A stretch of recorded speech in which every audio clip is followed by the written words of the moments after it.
Bismillah. Assalamu alaikum. How is everyone today?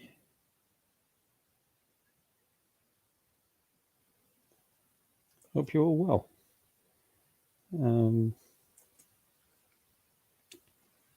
Yeah, had an interesting show last night. Just thought I'd come online and spend a few minutes going through,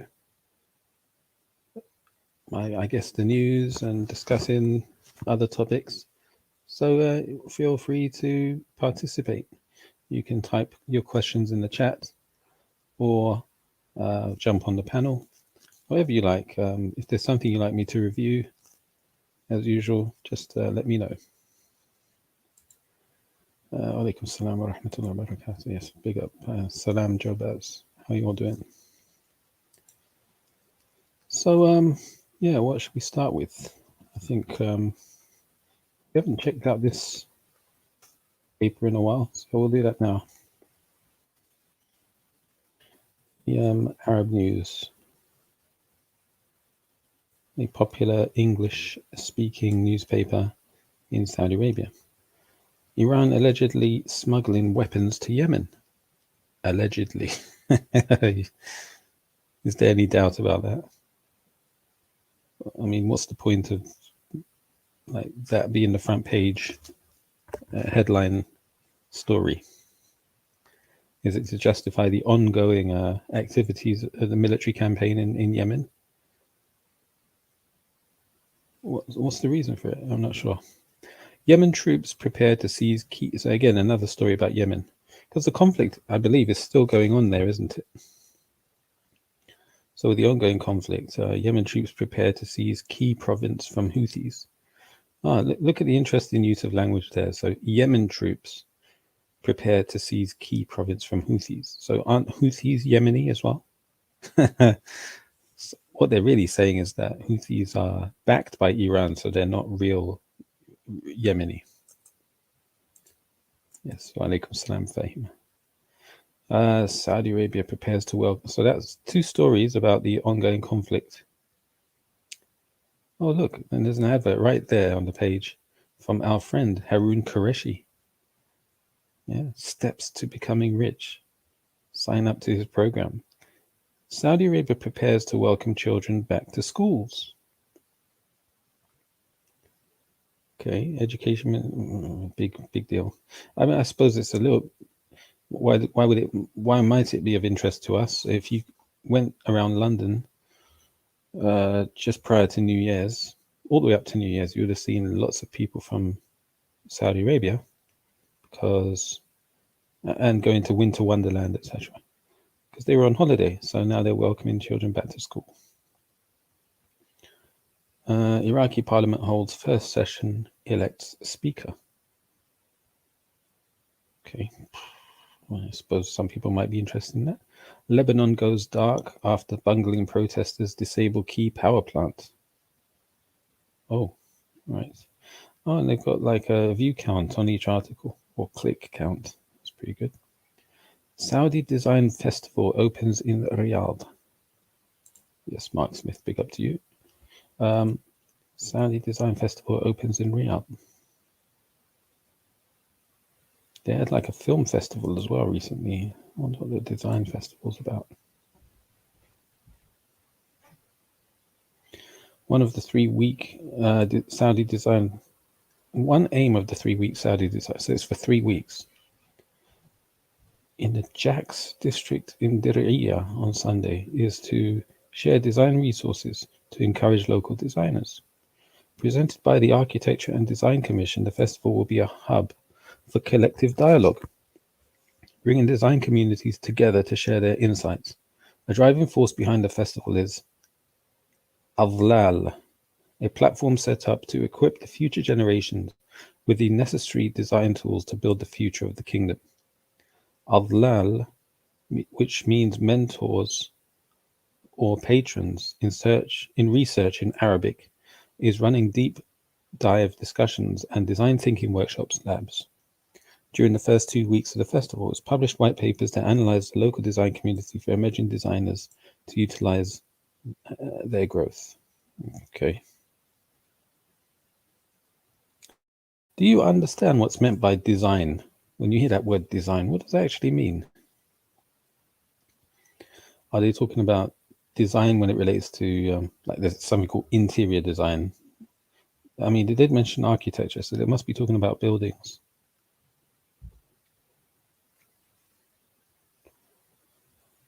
Okay, fine. Saudi Aid Center continues aid work in Jordan and Afghanistan. Interesting. Why are they involved in Jordan and Afghanistan? What's Saudi's, I won't say motives, but why does Saudi feel important? Those locations are important for them. Saudi UN officials discuss Yemen's developments in Riyadh. Kuwait, Qatar, COVID-19 daily cases soar past previous highs.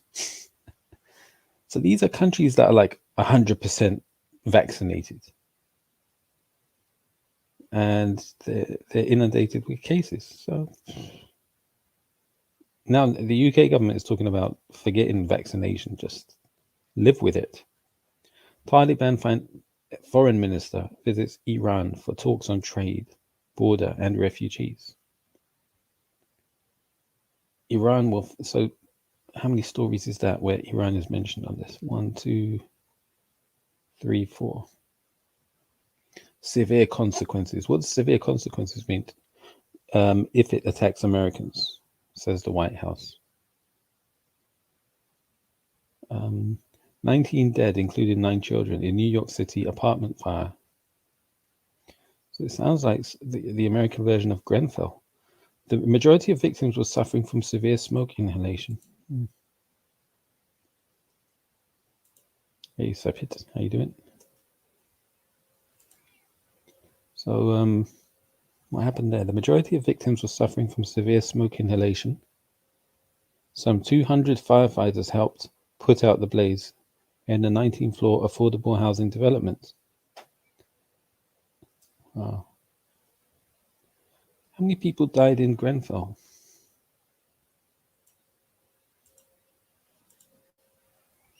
Adams called the fire's toll horrific. Who's Adams? Oh, Eric Adams, the mayor.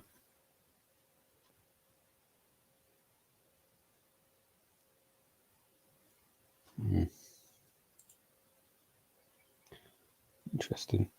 UK tells Syrian asylum seeker safe to return home. Okay, so yeah, they've started the process of deporting people from the UK, it seems. A Syrian refugee seeking asylum in Britain has been told by the UK Home Office that he is safe to return to his war-torn country. The 25-year-old refugee sought sanctuary in the UK in May in 2020 after fleeing mandatory enlistment into Syrian. So he didn't want to join the army, so he fled. He said that if he's forced back to Syria, he'll be targeted as a draft evader, arrested, detained, and killed. It would be the first time that the UK returns a refugee to Syria, which the UN Refugee Agency said in October was still unsafe. The agency reiterated an appeal from Human Rights Watch that all countries should protect Syrians from being returned to face violence and torture, and halt any forced returns to Syria. A refusal letter sent to the asylum seeker by the Home Office last month said, I am not satisfied to a reasonable degree of likelihood that you have a well-founded fear of persecution.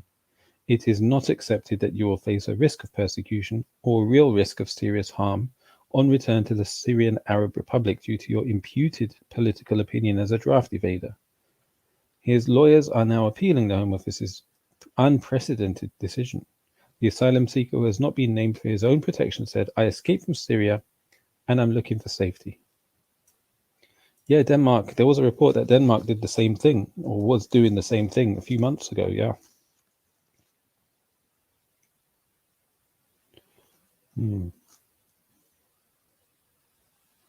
What do you think about that? Is that good, bad? What do you reckon? I hope I will not be forced back to Syria. I'm so tired of trying to find somewhere that I can be safe. Oh, what's this related article here? Fight against terrorism, greater challenge than ever before, says UK police official. Is it? Combined cost of all UK terror acts in 2017 was less than $6,800. Lone attackers have carried out the majority of terror incidents in Britain since 2017. Britain's fight against terrorism has become more challenging than ever before, a senior police official told the Independent newspaper. Changing methods in planning, targeting, and execution meant that authorities were struggling to detect potential attacks, said Dean Hayden. By the way, he said terrorism. He didn't say Islamic or anything like that, because that include that. I remember the papers were talking about the shift and focus from Muslims to far right terrorism. People have to back to their country, said Sepid Asadi. Okay. Yeah. When it's safe to go, don't you think? Not just like. And should they go back if they're going to be executed?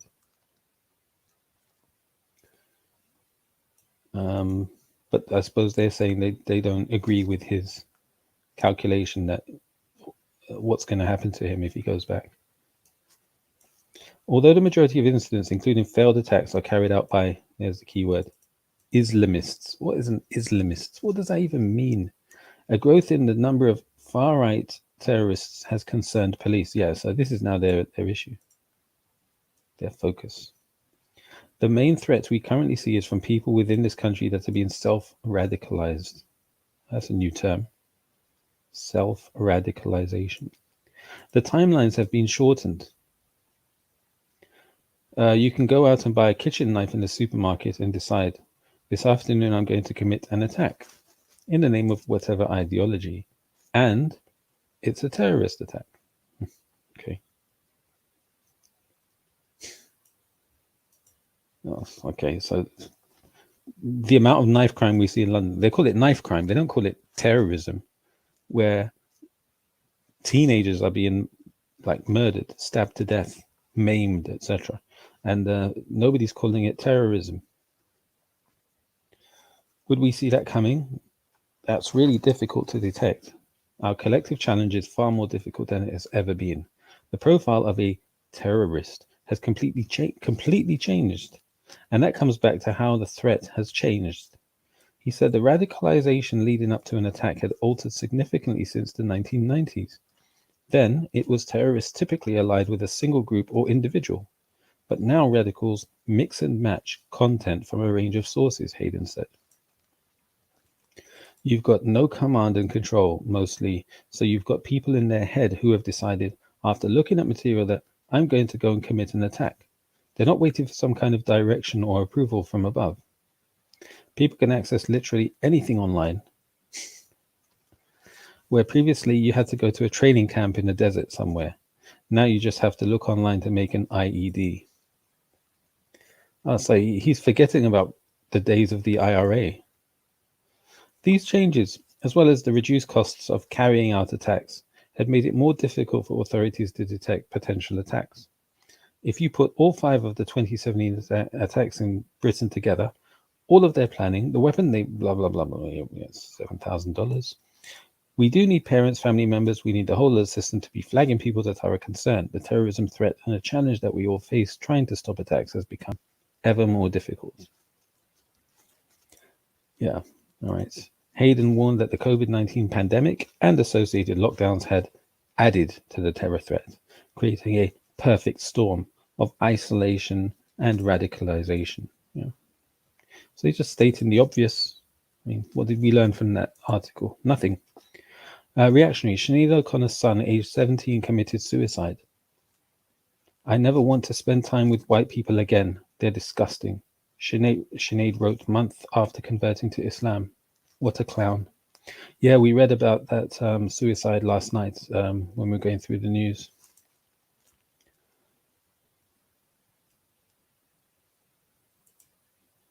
Alaikum salam, Ishmael, how you doing? Lone says, what do you think French elections. Have you heard of Eric Zemmour? I mean, I've seen his name and photograph online. I haven't actually looked into it to see what's going on. Hi, reactionary. Oh, hello, Mohammed Adil Akram. How are you? What if they really have problems they should not? If they have really problems, they should not back. Yeah, agreed, Sepidacid. Well, that's the claim, right? That's what they're here as refugees or asylum seekers. Bob Hosky and Dirty Den died age 71. Okay, what is that? What's the importance of that bird nest? But most of them lie about problems. Yeah, of course. A lot of people will lie in order to justify staying here. Most people are good. I suppose most people are good. Like, what does good mean? French anti-terrorism prosecutors probe Dakar rally blast. Oh.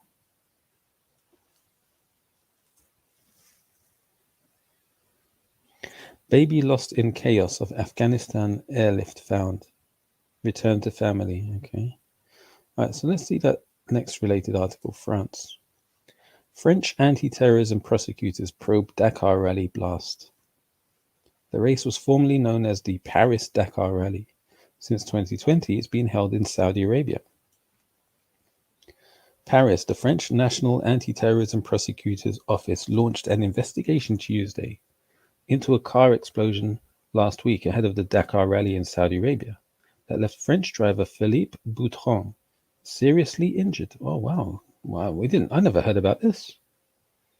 The office will investigate an attempted murder in relation to a terrorist enterprise following the explosion. So basically, when you see the word terrorist, it basically means anybody that has a gripe with their government. Somebody has a gripe with the government and then they do some attack against anyone in order to complain to the government, then that's terrorism. Most people are good, but most people go to hell. Yeah, okay, said Why So Religious. The Maoist rebel. The Maoist rebel. The Maoist. It's about the Maoist rebellion, which I've never heard of before. But I respect you for telling the truth. Thank you. French elections. What do you think, reactionary? I'll have to look it up. Bear with me. What's this? Saudi mineral wealth could top $1.3 trillion amid kingdom's aggressive exploration plan. History of Saudi Arabia's mineral mining. Saudi Arabia expects its mineral wealth to exceed earlier estimates of $1.3 trillion as the kingdom plans to triple spending on the exploration of metals over the next 3 years, said the head of the organization responsible for assessing its geopolitical potential. Abdullah Shamrani, CEO of the Saudi Geological Society, said that this prior estimate was made a few years ago when prices were lower. Now we've seen that the price is increasing. It's expected that the forecast of prices is going to increase because of the demand for those materials. He added that the number of mining sites in the kingdom could exceed 5,500. The aim is now to almost treble exploration spending per square meter to okay. Increased expenditure will expedite the mining sector targets and would help in discovering more locations. So the kingdom is going aggressive on exploration. When asked about the key minerals that Saudi Arabia possessed, the CEO said, "We're talking about cobalt, lithium, titanium, rare earth. All of those will make the future more sustainable if they're used efficiently." So everything you need for electric vehicle batteries or mobile phone, but electric devices. The future is talking about the renewable energy, and the good thing is that Saudi Arabia has those minerals. He said that they're crucial in the global transition to cleaner. Since you're extracting them from the earth, does that mean that they're cleaner? How are they cleaner? I suppose they're cleaner in the sense that there's no pollution. What's the thing? The emissions. They're talking about from the emission side. But you're going to corrupt the earth. You're going to spoil the soil and the water sources, especially in a country that has very scarce water. Yeah, just the chase for money. Other strategic minerals include copper, zinc, and Saudi silica, the latter being one of the most highly concentrated around the world. However, it's not only renewable energy related minerals that are in abundance in the kingdom. When we talk about minerals in Saudi Arabia, we're talking about around 48 minerals. Some of them are very critical for global needs, he said. Some minerals, such as phosphate, which is used for fertilizers, are important to fulfill goals such as food security. He confirmed the kingdom's very good potential for specific minerals, including gold and silver. When asked about why the mining sector seemed to take a back seat in the previous years, Al-Shamrani replied that exploration spending in the past decade was not enough to focus on the investment potential in this sector. Okay, give me a sec. Yes.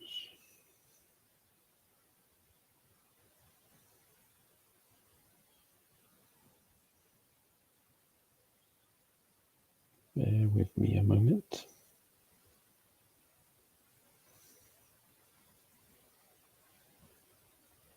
In the meantime, just click like, subscribe, and share.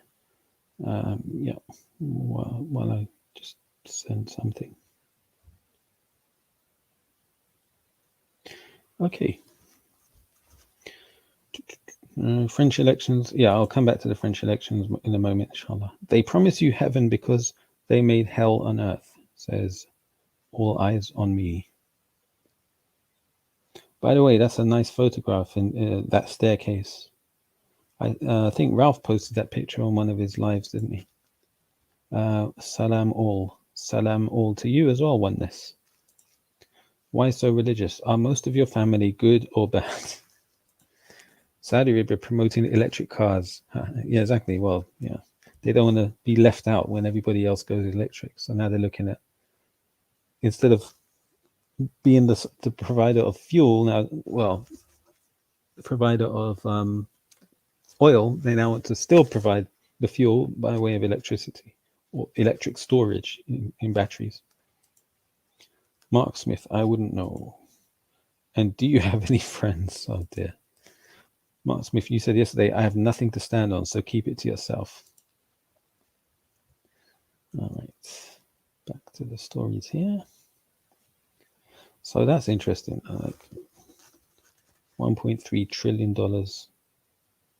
How much money do you think they'd have to spend to extract that 1.3? Maybe that $1.3 trillion is the net after all the costs. Future Minerals Forum in Riyadh to unearth potential of Saudi mining industry. Yeah, so that's basically related to the topic we just read. Saudi mineral potential is enormous. And they were talking about the same thing in Afghanistan, weren't they? So Saudi Arabia's got competition in Afghanistan. Don't you think it would be in their interest that Afghanistan is struggling and won't be able to tap into its potential? The chairman of the Canadian Ivanhoe Mines Limited described the kingdom's mineral potential as enormous, indicating that Ivanhoe would love to be a part of it. We think the Arabian Shield's potential is limitless for diamonds, rare earth, lithium, copper, gold, and other minerals we haven't even thought about, Robert Friedland said. Friedland, interesting name. Sounds German. Friedland. It's big, it's unexplored, and it's blessed by cheap energy at the bottom of the world cost curve, with new infrastructure and proximity to markets, he added. Ivanhoe Mines Limited is a Canadian mining development and exploration company and a major producer of green copper. It focuses on regions where it can make super large discoveries. So this thing is called the Future Minerals Summit. Oh, there it is. Future Minerals Forum.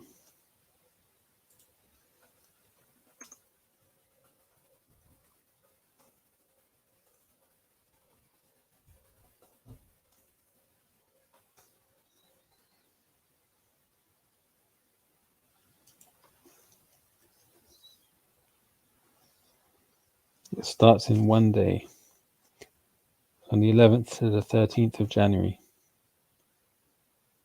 Conference program. Ryan Chilcote from Bloomberg TV. Mark Bristow from Barrick Gold Corporation. Ryan Chilcote, His Eminence Yasser Al-Rumayyan. You know who this is? This is the guy that bought, what's it called? That football team, Newcastle. He's the governor of the Public Investment Fund and chairman of Ma'adin. Bandar Al-Kharayef, Minister of Industry and Mineral Resources. Okay. An Egyptian, Minister of Petroleum. Morocco. So Morocco, Egypt, Saudi Arabia. Wendy Tyrrell, Development Partner Institute. Who else you got there? Abdulaziz bin Salman Al Saud. So this is one of the sons of the king, or the brother of MBS. Andrew Liveris. All right, and the topic is the energy transition. An industry that does good, not just well, avoiding the resource curse, how to position the industry as leaders, blah, blah, blah, blah, blah. Mining Affairs Vice Minister in Madafir. Friedland. Oh, so he's speaking there, is he? He wants a piece of the pie. Al-Harbi, don't know, Rohitesh, International Council on Mining and Metals. Sheila Khama. De Beers in Botswana. You heard of De Beers? So the diamond dealer. Mark Bristow. Lambertini, Worldwide Fund for Nature International. Thomas S. Kaplan. Highlighting minerals critical to the clean economy.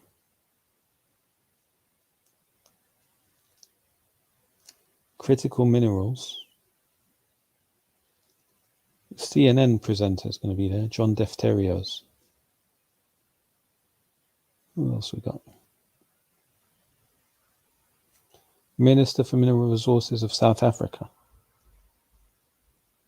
African Rainbow Minerals.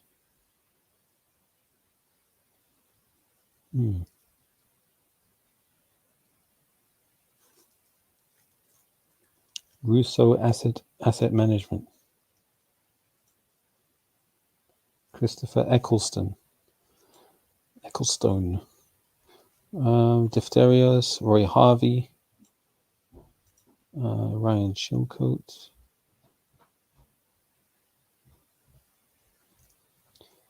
IDF.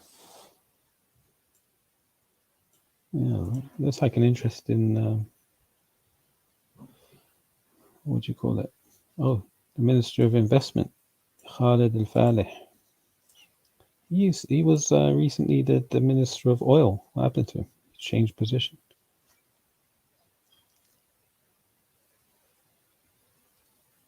Banian, Sabiq.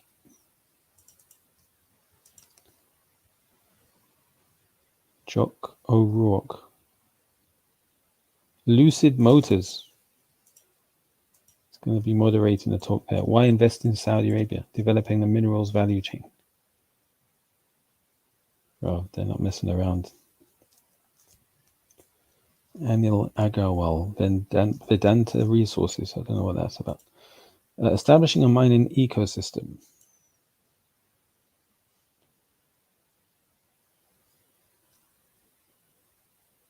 Looks like a really busy event.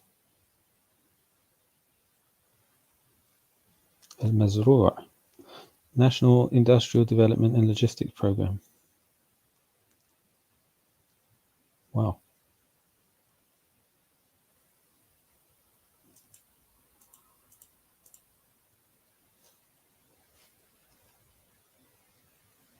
Who else? Christine Gibbs Stewart. Why should young people consider a career in mining? Gone are the days when people were coming out of coal mines, covered in soot. Mining is now some sought after sector, it seems. Jacko Radio. Why so religious? See how you effed up. This is a Saudi news broadcast. Well, just going through the article here on Saudi Arabia. Salam, my brothers and sisters. Salam to you. Muslimin. Actually, what do you think of Lewis Hamilton's views on Saudi Arabia? And he didn't want to drive there. Yeah, because he's not sucking up to them, is he? He doesn't care how much money they got. He's like, doesn't like them. Why should he like them? Yeah. And he's also pro LGBT. Who knows? He might himself be LGBT. He might be a practitioner of LGBT, right? So yeah. Well, the one thing I'll support Lewis Hamilton on the racetrack, simply because he's like the odd one out in the world of Formula One, in motor racing as a whole. Like, he's just the only person on the whole track who is well, you've got Japanese people there, but he's mixed race, so I support him in that respect. And he's hated. The fact, if you know how much he's hated by much of the people in Formula One, like Alonso and all of those establishment people in Formula One. For that reason, I support him on the track. Not that my support does anything for him, but I'll root for him to win. But off the track and all of that stuff about LGBT, and he can keep it. I'm not interested.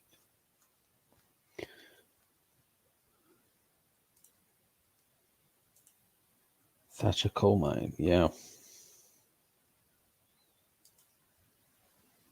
So mining is trying to make a comeback.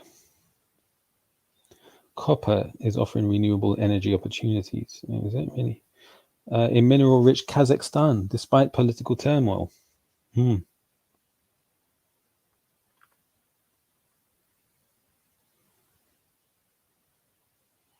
Saudi Arabia's largest gold mine to begin operations in 2022 in the first quarter, Ma'aden CEO says. Yes, it's pillaging the earth right now to make some money. Well, they were pillaging it for oil, now they're pillaging it for minerals. Egypt as well now.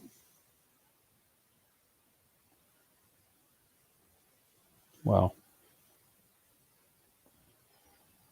It's a trend. They're all doing it. They need to compete with Afghanistan, don't they?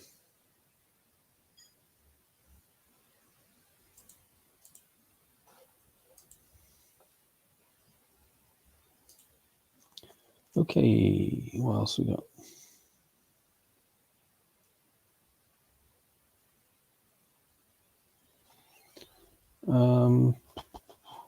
That's Saudi Arabian news. World news. Ban on firearms in Philippines. Yeah, we read about the Syrian whose asylum application has been rejected by Priti Patel. Oh, what's this? Pakistan families blame government for hill station nightmare. Bilal, 21, was among tens of thousands of visitors who had thronged to Muri to see unusually heavy snowfall and ended up stuck in a tree. What happened?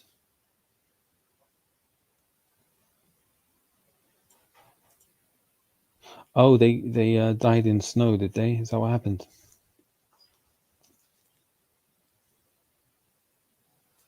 He called his family, said their car was stuck in a traffic jam. His last words were that they will ring back as soon as the road opened. On Saturday morning, when Bilal's mother called his cell phone to get an update on his whereabouts, a stranger picked up and told her that her son had been found dead in his car. At least 22 people died in Murri in freezing temperatures on Friday night. Police say some of the victims froze to death in their cars, while others died from asphyxiation after inhaling exhaust fumes in snowbound vehicles. This was so shocking and unbelievable that my wife almost fainted, Ghafur said. Then we rang the numbers of the other persons who were with Bilal on the trip and got the same reply from another person. Their bodies had been discovered after they had not responded to multiple knocking on the car windows. The Pakistan Met Department had predicted heavy snowfall and the Galiat mountainous regions from January the 6th to the 9th. Despite appeals by authorities to postpone travel plans due to bad weather and roadblocks, tens of thousands of snow tourists arrived in Murri, northeast of the capital Islamabad, in the past 2 days. The resort town, built by the British in the 19th century as a sanatorium for colonial troops, clings to the sides of steep hills, and its narrow roads are jammed even in good weather. Government critics say local authorities were ill-equipped to handle the annual influx of snow tourists, but did not prepare to deal with the emergency amid unusually heavy snowfall. Yeah. Well, they did warn the people not to travel, or the Met Office warned the people not to travel. Yeah. Let's see.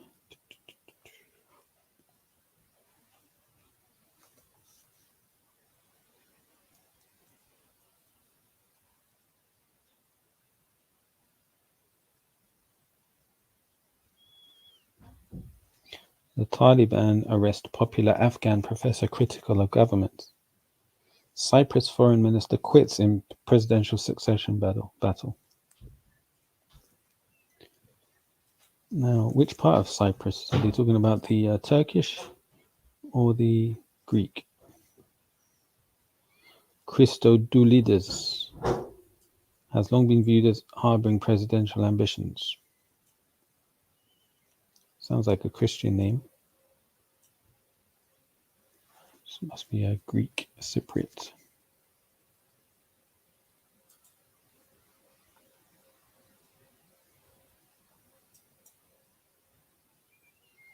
Son of Irish singer Sinead O'Connor found dead. More than 100,000 march in France against COVID vaccine requirements. British beauty queen says she was denied US entry over Syrian routes.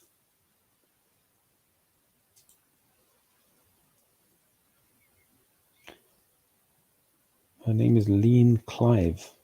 Clive? Weird surname. Born in Damascus, was due to represent UK in Mrs. World, not Miss World. She's British, but originally from Syria. She's a trainee doctor. She was due to represent the UK at the final of the Mrs. World competition.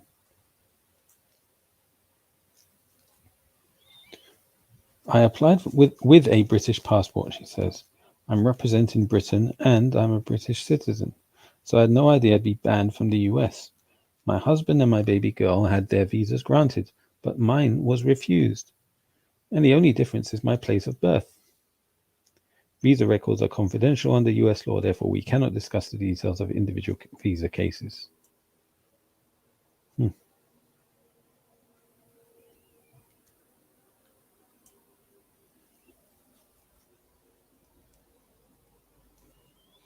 Oh well. Maybe Allah is protecting her. Is her background Muslim? She's probably a Christian Syrian anyway. So imagine that. You can have, no, I won't say it. German health minister wants to revamp COVID-19 vaccination strategy. Okay. At least 22 die in vehicles in Pakistan. Yeah.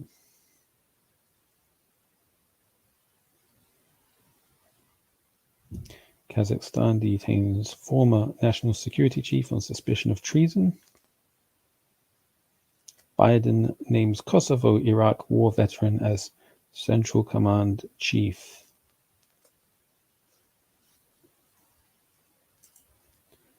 How did I lie? Do you remember telling me that I don't have anything to stand on?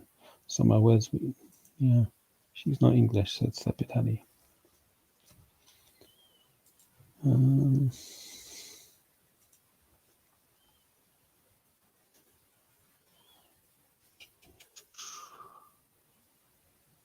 I've seen some funny videos.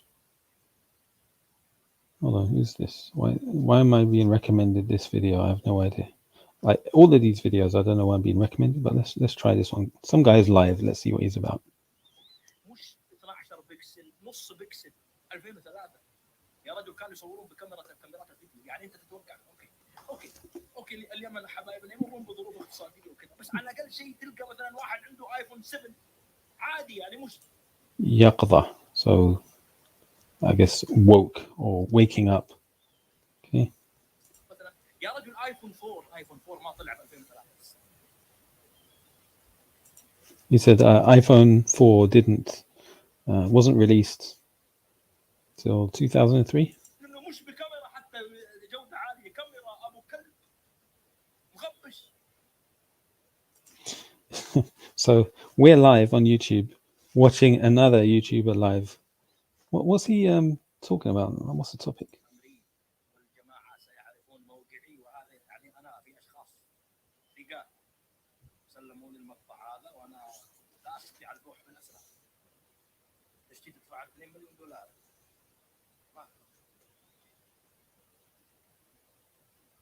قالوا له كمل طب النص الربع ال10 ثواني دي ليش ما خليته يكمل لك المقطع؟ اضحك عليك. قل له لا صور لي بس يمين يسار. تعرف ليش؟ لانه في الفيلم الاصلي لما تلف الكاميرا يمين شوي يطلع جنود امريكيين. قال لا يا اخي انا لا استطيع. هذه اسرار، انا لدي بنك من الاسرار. ما اشتي الفضائح هذه ممكن يفتضح امرهم وتصل اليهم الجماعه. هذا يحسبوك معك.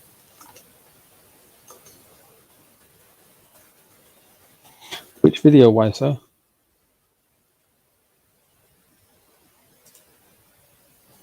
Which video?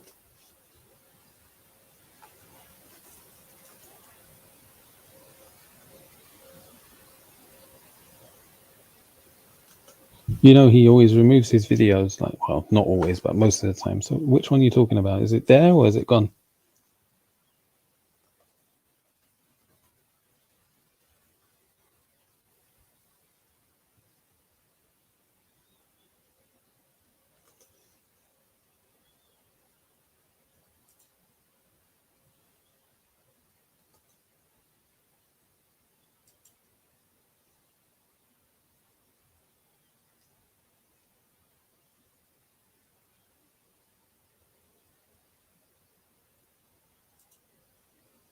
Allah subhanahu wa ta'ala made him like that so to teach a lesson to the jinn, those who claim that they know anything or they claim that they are powerful or so on.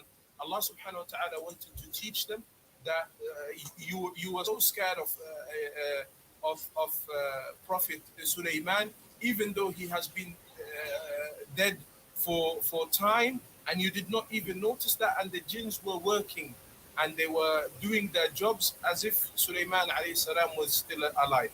So from what is known, Allah A'lam if he's standing or sitting, but most likely he was sitting down in his throne, as mentioned, and he was leaning on his staff. Allah knows best. Allah bless you. Whose comment is that in the chat? Let's see. If Allah is guiding the Muslims to truth, why did he misguide some of the most popular scholars to incorrect beliefs about the universe? Ibn Taymiyyah taught the moon creates its own light. Okay, let's see what happens there. The next question. If Allah is guiding the Muslims to the truth, why did he misguided some of the most popular scholars to correct beliefs about the universe. Ibn Taymiyyah taught the moon creates its own light. Okay, Allahu A'lam what is meant by that, but Allah subhanahu wa ta'ala did guide Muslims, and Allah subhanahu wa ta'ala can guide whoever He wills, and He can misguide whoever He wills with His wisdom. And if anything happens in regards to misguidance, then it is with the adl of Allah subhanahu wa ta'ala, it's with the hikmah of Allah subhanahu wa ta'ala, meaning it is with the wisdom of Allah subhanahu wa ta'ala, and it is also with the justice of Allah subhanahu wa ta'ala. The justice. Okay, there. Why? So it's with the wisdom and with the justice.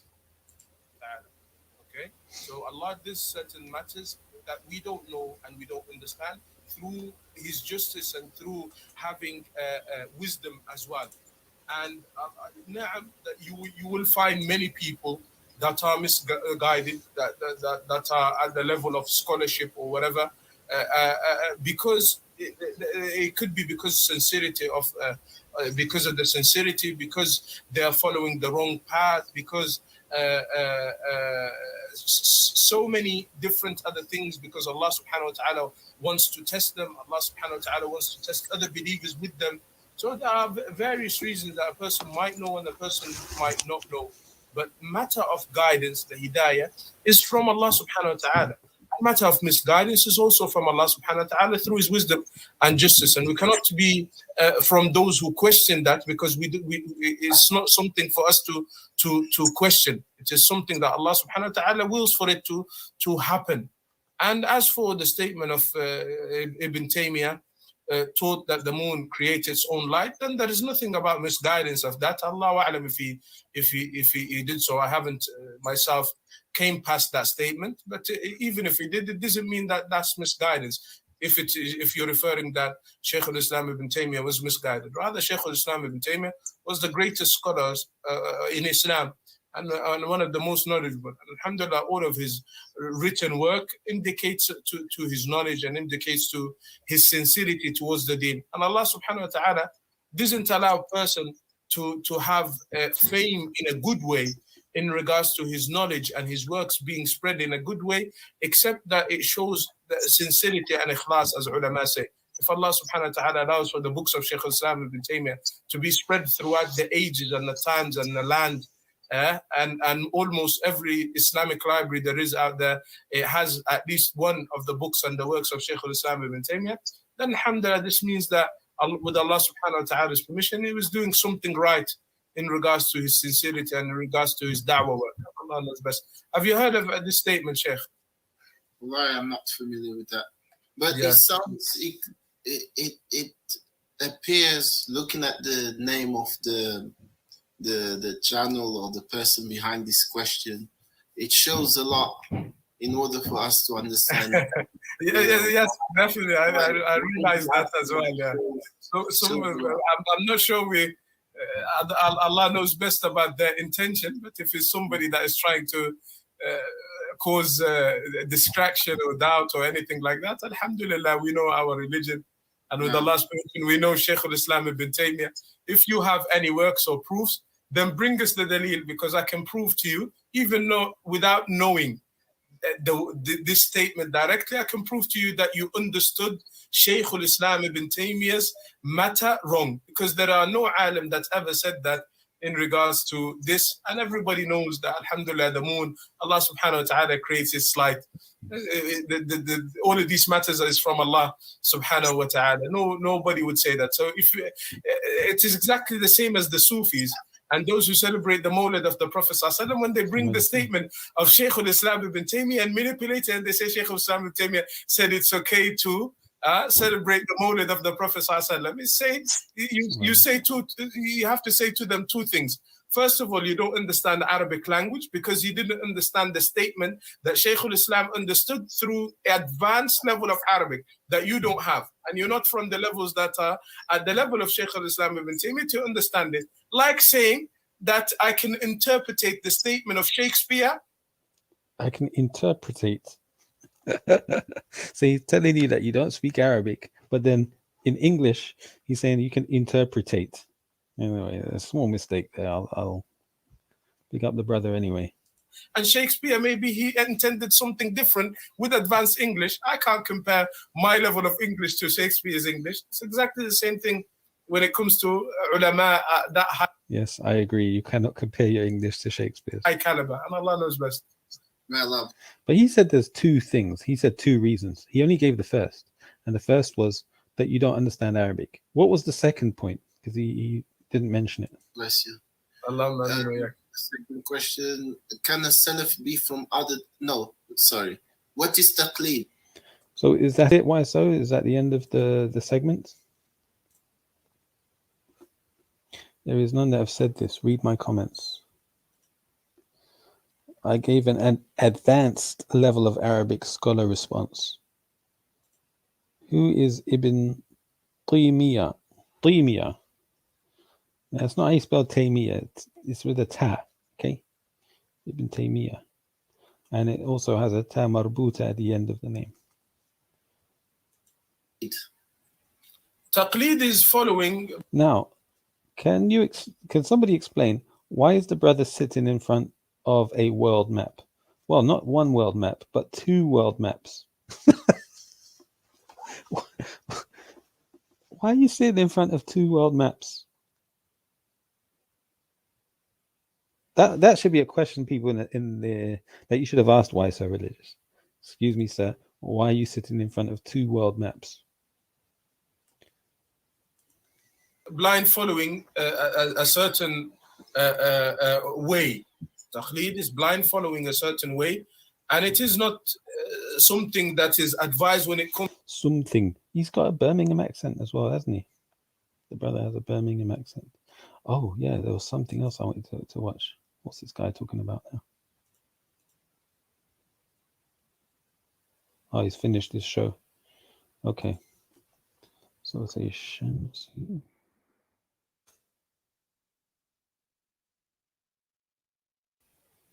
Is that the one? Let's try this one first. Oh, our friend Harun Qureshi is back. And then jumping into my training that I set up for you to learn the model on how to set up a side income that then starts. He reads scripts. He doesn't care what you're going to tell him. Whatever you're going to tell him, doesn't care. So my point here is... My point. My point here. My point here. Don't waste time. You might just speak to the tree. Here's what I'm saying. You might as well speak to the tree. Yeah. Civil war, most of the time, or maybe nearly all the time, it goes wrong. I agree. Like, who's a civil war in the country? The civil war in my country, my dad's from Uganda, and he has some Tanzanian, but in Uganda specifically, there was civil war, and you don't have. Oh, if you want to know about Uganda, I watched an interesting documentary about Uganda today, and their purchase of the Israeli spy software company product, NSO, the Pegasus software, which caused a significant damage to that company. It was supposed to be a small. Anyway, I'll explain that later. Let's see what this is about. Happened. Dad and all his brothers, they all fought with the leader or the rebel, and when he took over, he became a bigger dictator. His biggest mistake of his life. So now they hate him. They do Zoom calls about how they should get rid of this guy because they all hate him. Everyone thought he was a hero. You know, let me teach you something. Yeah. Can we move? Because this topic is a very nice topic. Can we move from here? Come. Sorry. Yeah. Why is it a very nice topic? Because he could start talking about, the importance of obeying the rulers. That's really why it's a nice topic. Ahmed, salam alaikum. MashaAllah. I think no one can defeat Hattun except Muhammad. Yeah, he knows how to do it. He knows how to deal with these guys, akhi. He's why he knows how to deal with them, akhi. You can't. He's the best when it comes to them, akhi. Look at this. Allah alhamdulillah. What is this? It is crazy. But akhi, listen, yeah. Protesting. When the people protest, yeah, majority of times there is within a protest people that want to convey a message. Last time I saw the COVID, against COVID vaccine. There was signs being raised up, has nothing to do with COVID. It was different message. When the people protest, some people are protesting for Islam, some people they want democracy. So, we're coming, yeah. Democratia. Why don't you say democracy? Some people want علمانية. You have to understand. That's why when the ulama stay away, protest doesn't do nothing. For how many years people have been protesting? Palestine still Palestine same way, you know. And doesn't mean that we love our brothers. There's a way to deal with it. You understand? So we have to know how to deal with it. You're talking about rebelling. Sudan, they rebelled against the leader. They removed him. They brought another guy. They're not happy with him. They removed him. They brought another guy. Then the other group said, no, the previous one, we should bring him back. Why? Because, people follow desires. You see, when the people follow desires, you're not going to get nowhere. That's what the Muslims have to understand. When the people rebel, not everyone is rebelling against upon wanting the same goal. Okay, so let's say when you have in my country happens civil war, by the way. The UK, let's say, decides. Yeah. It follows. I think a lot of countries have civil war. You know, like. In my country, he says. In Algeria, because of rebellion as well. Yeah, look, imagine this country, for example, they follow France. They say, you know what, now we want them liberalized, so we're going to ban hijab. This is from the olden days. No Muslim woman, you catch a woman outside wearing a hijab, you're going to get fined or put in jail or something. Yeah. Now, us as men, have sisters. What are we going to do about the situation in the UK? I'm not saying we should go fight, bring the knife, but what should we do? We should take the correct way to deal with it, but protesting will not change it. But what is the choice? Leave the country. Leave. Yeah, leave. If you cannot leave, fear Allah as much as you can. Allah is going to judge you. Yeah, so don't get involved in politics. Do not complain to your members of parliament. Just separate yourself from society, the society where you're living and paying taxes. Just detach yourself from it. Yeah. This is his approach to living in the West. About something that you don't know. I mean, you're not able to practice. For example, she's an English sister, or they're Muslims, but they cannot go to nowhere. You understand? Then, you fear Allah as much as you can. Ittaqullah mastata'tum. Fear Allah as much as you can. You know, but rebellion is not solution, We can see, Muslim countries being destroyed, Syria, Yemen, Libya, Sudan, Why we don't learn from the history? You just told me your father rebelled against government. Then they brought another guy. He was more dictator than him. That's my point. My point here is when you rebel, you already have someone that is going to be. I'm saying when you rebel, not people. When the people rebel against a leader, there have to be people that own power. People have. When the people rebel against. When the people rebel against a leader, there have to. Against. Be people that own power. People have authority. People of quwwah. Not a group of people that they're clueless. They have a spoon. It's coming up with their shouting, America, America. In Egypt. They're clueless. They have spoon. They're clueless. They have spoon. Okay. Egypt. People are asking for America to have them. Serious? We haven't seen it in Egypt. For example, like what? America to have them. In America. In Egypt. People are asking for America to have them. Bruv, let's try and understand. People of quwwah. Not a group of people that they're clueless. They have a spoon. It's coming up with their shouting, America, America. In Egypt, people are asking for America to have them. Serious? We haven't seen it in Egypt. For example, like people like they're asking. What do you think about it? Taliban, the Aqidah is misguided Aqidah. But now because they are leaders, you know, they're in charge of the country, you hear and obey them. If they say to do haram, we don't hear and obey them. Any leader, Saudi leader, Algerian leader, say to do haram, don't not listen. Doesn't matter. Don't not listen. But you should not rebel against them. You understand? So Taliban, the Aqidah is mashab, misguided people. Don't rebel against them. Like who taught you to say against? Even the French. If you're talking about having a French accent, the French don't say against.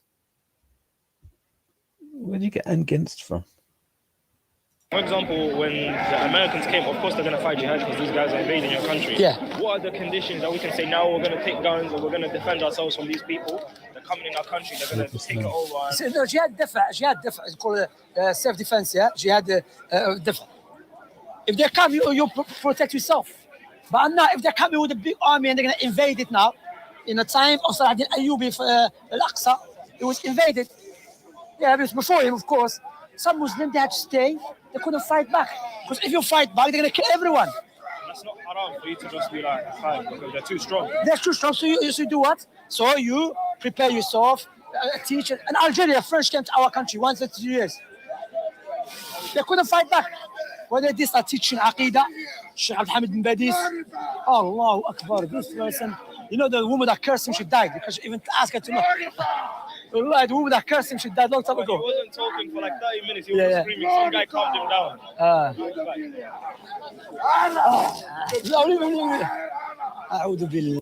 What did he say? Hold on.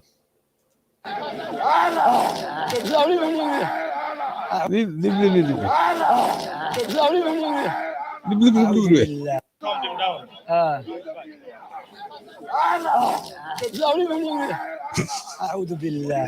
May Allah curse him. May Allah What? break and burn his tongue. Subhanallah. Subhanallah. Is that permissible? Is that permissible? Can you do la'na ala al-mu'ayyin? Anyone that curses Allah will have no mercy on him. We're not going to physically touch Oh, the man was cursing Allah. Okay. him, but you make dua against him. So, who was talking about? Abd Hamid bin Badis, Mubarak al-Mili, these scholars of Algeria in the 70s and the 60s and the 50s. They start teaching, and before that, they start teaching the people. Alhamdulillah, after Algeria, go read the French. You see? Very good at history, but it's one last thing. They start teaching the people. Alhamdulillah, after Algeria, go read the French. After Algeria, go what? Alhamdulillah, after Algeria, go read the French. Go read the France. You see? Very good at history, but it's one last thing. You know the Arab Revolt? The Arab Spring, they call it. The Arab Spring, they call it. It's not spring, it's a winter. What do you mean? It was a horrible thing that happened. Yeah, I don't know. It's a horrible thing what happened. Yeah. Is that how they Because spring is Saudi something good. Arabia? No, Saudi is not like that. Saudi, Saudi's older than that or younger than that? you're older than what? I'm not good at history, but how old is Saudi Arabia? Saudi is like And the house was 300 so- years, 300 years. Oh, 300 years. Because I was thinking, like, what possessed them to do that, like, against each other? Well, the Khalifa was in Turkey, right? It was Ottoman Empire, yeah. But they say Ottoman Empire never had control over the area. Oh, is that what happened now? That was a good question. He's asking what possessed the Saudi, well, I suppose the Bedouin tribes to revolt against the Ottomans. And Shamsi's prepared answer is, well, they say that the Turkish never had authority over the area. So why was Ibn Rashid expelled? It was Ottoman Empire, yeah. But they say Ottoman Empire never had control over the area. Yeah, because you know, historically speaking, even though Abbasiyya, Mecca and I mean, after Abu Ja'far al-Mansur, Mecca and Medina, Najd and Hijaz, or Najd, especially Najd. Najd, no one paid attention to it because it was no country known for resources and everything. You understand? So they all Nobody paid attention to Mecca and Medina. They were not just people, anyone who goes to, I forgot which dynasty they had. It was different than Abbasiyin. So who was the last Khalifa that everyone actually united on? It was the Ottoman Empire, not only everyone. Morocco was not under Ottoman Empire. There were many countries not under Ottoman Empire. Muslim countries. Because the last Khalifa that the Muslim unites upon, it was at the time, maybe let's say, no, even Sahib, no, way before that. The time Abu Hanifa, it's split up. Abu Hanifa, there was Khalifa in Baghdad, and there was Amir Mu'minin in Andalusia, from Umayyin. Yeah, Ikhwan, we need to pray. Salat. Let's pray. Ikhwan, salat. Start for prayer. Salah. He's a brother. Which brother? He says, Ya Allah, curse you, man. Well, I have to close your ears with this shayateen, man. Ikhwan, salat. السلام عليكم شمسي. عليكم السلام حبيبي حياك الله الله يعزك من عبد الرحمن من قطر. من قطر خلي اخوك عبد الرحمن. Ah, dear. It's a little bit painful listening to people at Speaker's Corner, I'll tell you that. So let me do another search. Shamsi.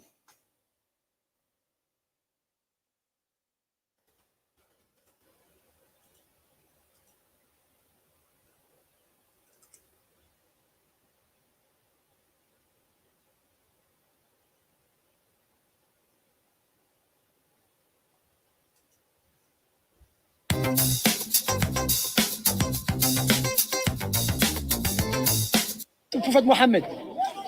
And we know someone that suffer from pedophilia, mentally they become disturbed. Aisha, she was a major scholar. She was an expert. She was a doctor. Okay. Likewise, Aisha. She was a doctor? Hold on a sec. Aisha radiallahu anha, may Allah be pleased with her. Are you saying she was a doctor? Major scholar. She was an expert. She was a doctor. Okay. Likewise, Aisha, she said, in the Arab Peninsula, when the girl reached the age of 9, she's a woman. Okay. So now, how can you speak on behalf of a woman? When she was the age of 20, she's testifying for herself. She was happy, and the best man that she's married is the Prophet Muhammad. She's the best and everything. So so I don't want to carry on. Let me just explain what I think, and then you can address what I'm saying. So you explain what you think. Yeah. Which is subjective. No, I'm saying it's subjective. Yeah, it's subjective. So. Yeah, obviously. Like, it's subjective, and yeah, obviously. What does subjective mean? You could be right or wrong. No, objective. Your thinking is objective? Yes. You don't know why it's objective? No, we established that before. Yeah. Objective. Listen.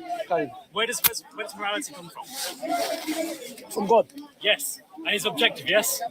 Yeah, but okay, you believe in God? You believe in God? Yes. You believe in the Bible? Yes. Show me in the Bible it says if you get married to I'm a girl. not talking about the Bible. Yeah, but it's about God. Where are you getting from? Good question, Shamsi. Where in the Bible does it mention about the age of consent or marriage? Good question. Big up. God. Sorry. What you have to understand, you have to show me where God said getting married at the age of 9 is pedophilia. Show me where God said that. It is understood very clearly from us that having sex with an underage child is wrong. It is understood very clearly that having sex with an underage child. Yeah, so this is a straw man. In Islam, nowhere does it say you can have sex with an underage girl. Yeah? Shamsi already mentioned the age of adulthood. It says the term is adulthood, not with a child. Nowhere in Islam does it say you can marry a child. Sorry, you can have relations with a child.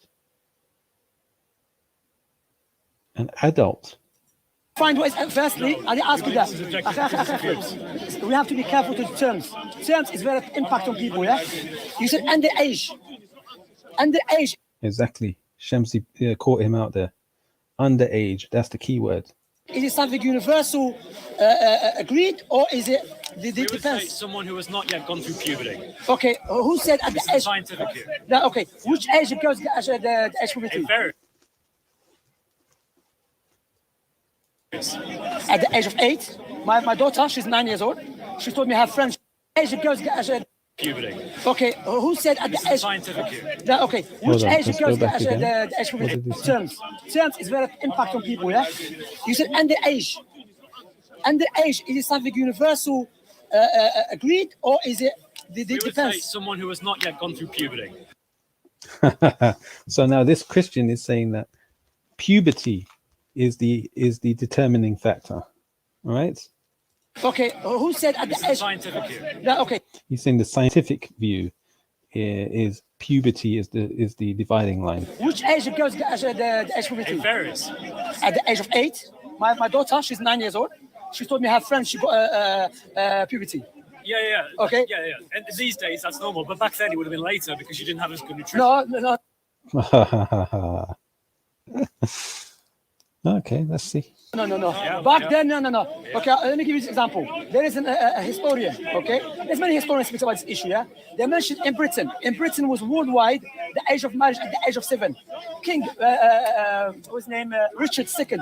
He got married to Isabella the daughter of the king of France at the age of 6. She was 6, he was over 40. Okay? Let me explain why I'm coming at it. And look, I'm not saying that there wasn't people who did bad things at certain points in this country, in many countries in Europe, all over the world. What I'm saying is that Muslims, if I understand correctly, you can tell me if I'm wrong, that Muhammad is the greatest moral example to all mankind. Without any doubt. Without any doubt. And of course, Alhamdulillah.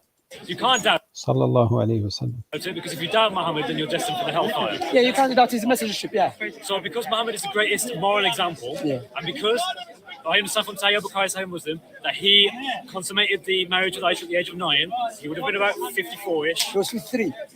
53. 53, yes. Oh, that's fine. Alayhi It depends. Yeah, sure. Yeah. So my understanding then is you have to affirm that part of doing that is part of the example of the greatest moral being. Okay, before I address that, you clearly dodged the question. You said it's wrong. When I ask you, but you dodged the question when he said it's wrong.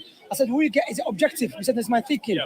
Then he said, do you believe in God? You asked me the question because let me show you that I memorize everything you said, inshallah. You said to me, where do we get our morals? I said, from God. You said, okay, here we go. So my question was to you, can you show me where in the Bible that you believe or where God said, if you get married at the age of 9, that is pedophilia? Where God said that? Okay, so we're not talking about marriage, we're talking about the consummation of the marriage. Where, can you show me? There's a concept of betrothal No problem. marriage. Can you show me where it says if you consummate? I would refer to Ezekiel chapter 16 verse 6, Yes. where it gives an analogy about Israel as a young woman coming into adulthood, and it talks about her breast growing and pubic hair growing, and then afterwards she is a woman. Yeah, so okay. this is what I would. And what is the age? What age is that? No, what age is that? There isn't a set age. No. Thank you. What age is that? There isn't a set age. Big up Shamsi. Cornering the dude. Sallallahu alayhi wasallam. There is a Jewish scholar say the rabbis is at the age of 13. That's why. Yeah, he's talking about the Jewish school. Some rabbis in the Talmud, they have references to a 2-year-old being married. Marrying of a 2-year-old. Okay. There's something called something. There's something. No, it's 13. The rabbis they mentioned that based upon that. Because so therefore, are you happy for a man that's 50, 55, 53 to get married to the girl she's 13? I'm happy for a man. Would you accept that for a not man? the greatest moral example, no. So would that be evil or be good? No, okay, so if you're talking about now in this country, because No, according to the law. Are you, this country? No, the law of the creator. Which law you're for? The creator or this country The law of the creator is that you wait for a girl to mature as a woman. She goes through the puberty process, and then you can. Which is at the age of 13. Okay. It depends on the time. No problem. It Could be 9. It's early here now in this country because of nutrition. Can there be 9? It's theoretically possible. It can be. So he's arguing that nutrition and better standards of living mean that puberty happens earlier. Where's the scientific proof for that? 9. Was Aisha had Aisha gone into menstruation? Before. Yes, she went. Can you show me proof? She said when the girl is the age of 9, she's a woman. She mentioned that. Where is that? That is in hadith. This is I believe Abu Dawood. This guy's asking for a specific hadith. Okay, so he reads a hadith, does he?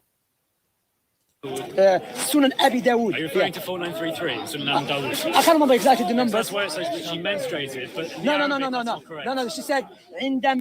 So this man studies Arabic. He studies hadith. Wow. تبلغ البنت 9 سنين فهي امرأة. When the girl reaches the age of 9, is a woman. But before that, she is a woman, not is a woman. Let us go back. Are you? Show me that in the hadith. Can you get the hadith? So you guys can find no that. problem. If I show you that, would you accept that? She's a woman. Well, I wouldn't accept it anyway. I just think she's horrible. What are you asking for then? So regardless what I'm going to tell you, you don't care basically. I do not think that she went through her menstruation at the age of 9. Okay, if she says she's a woman, who you say she was a child? That's the problem of the white supremacist mindset. That you can. She said. So Shamsi's introduced the white supremacy now into the topic. So, yeah, interesting. She's a woman. Who you say she wasn't? If a 9-year-old girl says she's a woman, I wouldn't believe her. You won't believe her, okay? A 9-year-old girl says she's a woman. Okay. If she's 13 and she says she's a woman, would you believe her? Yeah, I would ask if she's gone through puberty. You just contradict yourself because you said the puberty. 9-year-old doesn't go. Well, she wasn't 9 when she said she was a woman. This hadith was recorded when she was a grown woman, probably in her 40s, right? Saying that she reached puberty at 9. or I don't know the hadith word for word. I remember we've read these hadith in the past. Yeah, this guy is clearly on falsehood and he's lost. Hear me out, step by step. You just But big up Shamsi, he's actually doing a good job in this argument so far. contradicting yourself. You said puberty vary. Sometimes it can be 9. Yes. So if she reached the age of puberty at 9, would you accept her to be a wife?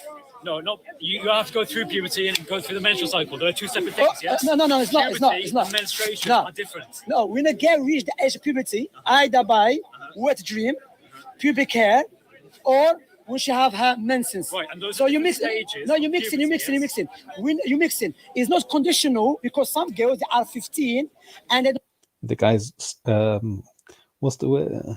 He's not sulking. He's swallowing. Yeah, so he's a bit nervous now. Check him out. Yes? No, it's not. Puberty It's not. and menstruation No. are different. No, when a girl reaches the age of puberty, either by wet dream, pubic hair, or when she have her menses. Right, and those so are you the mix. stages No, of you mixing. puberty, When you mixing, it's not conditional because some girls they are 15 and they don't have Then gay because some swallowing. girls they are 15 and they don't have gay menses. Yeah, sure. Yeah. And by law in France, in many countries, she's allowed to get married. So if a girl she doesn't have a menses and she's 15 and she wants to get married, would you accept Mensins. that? Advertisements. Okay. Would that be objectively wrong to do it? I think so, yeah. How objectively wrong? What's objectively wrong? What- We what- agree on the brother, same no, objective brother. But you think a Brother. Why are you calling him a brother? He's a kafir and you're calling him brother. Brother, according to what standard you say objective, yes. We both agree on the same standard. We all No, I don't agree with your standard, no. God is the standard. Yeah, show me where God said if the girl is 15, Right? she's not allowed to get married. So I quoted you Ezekiel 16:6, which gave the analogy, yes, which is a sign of that. Another thing is in Mark, I believe, chapter 5, Jesus raises a girl from the dead, and he says that at the age of 12, she was yet a little girl. So we can know from that at the age of 12 is not an acceptable age to have sex with. So this guy, he's arguing using scriptures, Christian scriptures, to determine what he's trying to use Christian scriptures as evidence for the age of adulthood for a woman. Sorry. Mary, wait. Mary, why she got pregnant? The Bible doesn't say. No, you don't just take your knowledge from the Bible.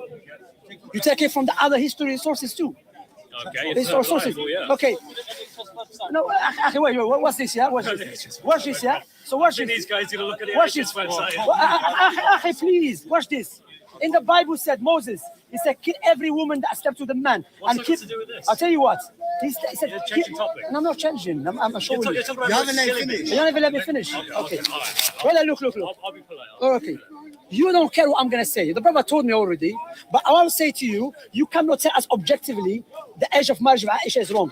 You have a mindset of that I don't care what Aisha is going to say. Okay, her parents was happy with it. Aisha was happy with it. No, In your hadith, Muhammad requested from Abu Bakr, and Abu Bakr originally said no. show us. So No. there is a hadith that says And then that. what happened? Eventually he said yes, but No. he said Look how it's he says, misquoted he says, hadith. how can you do this? We are brothers in religion, or something like No, that. wait. I've read it in Sahih Al-Bukhari. You are lying openly here from the camera. No. Okay. The hadith doesn't say that. I'm going to check this and find this. Okay, again. the I've read hadith that clearly in says Sahih Hadith. the hadith Prophet Muhammad ﷺ came to Abu Bakr, and Prophet ﷺ comes to Abu Bakr, by the way, because you're taking the other one. That the mother, there's a woman came to Prophet ﷺ, and she said to Abu Bakr, you want to get married to a virgin girl or an virgin? He said, who's a Unversion.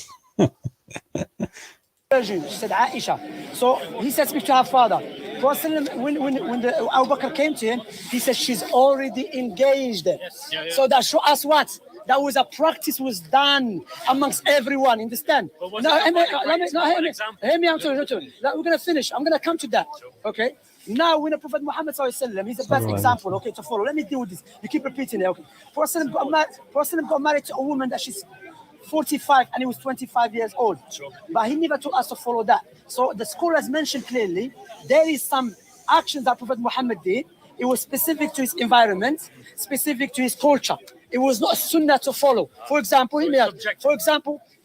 You understand? Well, it's a about- culture, yeah. yeah. It's a culture. That's what I'm saying. That's what I'm saying. It's a culture. But On the one hand, you say wait, it's wait. objective. No, On the other hand, I you didn't say say it's that. I didn't say that. You just said we agreed it's objective, and you can start talking You're about. missing my point. How is it subjective if that's the culture followed by all the people in a particular place and time? Culture. No, listen carefully. Listen carefully what I'm saying. It does allow say that something is true, and it is. Or Okay, does it depend on the can I culture? finish? Can I finish? Can I finish? Yeah. Okay, let me finish now. So what I'm saying in Islamic marriage, there is no specific age as long you don't harm yourself and you don't harm others. Okay, that's what it shows you. What Yeah, harm is haram. As Raspek says, harm is haram. Islam is universal. Islam, do you know what Islam is universal? Okay, do you know what Islam is universal? Because you have a mindset of a slave master mindset. You want to impose your way. In France, they get married. Oh, wait. In France, they get married at age 15. Do you have a problem with that? Yeah. You have a problem with that? If you don't have a problem with that, you don't speak about it. My friend. I will think about it. I will think about it. No, wait. But there's a difference You have to let me between finish. an age of 15 and that's among people. And But of course, country is 54-year-old pedophilia. having sex with a 9-year-old, But according to it's this, a moral example. according to this country, it's pedophilia, brother. Right. It's pedophilia. And hold on a minute. Why your God was doing in a woman private part? What's that got to do with it? Because you talk about morals. It's okay. That's good. Watch this. Changing the Well, I'm not topic. changing. Brother, are you playing games here? No, you're playing Okay. games. You're playing games. Is God the best way to show us moral? Why are you switching this? We already agreed I'm on asking ethical you. standards. Yes or no? Is it the best way to show morals? Does morality come from God? Yes. You Because believe that? so what? God, So you yes, let already me agree finish. with me. So it isn't subjective. You can't start saying back said it was different because that's subjective and that goes. I didn't against say what you that. I said didn't say before. that. Listen carefully. You're going to very carefully. Brother, listen carefully. Listen carefully. Okay. Firstly, I said to you, there was action that Prophet Muhammad did was specific to his time, specific to his situation. For example, Prophet Muhammad has a long hair. Why are you not asking us to have a long hair? What are you talking about? He doesn't. That's a good point. The man's acting like he doesn't understand. When care what Allah you were speaks telling. and he says He for all doesn't care truth, about me. is it true for everyone for all time or is it only No, true for certain some people? legislation for some period. For example, wait. Exactly. When, for example, when God said to kill babies and children, women, is that for all the time or specific? No, I'm not talking about the Bible. No, wait. You see, you know why? He's stuck in. Yeah, see, all you have to do is flip the script on Christian. Well done, Shamsi, brother. Well done. Wait, but your moral standard is your moral standard. Is your moral standard Bible now? listen to me. No, wait. Because I want to expose you today because you're not playing around. No, Is your Bible moral standard? How can I argue with a man who Is your wants- Bible moral standard? Okay, I'm asking you. Is your Yes, Bible there moral are things standard? that are descriptive and there are things that are prescriptive, yes? You're No, I'm asking you, saying is that your Bible Muhammad moral is standard? prescriptively the best moral I example. understand every That action. is not for then, it is for then and Listen for all carefully. time. I just clarified. Not every action that Prophet Muhammad did was for everyone Are to you follow. doubting Muhammad's example? Huh? Are you doubting Muhammad's No, it's the best example. Today? That's right. Today? Yeah, today, yes. But not every. See? Listen carefully. What I said. See what he just said? He Not tried to every say that action. Then it was okay. Not every. Prophet Muhammad had a long Yeah. This guy's desperate. He's desperate. Big up Shamsi. hair. Do I have to have a long hair? If it's the best moral example, then that's Not what in he said. everything. Not everything. It's because clarified. What does that mean? Listen carefully. When a scholar said the best example, If the Prophet ﷺ wore sandals, do you have to wear sandals? Prophet Muhammad sallallahu he alaihi said. wait. Prophet Muhammad sallallahu alaihi wasallam, he never had Nikes. I'm wearing Nikes. So show us. Oh, look, same argument. I wear sandals today. Wait. Shall I wear sandals? Sandals. No. Exactly. I just said sandals, and he said it as well. See that? We thought of that at the same time. SubhanAllah. No. Wait. Hey, assalamu alaikum. Listen, if you click on this ad, I will show you how from Oh, alaikum salam, Mr. Harun Qureshi. Nice to see you. Welcome back. It's also recorded. What is the criteria? Is the Bible correct? Is it, Why are you getting out of this, mate? Don't talk How? about the Bible. Talk about your No, he's not getting out of it. You're the one that's trying to get out of it.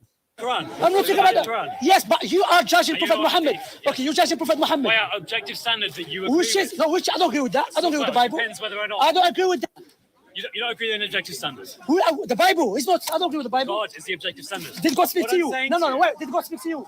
No, listen. So I'm where you saying getting that God is objective or moral? Where are you getting that information from? Listen to me. Me and you are both theists. We both agree that God is the objective standard. Except for some reason, when we start talking about this, you start saying, "Oh, actually, back then it was." No, right I didn't- then, and listen. there's another-" You start making No subjective problem. arguments. We agree that God. Stick to what you say. Okay, no problem. We agree that God's objective morals, correct? Yes. Okay. And so Wait. it's objectively okay for Muhammad to have sex Listen with carefully. a Listen 9-year-old, carefully. yes? Listen carefully now, because clearly you think marriage only sex. That's what you think. The consummation of a marriage. That's what you is think. sex, Marriage yes? is sex. No, it's not just marriage sex. Not just sex. That's what you think. I'm more concerned. So your mother and your father just had that for sex. I am more concerned. No, Muhammad had sex your with father had your mother only for sex. Why are you insulting? Why But we also say Prophet Muhammad about sex. Wait till Prophet Muhammad. Look how the hypocrisy. This is true. Mullah is hypocrisy, ikhwa. Hypocrisy. No. He cannot deal with it because he I'm knows not. deep down there are problems. No, we're not. No. knows there are Prophet problems. Muhammad, the best example, if that would Had sex listen with an carefully. idol. Like, although Shamsi is giving good arguments, his manner, look at the difference in mannerism. The chap on the left, he's very, like calm, almost calm, right? You can see he's stressed, but he's got somebody shouting in his face, pointing their finger at him, like moving around. He could be a little bit intimidated, right? He's being triggered, and Shamsi's really pressing him, like. But Shamsi, this shouting stuff and screaming, I don't know. It doesn't make your argument any stronger or better. Listen carefully. You and I, we agree God is morals, okay? Listen carefully. Pay attention to me. No. Now, where do we get that information from? Where do you get that information from? God doesn't speak to you. Which scripture? Wait. Which scripture? Well, for me, as a Christian, it's the Bible. Bible. So stand with it. No. Look, it's gonna stand with it. Stand with it. Stand with the Bible. Is the Bible, can the Bible be a criteria for a good action or not? Your Bible said kill children, babies, and women. Is that a good example to follow? What? And woman is women, not woman.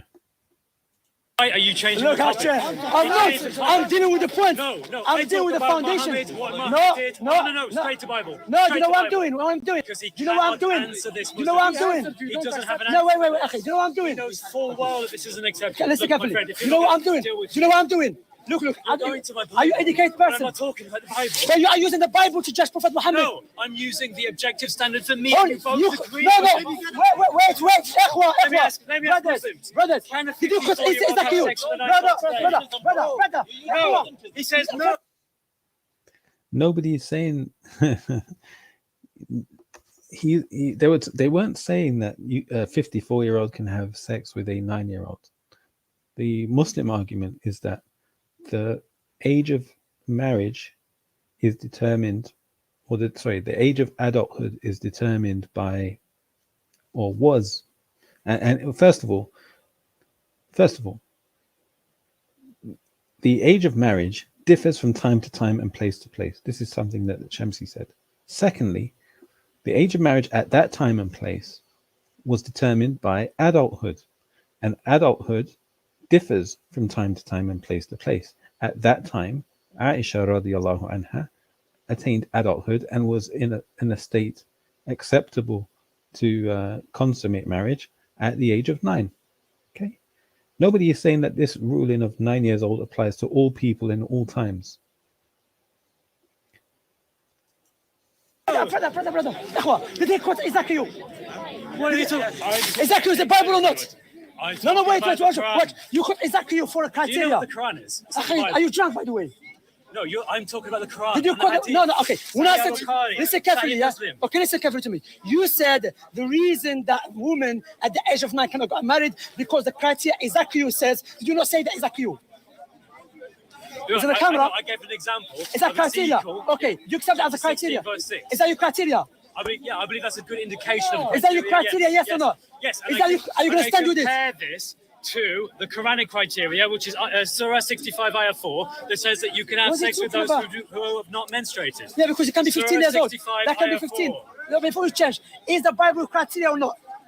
Why Prophet Muhammad Why did do you keep going to the Bible? Because he used exactly you. Do you give an example for the Quran? No, he used exactly you. Let's deal with the Quran. Let's deal with the Quran. He used exactly you. Do you use exactly you or not? If the Quran was the word of God, it could deal with this claim. No. It could deal with me. It would have an answer to me. But it has no answer. Listen carefully. Because you have to go to the Bible. No problem. The Quran says 15 years old. That can be 15. No, before you change, is the Bible criteria or not? Do you use exactly you or not? If the Quran was the word of God, I can't believe it, this guy. I can't believe it, this guy. I can't believe it, this guy. I can't believe it, this guy. The Quran was the word of God. I can't believe it, this guy. The Quran was the word of God. The Quran was the The Quran was the Quran was the word. The Quran was the word of God. I can't believe it, this guy. He does that very well. He acts like, I can't believe what I'm hearing. He looks around to people and says, what? What have I just witnessed? Because the Quran is So wrong. regardless, so let's do the Bible now. Because you accept the Quran. Listen, I'm saying to you. Are you drunk or something? You look embarrassing I yourself. do not believe that there is a You guy who's standing here. said to 54 Wallahi. year old had sex with a 9-year-old. Who said, if you think marriage only sex, then your father would have your mother How do you for sex. consummate a marriage? Huh? How do you consummate a marriage? Or How for did se- Muhammad Okay, consummate wait. marriage according to Aisha? So now, if I'm married to a woman, she's 25 years old, are you gonna say Shamsi having sex with his wife, or are you gonna say he's married? Why you keep using the word You are sex? dodging the question. No, you are being a dodging person the hypocrite. answer. You have a I'm not slave being master hypocrite. mindset who you try I've to been impose your consistent way. the whole way That's through. what I say to you. I No. think a 54 having Okay, sex no with a problem. 9-year-old That's is wrong. not the criteria. Killing babies and Right, children. the Is it greatest okay? moral example. Is it okay? Watch this. It's wrong. Back to the Bible, yeah? Back to the Bible? He Back to doesn't the care. Bible? Why he doesn't care?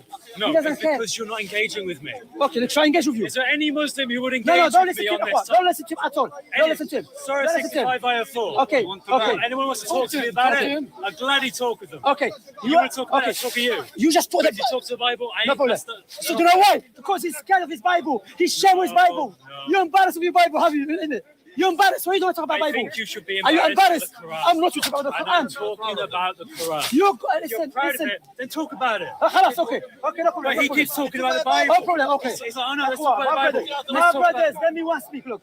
Okay, you want to talk about the Quran, correct? Yes, that's what, Okay. that's the whole question. Okay. The gentleman. No problem, no problem. Do you accept the Quran as a criteria? Do I set it as reliable truth? No, Okay, so what's the point of the Quran? because you accept it as the reliable truth. So I follow think it. It's evidently wrong. Okay, So let's make an argument. tell me Here we why go. it's wrong. Why it's wrong? Yeah. I think it's wrong because it is clear from an objective moral point of view. Where should you get it from? That a 54, the same place you do. that Where's your 50 Quran? From I God. take it from the Quran. God. Yes. From Quran, I take it. Exactly, good point. He said that. How do you determine your objectivity? Mine is from the Quran. Where's yours? God. I take it from Quran. It's a careful. Right. Yes. And I think the Quran is wrong. So where do you take it from? From it says from God. So if you're saying that the Quran is wrong, then where is your objectivity coming from? Where do I take it from? I take it from God. It's the From same where? objective Where? standard that you have. No, where? God. Yeah, so he takes it from God. All right, how? From where? God Yes, speaks we to you. have different scriptures. We get that. That's what I'm saying. So he gets it from the Bible, yeah. That's not the No. question here. Wait. The question is your scripture He's says not getting the that point. a 54-year-old Listen had sex carefully. with a 9-year-old. Listen carefully. My scripture You are doesn't say saying So he realizes he's cornered. He tries to bring it back to his question and flip it. Put the onus back on the Muslim.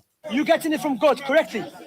We have hundreds of students Oh, worldwide hey, and collectively Qureshi, how are you? generating over $1 million Long time in no see. revenue with their You're getting it from God correctly. Habibi. Oh. One person, not one person. Okay. Last, Okay, shall we- No, shall we change the topic? No. I'm not changing. No. Let's keep talking about it. Let's keep No talking problem. about it. I'm gonna go soon. Let's keep Okay. talking about Let's it. go back Muhammad to is the a main point. 54-year-old That's a sex good with a point. This is a good point. Okay, You want to talk talking about the Bible? I was talking. Listen. Firstly, you said you get it from God. My brother, why? Brother, it's not how you debate. It's not, yeah. Okay. In order not to cry, for example, me, when I judge Christianity, I judge it based upon the Quran, okay? So now, imagine I said to the Christian, war is evil. The Christian will tell me, hold a minute, Shamsi, but in the Quran, it speaks about war. So you're hypocrites, okay? So now I'm asking you, when you try to judge Prophet Muhammad sallallahu alaihi wasallam, bear in mind, you cannot even judge his sandal, okay? When you want to try to judge Prophet sallallahu alaihi wasallam, where is the moral you're getting it from? God doesn't speak to you directly. You're getting the information from where? Okay, let me expand. Where is your yardstick? So, in your religion, Muhammad is a great. I'm not asking you that. No, I'm asking you that. Jesus, I'm not asking you talking that. about my I'm question. asking you a question. Let me just answer. No, I'm asking you. No. Where you getting your? It's not, let me answer. Where is your yardstick? Where you get the yardstick from? Jesus is the key. He is the King. That's of it, Kings, Jesus. The Prince of Princes. That's the it. Lord Thank of you Lords. very much. Shamsi done it. He triggered him. The guy eventually said it. Thank you. Now we're speaking. He did not have sex with a 9-year-old. Now we're He was speaking. not 54 years Now old. we're speaking. So Jesus is Jesus. No, You Jesus. evidently know from the hearts of man. Yes. A 54-year-old having sex with a 9-year-old is wrong. Okay. If it was outside Finish. of Islam, you would say it's wrong. Okay, finish. But because it's in Islam, you have to You finish. affirm it's Okay. the greatest moral example. No, he doesn't believe that. He doesn't accept that. No, he doesn't accept it. He doesn't accept it, Habibi. He doesn't stop. Now watch. He said Jesus is the criteria. Can you? as a Christian, Yes, okay. Can you tell me why your God was doing inside a private part room? You're changing the thing again. Is it better? I'm showing you criteria. You are embarrassed that your God was inside the woman's private part. You are embarrassed. Can you tell me what your God was doing inside the woman's private part? That's nothing to do with Muhammad. Is that a good example? Is that a good example to follow? Is that moral? What are you talking about? I'm asking. What did he say? He said, "Can you tell me why your God was inside a woman's private parts?" Is it good moral for a big man to look inside a woman's private parts? She's not his wife. I'm asking you, is it moral for a big man to look inside a woman's private parts? That's not his wife. No, none of you stop. I do want to talk about Jesus in the incarnation. Is it moral? Because that's what he wants to talk about. about. No, don't talk about that. No, I don't want to talk about that. He's embarrassed. He's embarrassed. Okay. Why would we be embarrassed about that? We have no reason. You're not embarrassed for God to be inside a woman's private parts. You have every reason to be embarrassed about what your prophet did. Prophet Muhammad got married to Aisha at the age of 9. And had sex at the age of, not marriage at the age of 6. Brother, you mentioned about sex. What's that? Okay, did your father have your mother for sex? Did your father have your mother every day for sex? Why are you talking about my father and my mother? Because what's about Prophet Muhammad marriage like that? Why is he, you see how this is evil one? Hypocrites. You're hypocrites, man. You're hypocrites. Yeah, you are. Because you are trying to say Prophet Muhammad's marriage only sex. I think it's a bit. I think I touched a nerve. No, you don't touch a nerve. Because you have been hypocrites. Okay. Don't call me evil. Don't call me hypocrite. Oh, wait a minute. You have a problem. No. You have a problem when I said your father had sex with your mother, but you keep saying Prophet Muhammad had sex with his wife. Why is he bringing that up? Because you said marriage only sex. You said marriage only sex. I want to critique an action that your prophet did. You cannot critique it. You can't. I can't. You can't because why? The Bible that you're using is corrupted. Why? He's going around the place. He's jumping around. Not. He's basically telling you that you cannot criticize something without criticizing yourself. Okay, that's what he's telling you. But the man is refusing to criticize himself. He just wants to criticize Islam. Brother, leave him. Forget this. This is a joke. You want to come in and talk about objectivity, right? Let the brother speak. No, you're talking about objectivity. Yes. Objectively, morally, your Bible says that he tells them to rape children, kill donkeys, kill everything. In 20 years' time, if the government was a waste of time. I know it's marry or have sex with his own child, are you going to say that's accepted? No, listen to me. Presentism. I wasted my time. Show me where he says Prophet Muhammad's enemy has any problem with Aisha's marriage. They said he was a womanizer for one thing. No, wait. Show me where he says that. Does it not Show me. Tell you the specific. He's lying. Come on. You're meant to know this, not me. He never said that. No, they never said that. You know who said that? The Western world. No. In his lifetime, listen, brother. You listen. In his lifetime, Prophet Muhammad, no one criticized the age of marriage between Prophet Muhammad and Aisha. Okay, listen carefully, because we want to be educated. Yeah, it's not here about scoring points. Yeah, let's start from the beginning. When he got married to Aisha, firstly, yeah. No one from his enemies said he's doing evil action, okay? Exactly. Do you know who's the first person spoke about Aisha's issue?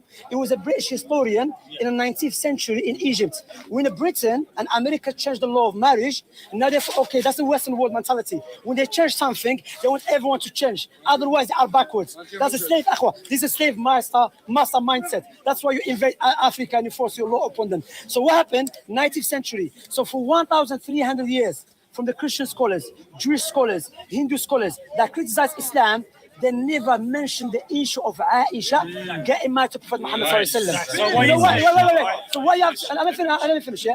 So what I'm saying to you, what I'm saying to you, look, yeah? If Aisha comes to you now, she said to you, look, she said she's okay. The environment, society is okay. And her parents say it's okay. Who you speak on her behalf? What say so? If Aisha come with her parents, with her tribe, with the same society, same people, she said, no, I'm okay. At the age of 20, she said she's okay. Not at the age of 9, she was 20. She said he's the best husband. He treated me the best way. 20 years old. Are you going to accept that from her? Okay, first of all, we know that when people are abused at a young age... Sorry, why so? I think your question can be answered simply... Muslims claim that the real Torah and Gospel were in Medina at the time of the Prophet Muhammad. Where do they claim this? And do they claim the whole of the Torah and Gospel were there? See, I doubt that's the case. Okay, if anybody is claiming that the Torah and the Gospel were in Medina, they probably mean parts of it, not the whole thing. And were they saying that the Torah and the Gospel were there in their original form or the corrupted versions? So I don't think your question will get past the first post. Yeah. They can be made to say things and even alike and agree with their accusers. No, regardless of ethnic. Regardless, what are you going to say? If she's mentally and physically able. If she's mentally and physically No. You cannot look. Listen, the hadith. Wait. He doesn't accept it. We have to understand what the Prophet mentioned. There's a hadith. Prophet Muhammad told us, yeah? Do not harm yourself and do not harm others. So when I said about the marriage, the age of marriage, that's why Islam is universal, because every society functions according to its nature. So now, according to British law, it's 18 years old. But this law cannot be applied in America and France and Africa. Islam comes in and says, yeah, there is the age of marriage. What is the age when a girl she's physically, mentally ready? You understand? And I don't think it says that. No. In your tradition. No. What it says the hadith? Shafi'i said that. Imam Shafi'i said that. Imam Shafi'i, one of the great scholars, Abu Thawr as well. The 2nd century they existed. They said from the hadith, deriving rulings from the Quran, the verses, that when the girl, even if she's 20 years old and physically, mentally not ready to get married, she's not allowed to get married. Shafi'i mentioned Abu Thawr. So that's what Islam is not about pedophilia. I guess it's the criteria then, is what is it to be mentally and physically ready. That's what I'm saying. So according to it, society, the environment. There you go.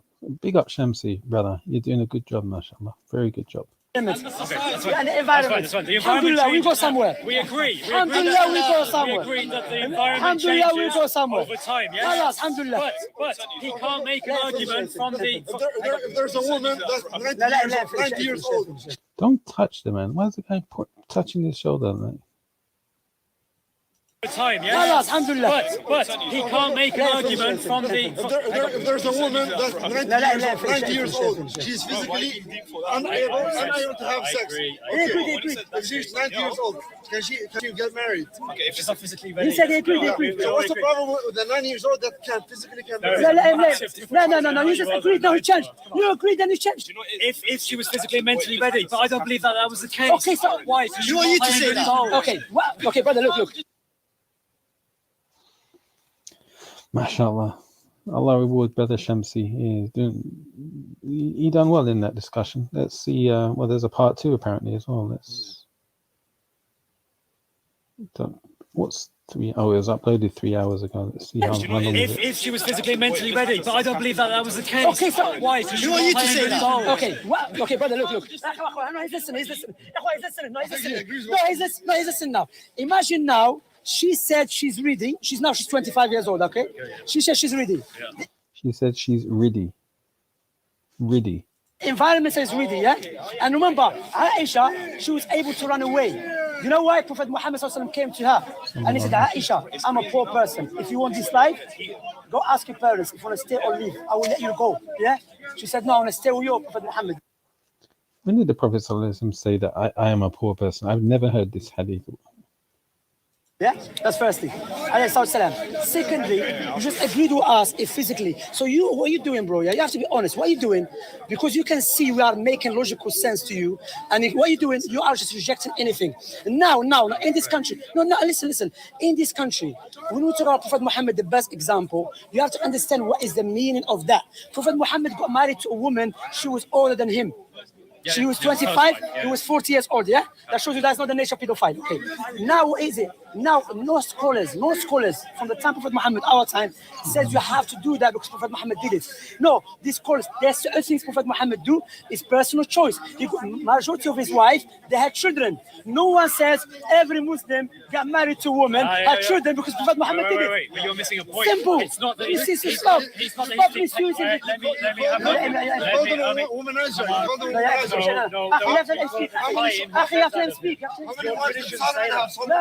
Your traditions say that. Solomon married 300 wives. Listen. So at Speaker's Corner, where everybody is free to talk, Shamsi wants to not allow anybody else to talk. In a sense, it makes sense because the discussion will never conclude. It will just keep jumping from topic to topic. There is a difference. Let him speak. You have to let him speak because he's listening now. Thank you. There is a difference between mandating that you have to do something and saying that you can do something because it was set as an example. Yes. So when Muhammad had sex with Aisha when she was 9, he set an example. What's a marriage? Why don't say marriage? Why don't you say marriage? Why don't you say marriage? No. Why don't you say he got married? No. Wait. He married at the age of 6. Consummated the marriage at the age of 9. Age of 9. Okay. No problem. Why? Okay, just we have to have a nice discussion. Yeah, we're not here to score points. Okay. Like now, if I speak about any person here, and you got married, I'm not going to say him, oh, you had sex with her today? I'm going to say him, no. What I'm going to say to him, I will say, congratulations for your marriage or for your sex. What do you say? When someone got married and you have intercourse, are you going to say, congratulations for sex or marriage? If someone got married, that Aisha had sex at the age of 9. You got married to her, yes. Consummated. I understand, consummated marriage. She was married at 6. I understand that. Right. But you keep saying, he had sex. Maybe when he had sex he had sex 9 and he had sex with her and had intercourse with her at the age of 12 or 13. No. So why you keep mentioning that if you say he got married to her? I don't think I know what you're doing. No, do you know what he's doing? Do you know what he's doing? And you would agree with me. Do you know what he's doing? The impact of terms. If he say she got married, the viewers think, oh, she got married.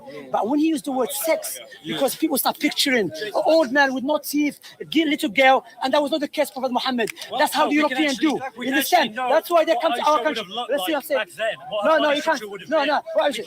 Looking like a little girl like this. She was 9. Shamsi said, that's why they come to our country. But you're the one in their country right now, right? Yeah, she would look like a little brother. My friend's daughter, she's 10 years old. She's older than you, and she's taller than you. Wallahi, she's 10. When I looked at her, brother, how old? So that's because of nutrition, yeah? No, come on, man. So he's gone back to the very first point of nutrition after all of that discussion. I know, regardless. Anyway, should we change subject? No, should we change subject? Well, I just wanted to talk about this. Why you said let's change the subject earlier on? Earlier on, he was asking, let us change the subject. Okay, well, I was going to talk about the preservation of the Quran. No, before that, you already chose a subject. Let me choose a subject now. Okay? Look, my friend, I came here to talk about this one thing. No, you earlier on. No, earlier on he said let us talk about Jesus incarnating. You talk about that. You said let's talk about it. I said let's. You said that on the camera. I said let's change topic, and I was about to say to the preservation of the Quran. No, he said incarnation. Okay, are you proud of your Bible? Are you proud of your Bible? My friend. I came here to talk about one thing. Oh, that's it. And that's it. Are you proud of your Bible? That's what I'm trying to ask you. I'm trying to ask you, are you proud of your Bible? I want to talk about Aisha, 9 years old. Okay, Aisha doesn't care about you, and she'll be happy she's in the hellfire. But it's okay now. Are you proud of your Bible? Wait, will you be rude? I'm not rude. Aisha will be happy she's in the hellfire. Yes. Because you're slandering. Because you're slandering her. Everything I have said to you comes from your hadith. Habibi, please, Habibi, wait. What I'm saying I have not said anything new. No problem. Are you proud of your Bible? I'm not going to talk about that. Allahu Akbar. You're scared of the Bible.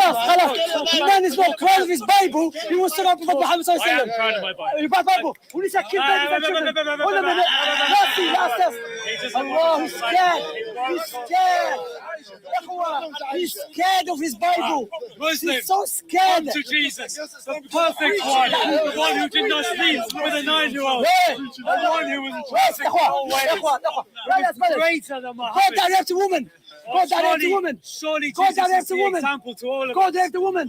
Come to Jesus. Okay, it was the example. You are loved. You will always be loved. It was example. No matter what you believe, there is always room for you in the house of Israel. Come to Jesus. Example. Come to Lord. He is King. King of kings. Lord of lords.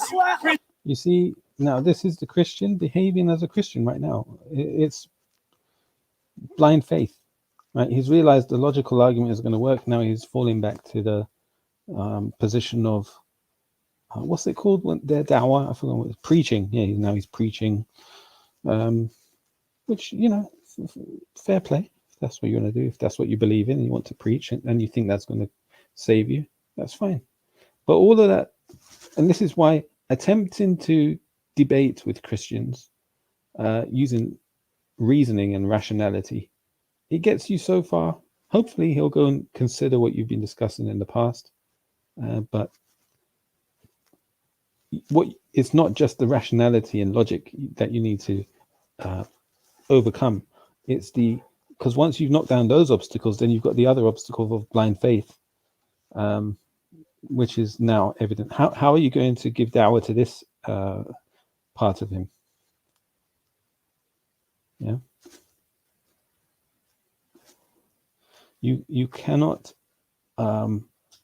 logically tackle something that is not logical. Yeah. Or you cannot intellectually tackle something that is emotional. To preach the wonderful counselor, the divine, preeminent son of man. He is King Muslim. You are loved. Okay. You will always be loved. Can we ask you for is Jesus love? Is he love? Yes, he is Can we love. test He is that? the second. Can we test that? I'm not going to engage with you. What? So you just make it clear. I just had no. Listen. Allahu Akbar. I'm a Bro, for your. you know Prophet Muhammad's sando, you can't even criticize it if it's bad or not. He had sex His with a sando. You God raped a woman that's in her private parts. What are you doing about People are that? laughing about it. Yeah, you God. About you. He's laughing about you God inside the woman's private parts. The 9-year-old. No, you God was inside woman So now it's turning into insults, right? private parts. What the heck was he doing in there? See, when I bring this up, Just end the discussion, walk away. If somebody's insulting the Prophet, why are you even discussing? Just walk away. حتى يخوضوا في حديث غيره. Until they enter this discussion about something else. he has to bring up things. He has to I'm try and bring asking it him, back. is that good moral or not? Because he Is can't that deal good with moral? it. I get He you can't with deal it. with I it. get you with it. And you agreed it. Listen to me. You're Anyway, my God is didn't go to inside a woman's private part looking like a baby. Your God pretended to be a baby inside a woman's private part when he knows he was God. Calm down. Look, He said, your God pretended to be a baby. By the way, this is a good screenshot, actually.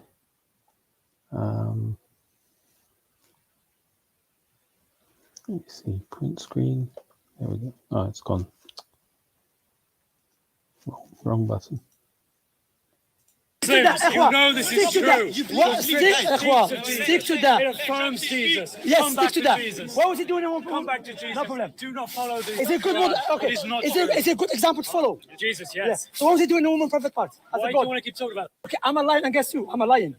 You slandered me, yeah. Okay. Do you not believe that Jesus, when he was inside the woman's private part, he was God? Why are you talking about that? Because you said I lied. That's what I said. You believe. That's what I said. That's what you You believe. said I'm evil. Let's change the subject. are crying. victim, Stop crying. victim. Stop being victimized. You're not victimized here. not a victim. Yeah, I'm listen. I'm not a victim. Listen. You're just not a nice I'm not guy. lying to you. What about you? You're lying against my prophet. Says shout abuse. I never No. shouted abuse. Yeah, exactly. Good point, Shamsi. What have I said that's abuse? You said Prophet Muhammad why didn't shout abuse? Did you say that? If a 54-year-old has sex with a 9-year-old, He got married to her. she That's shout hasn't abuse. menstruated and she isn't ready, which is what the hadith records. She said she's not ready. By definition, yes. She said she's not ready. Wait. And I've been very careful with the words Wait, I no, use. you said, no problem. You said, He's having difficulty. Oh, look how many. I'm not having difficulty. Look, listen to his speech, don't answer. Listen. He's a Christian. Listen. You said she was not ready. Show us where he says that in the hadith. Because you said the hadith says that. No, Liar. Listen, no. You're a liar. You said On the camera. You said that in the hadith it says you have to be physically and mentally ready. She said she was ready. Show me where it says The hadith. exactly what it means to be mentally and She said physically she was ready. ready. She was a woman. What is that? What was the condition? Yeah. What was the condition? She was a woman. Where's the condition? The condition. What was the condition? Aisha, she said, when the girl reached the age of 9, she's a woman. Do you accept that? You're saying that all 9. Now they're going through the exact same talking points they've gone through an hour ago. Look, he's not accepting. He doesn't care. He doesn't matter. So no, wait. All 9-year-olds. So wait. Am I hearing that? Wait. You said. You said to me, hadith. Says because she is 9 years old. She was ready to get married. Yeah, she got married. Yeah.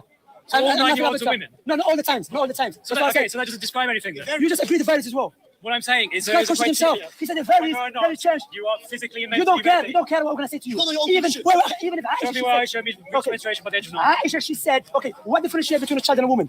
You say menstruation. Let's go with that. خلاص, Aisha, she's a woman. Wait, where did she say that she entered menstruation? She said she's a woman. She's a good woman. It's not a child. Where did she say that she menstruated? Brother, no. He won't say. What's your name? What's your name? Chris. He wants Aisha say, Chris, by the way, when I reach the age of 9, I am go at the day. She said she's a woman. By definition, a woman. She reached the age of 9. I guess Aisha. Speaker. You believe in any God. You believe in a God that is objective. I believe God better than you, God. You God is objective truth. Okay, you know what? I'm not this, yeah? I'm not sure. No. Habibi, I'm not here. Wallahi, yeah. If God speaks to this person, like Allah mentioned, he doesn't care. He believes he has something against Islam. When we prove to him he's wrong, he's just stubborn. That's why. So we're waste of time speaking to him. But we say our God, I'm bigger than his God. Have to accept that because his God is a woman private part, and I'm bigger than a woman private part. So I'm bigger than God. That's it. I can't address it. You believe that? You're saying how bad that is. You're trying to fight that. That's what you said. I said to you, you call me. Listen, don't change something. Your character is in question because of how you've. Your character is in question. I never said Muhammad was beautiful. I never said. You said you should abuse. I said it would be if she hasn't menstruated as a bare minimum. You're lying. You can't give me. No. Aisha doesn't care about you. Prophet Muhammad doesn't care about you. You said Aisha is hellfire. You said because you stand in her. You lying and gas up. I pray you. You pray to God, I'm bigger than him. I pray you pray to God, I'm bigger than him. But I'm bigger than you, God. To accept the love of Christ. Tell this brother here. Because you surely need. No, brother. No, tell him this. You're my brother. Listen. It is question. No, leave him. How are we going to go? That's why I lie. Leave him. It's in a difficult position because he obviously he's religious because he believes in God. He wants to be good. He's not happy with the evil that exists in the world. Yet part of his religion means you have to preach, spread the message, and it also he's been taught by his elders probably that Muslims are the enemy. You need to. They're doing the work of the devil. You need to. Now he's thinking, how can I preach to them and call them to the Bible? How can I call them to Christianity? And the arguments he's been given is to target the age of Aisha radiallahu anha, and he's faced the wrong competitor right now.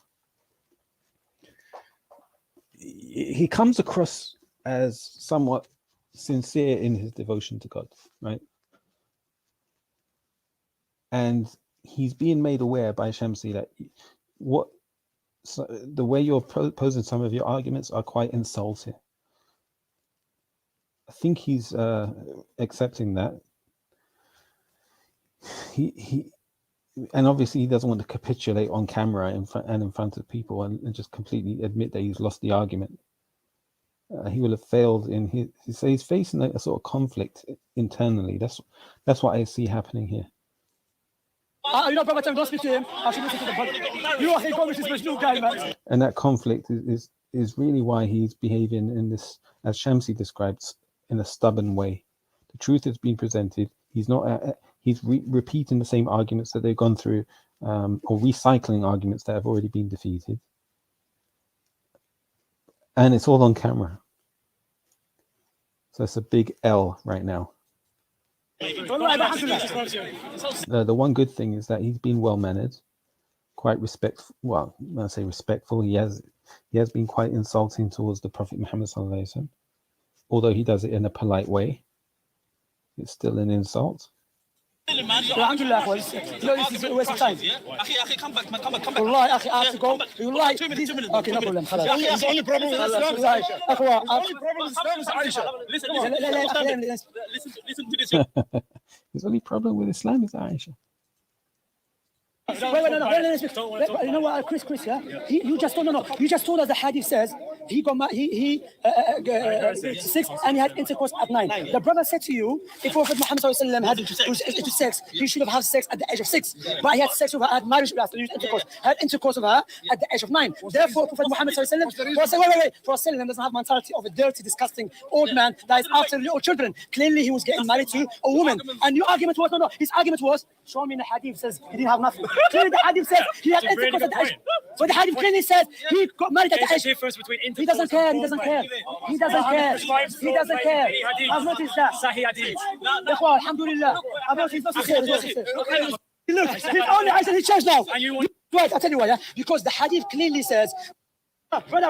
So now, he keeps dragging me in. No, I'm gonna go back to talk no. about- So you're not That's talking. my source. Wait. So you're not talking about this subject. Wait. That's it. No, wait. Prophet Sorry, Muhammad, no. 65, You mentioned something. I think just Chris. I'm following his No. advice. Don't follow his advice. We'll talk about Oh, here. Chris. you won't let me You talk about mentioned. You mentioned Prophet Muhammad. You said Prophet Muhammad is responsible for killing people. If this is a sin, so when God in the Bible said kill women, children is a sin. And he goes straight back to the He changed. You're embarrassed with the Bible. Just changed. It's embarrassed with the Bible. You can't address it. I actually thought I was going to You're get inconsistent. You're right. No, you're right. I finally get into it. Yes. It's Carry on. He said, what carry on? No. In the Bible says, look what it says, yeah? The woman, in the Bible, God ordering a woman to kill. You know what is her sin? Because she's married. She's married. He says, go kill every woman that slept with a man, married or she had fornication, yeah? Therefore, according to the Bible, that you're allowed to kill a woman that she's married. And why you have to keep keep the little girl for yourself? Why you the virgin one? Why? Because that woman, she's not virgin. So the little girl is virgin. Your God is as a child abuse. Take care. Let's go. How old was the little girl? How old they were? That's Shamsi's mic drop moment there. Wait, are you going? Are you doing? Listen, I wanted to talk about Aisha. No, by the way, brothers, will I leave him? Don't extend him. Yeah? The point here is, look, yeah, what I've mentioned. The point here. What I've noticed here, yeah? This guy, regardless of what you're going to tell him, he doesn't not care. He doesn't care.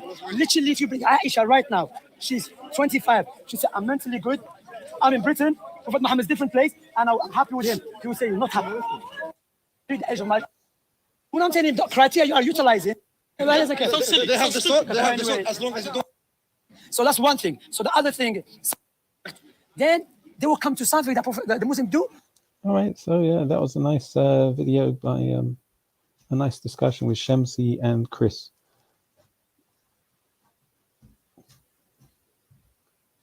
Very good performance by Shamsi. Yeah, may Allah reward him for that. Yeah, fantastic. Now let's see. We were recommended this video from Hamza's Den at the 4-minute 26:50 mark. So let's see what this is about.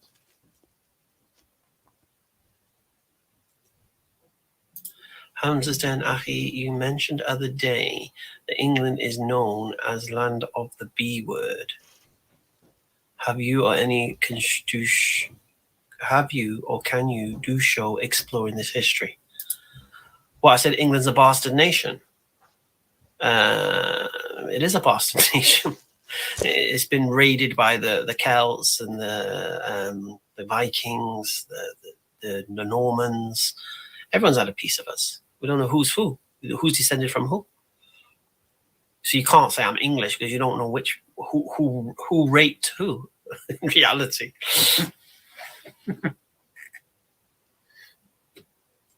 Is that it, right? Is that all you wanted me to show, Bird Nest Rat Fest?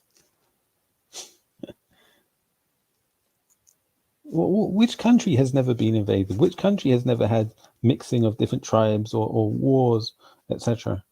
I don't agree with that term, saying a country is because then you can easily apply that to every nation on earth. You know, so. But well done, Bird Nest Rat Fest. You wrote the question without many spelling mistakes, so which is what you normally do. Is like you just type on your phone as quick as you can.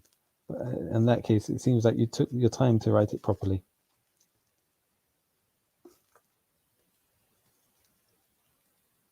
Brother Luton, how are you?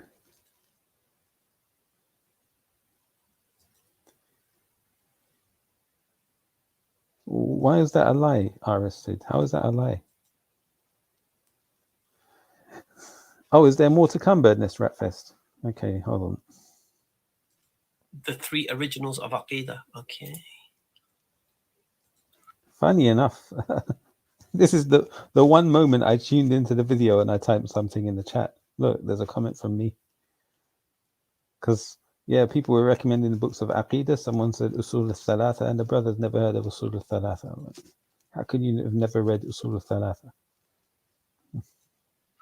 Yeah, the Saxons, you got the Anglo-Saxons, you had the Normans, you had the Vikings.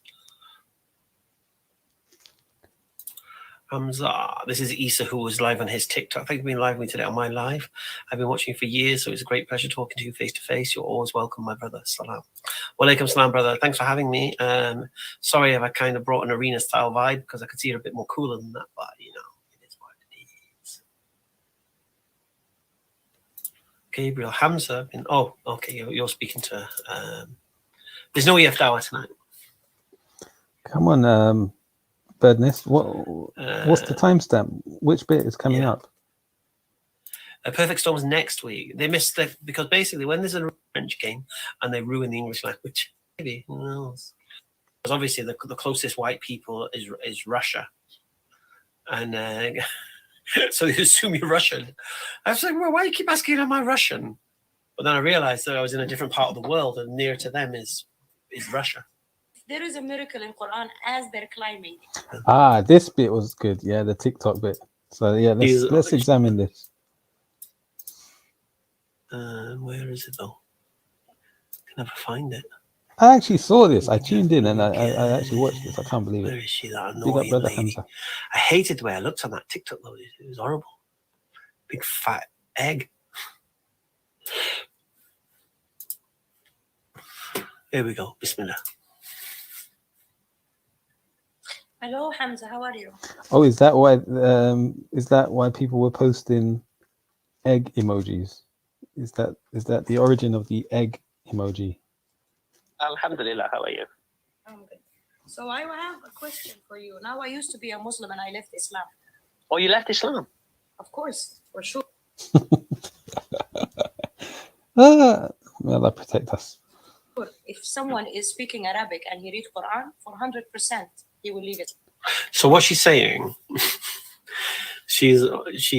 was Muslim and she. So it seems like Birdnest, I'm reviewing Hamza reviewing his discussion. He left Islam, and for sure, if someone understands Arabic, then they would leave Islam also. I don't think so, love. Islam. Now, okay. For you, before you speak, Mariam, I have this claim I make about ex-Muslims. Yeah, you have no intellectual justification to leave Islam. Yeah, so. So he preempted her because this is a sort of argument that we've had some atheists come at Muslims with. You have no intellectual basis for becoming a Muslim, and all right, so well, you have no intellectual basis. I guess what he's saying is that they use emotions. Their reason for disliking anything about Islam is usually emotional, subjective, not something based on intellect. I guarantee you the reason you left Islam was emotional. No, not emotional. I studied Sharia. I believe so. Did you study Sharia? Well, let's test my theory. I'm making the claim right now. The reason you left Islam was emotional. Come on, then. Okay. Why did you leave Islam? Okay, I speak Arabic, dear. That's the thing. I don't care which language you speak. Why did you leave Islam?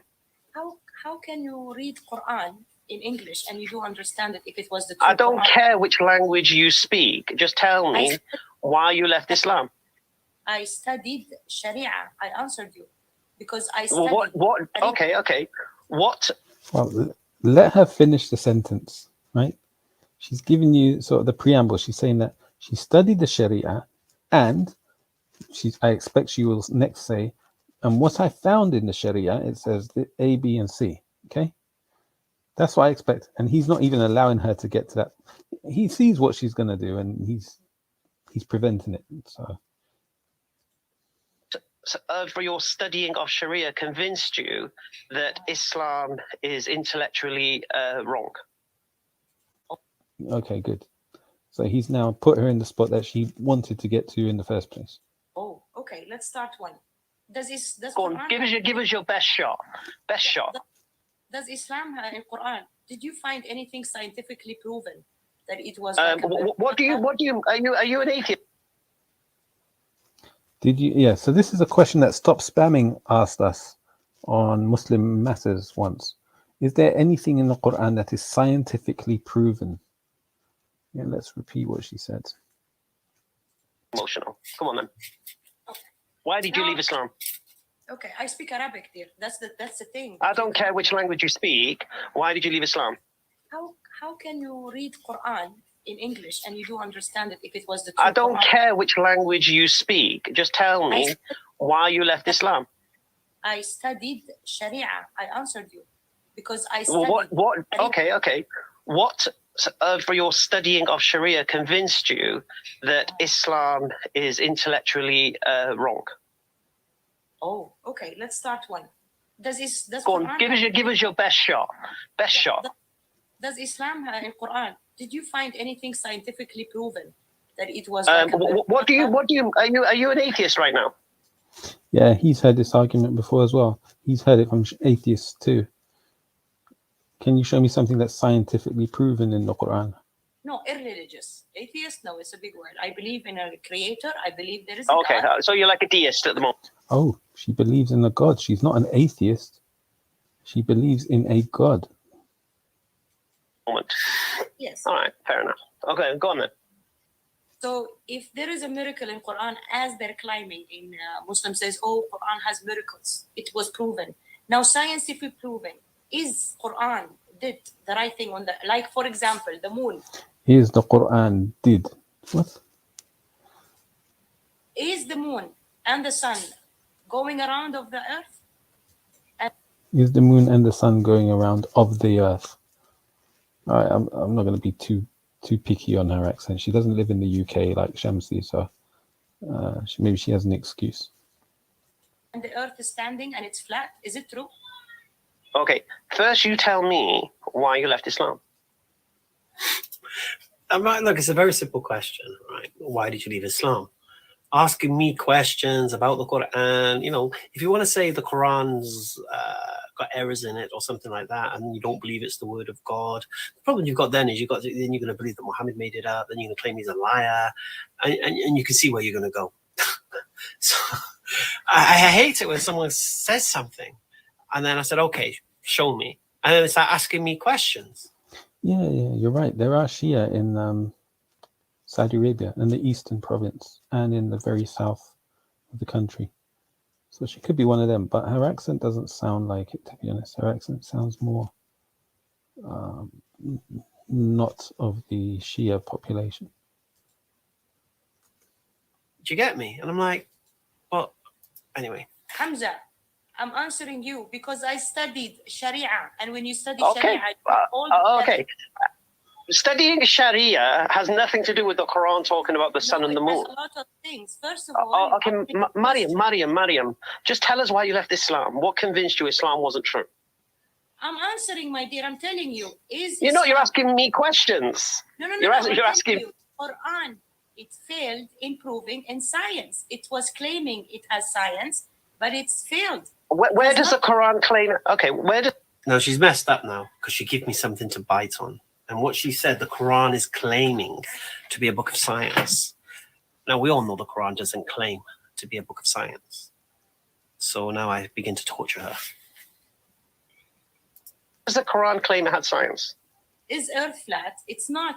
But this is a sort of difficulty that Muslims find themselves in, because I'm sure we've all seen these booklets that have been published by Dawah groups, which talk about the Quran and science, and they'll show you page after page of different things in the modern, not just in the modern world, but in the world, in nature, that have only recently been proven through scientific discoveries, yet the Quran mentioned it over 1400 years ago. So it doesn't help when you get so many people trying to show that the Quran is a scientific guide or a source of scientific information. Okay, you may interpret what you read in the Quran as applying to some scientific things that you observe, but it doesn't mean that that's the reason for the revelation of the verses that you're reading. So yeah, Hamza's done well in avoiding that. No, where does the Quran? No. Where does the Quran claim it contains science? إعجاز القرآن العلمي. That's in Arabic how we say it. Yeah, Ijaz al-Quran simply means the miracles of the Quran. Ijaz al-Quran al-Ilmi, well, this means scientific miracles of the Quran, but this isn't mentioned in the Quran. This is a category of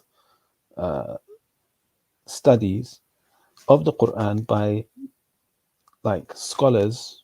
When I say scholars, people who read the Quran, and they'll say, oh, look, the Quran has this many chapters, this many verses, and if you add up the numbers, it comes to this, and this is a miracle. So they'll say a mathematical miracle of the Quran. Okay, but there's nothing in the Quran that says the Quran has mathematical miracles. It doesn't say that in the Quran. Okay, it's just people categorizing these things in such a way.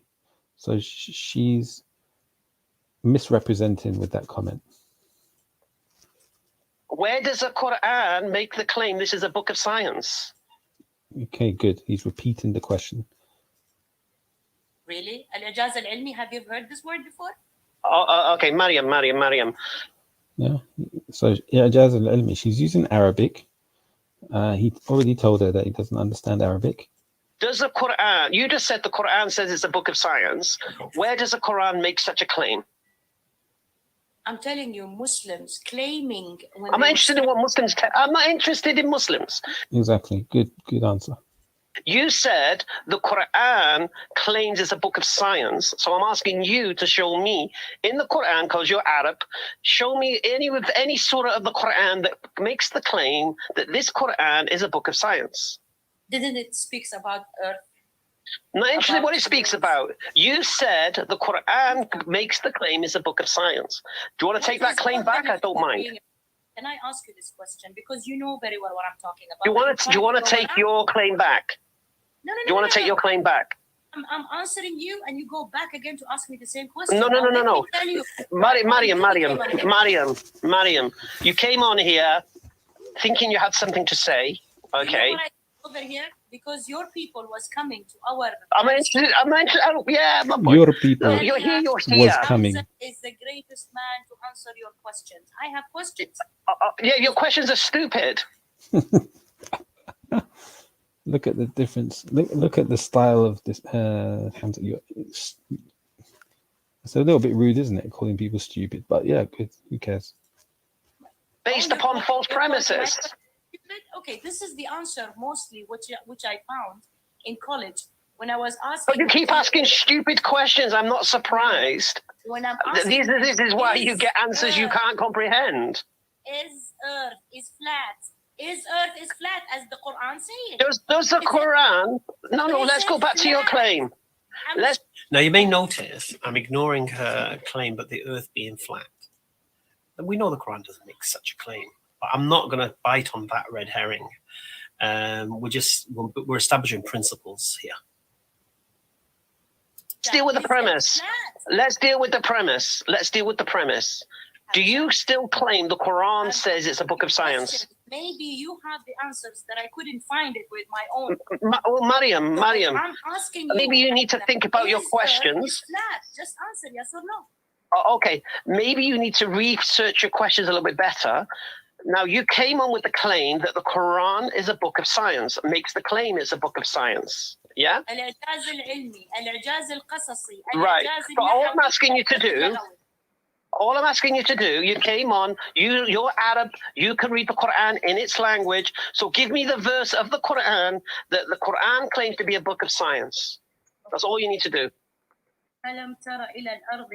You read it in English or you read it in Arabic? I want you to give me the surah number where the Quran makes the claim it's the book of science. Do you understand this? What do I say now? Just one second. Just bear with me 1 second. Babe! Just 1 second. I'll bring my wife. She understands Arabic. Just 1 second. You became a Muslim. Now look at the accusation. I became a Muslim for a woman? So for your wife. No. That's fair enough. That's the answer I was looking for. What's the answer you were looking for? Didn't even ask a question about my wife. A reason.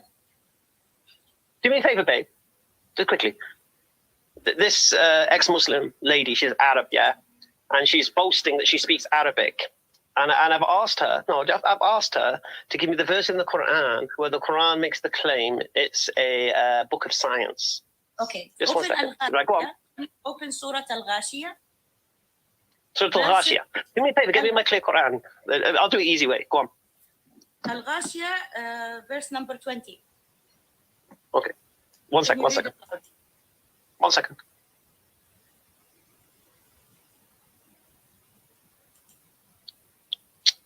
So you think I became Muslim to get married? Is that what you think? You said your wife speaks Arabic, then definitely she's an Arab girl. Yeah, my wife is Arab. Yeah, so you became Muslim to marry her? Is that what you believe? How does that logic work? Because my wife, mashallah, is from Morocco. That's why I became Muslim. That's like the only reason. There's no other reason. But to be fair, I think a lot of conversions to Islam are for love, or whatever the word is, for relationships. And I think a lot of the people who are Islamophobic, or when I say Islamophobic, no, anti-Muslim, I think a lot of that sentiment is because family members or loved ones have converted to Islam. So, yeah, it's not, I don't think her assumption was unfounded. Okay. But obviously she's not familiar with Hamza's story. I mean, he became Muslim before he met his wife, right? He was married before, he had a partner and ended up losing them or leaving them, because of his faith. May Allah reward him. The reason I could well become a Muslim is because I wanted to get married. I think I'm asking. Most of the mans who comes to Saudi Arabia, they are not. Most of the mans. Muslims, they become Muslims to marry Saudis. Is that what? I'm pretty sure men are not coming to Saudi to marry Saudis. Flipping out. Exactly. What mans go to Saudi Arabia to marry Saudis? First of all, they're not going to get to marry Saudis. Okay, so Saudi women only marry Saudi men. I don't even think their law allows it. Okay, and yeah, I think let's continue. What do you believe about me? I'm asking. You did actually make the claim. You went, oh, so that's why. Did you not? Did you not say that? Yeah, I said that. You're wrong. Okay. I never even knew my wife when I became a Muslim. Okay, great. So there's the first thing you're wrong about today, Mariam. Let's see what else you're wrong about. It's a lesson. Don't assume anything from people. Always ask them. First of all, you cannot speak Arabic. I don't know how you became a Muslim if you cannot read Quran. I'm sorry? I like blondes with How lipstick. can you read Quran in English? Okay, I'll say it again to you. You making the assumption about me and why I became Muslim is the first thing you've been wrong about today. Let's see what else you're wrong about. Let's see.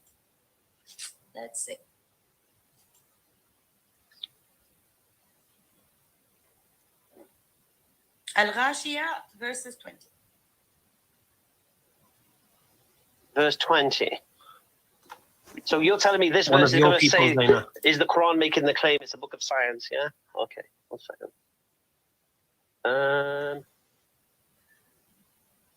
Do they not ever reflect on camels, how they were masterfully created, and the sky, how it was raised high, and the mountains, how they were firmly set up, and the earth, how it was leveled out?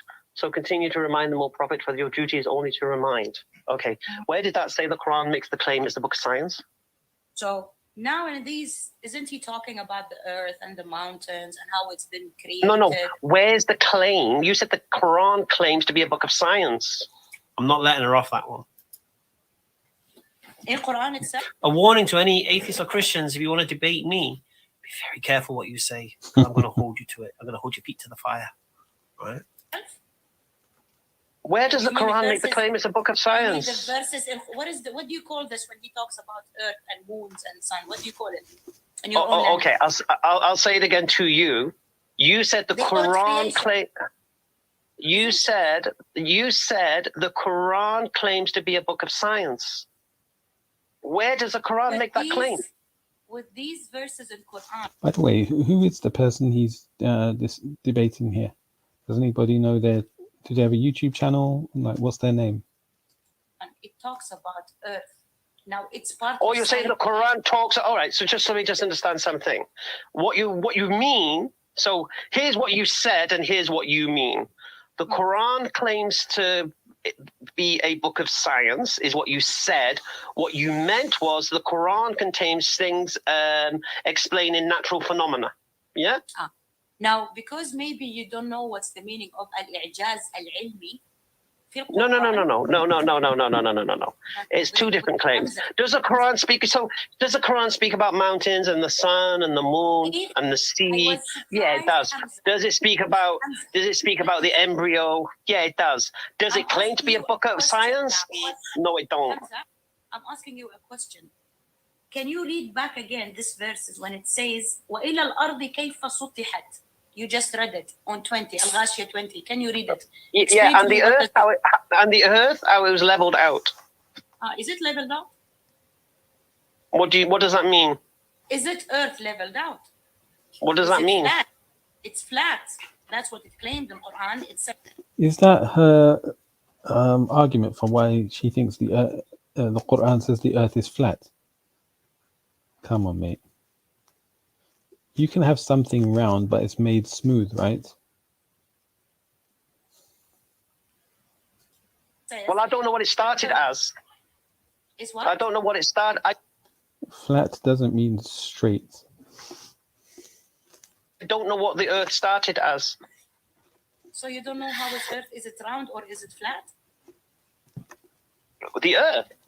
Yes. It's not even scientifically proven. There are people who are atheists like you who believe the earth is flat based upon non-religious reasons. Now you're wrong again. I didn't say I'm an atheist. Be careful. I said I'm irreligious. You're an atheist. I don't follow a religion, but I believe. Okay, so you're a deist. Who your book was ashamed of creating. Your book. You're a deist.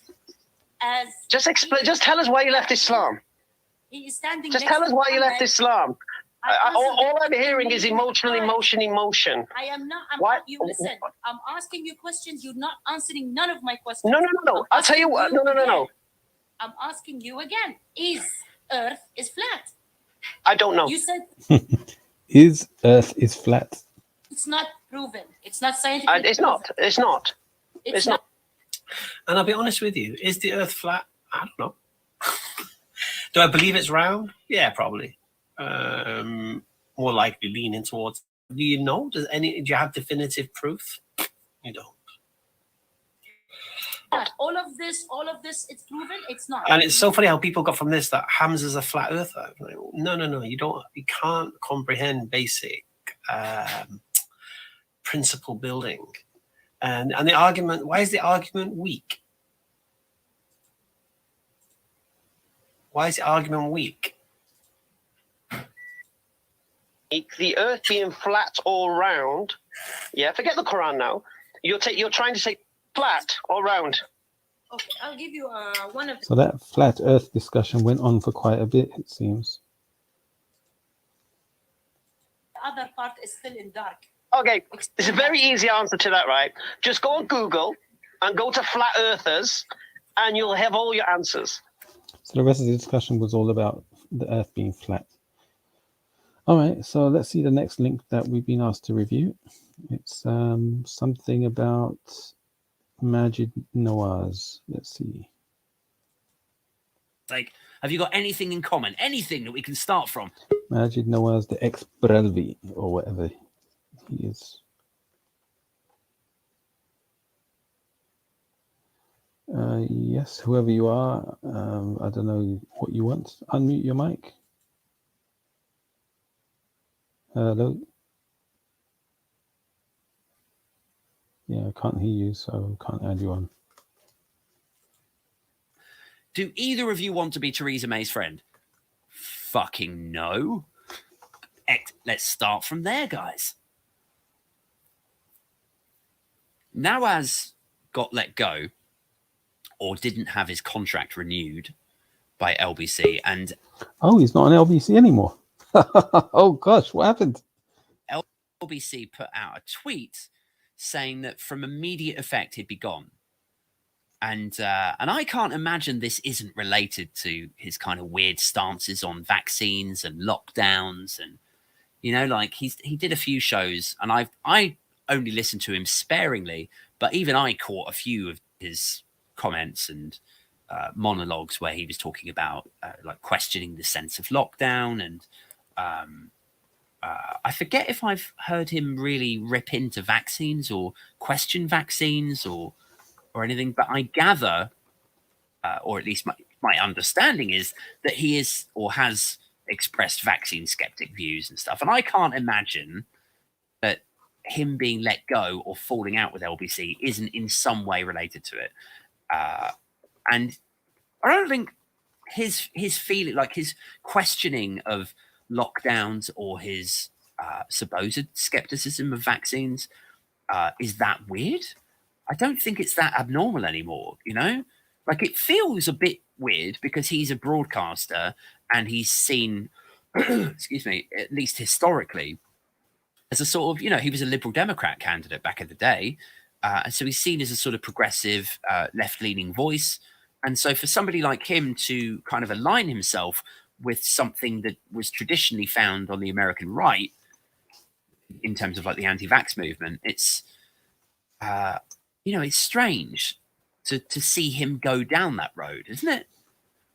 Do you remember when anti-vax movement was genuinely just a sort of fringe group of sibling fuckers on the American right? Like, you'd have to hunt those fuckers down somewhere in a mining town in the middle of bumblefuck nowhere. And now we all know someone who's at least like vaccine skeptic, don't we? We all know at least one person who's kind of bought into that shit. Imagine Nawaz, though, is like, he's quite an interesting character. He was radicalized back in the day as a sort of Islamist. I don't believe that story. Yeah, he was radicalized. Like, it's so convenient, isn't it? Like, so he was radicalized, and then Egypt unradicalized him or de-radicalized him. Is that what you're telling us? Islamic extremist. He was radicalized by being part of an Asian gang in London somewhere. He was indoctrinated and he joined this terror group. Cool. So a gang leader got indoctrinated. He joined. This is all BS. BS. I think for like half a decade. I'm not Islamic. Going on about global conspiracy thinks instead, or a little bit off the deep end. I don't know. I mean, I've never been radicalized. So, I mean, other than by. Oh, even Novara Media is talking about it. We have hundreds of students worldwide, hey, Harun collectively Qureshi. generating Welcome over back. $1 million in revenue with their online. LBC host Majid Nawaz has been dropped by the station. They announced the news in a tweet. Oh, this could get a copyright strike, couldn't it? So, not sure if I should be showing this. Let's listen anyway.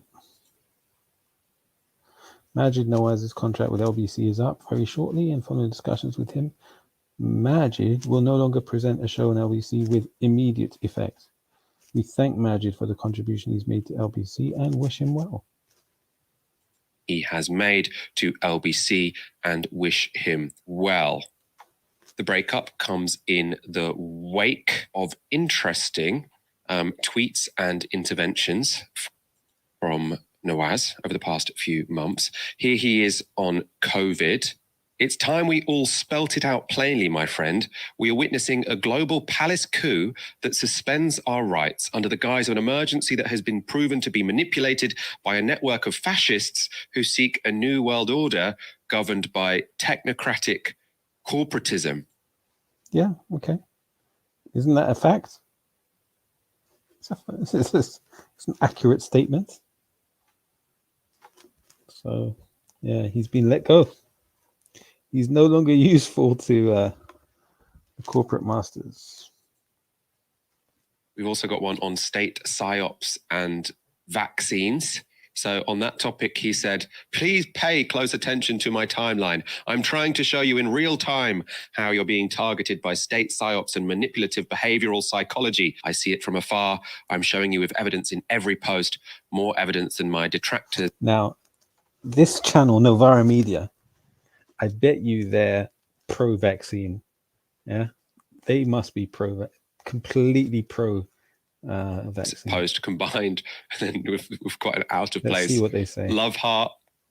We'll keep showing you more of these They're tweets. going to Kind call of him a explains why conspiracy this parting of ways has happened. This is when he blamed Antifa for the Capitol riots on the 6th of January 2021. So he says here, reports on protesters who stormed Capitol Hill being Antifa infiltrators are becoming impossible to ignore.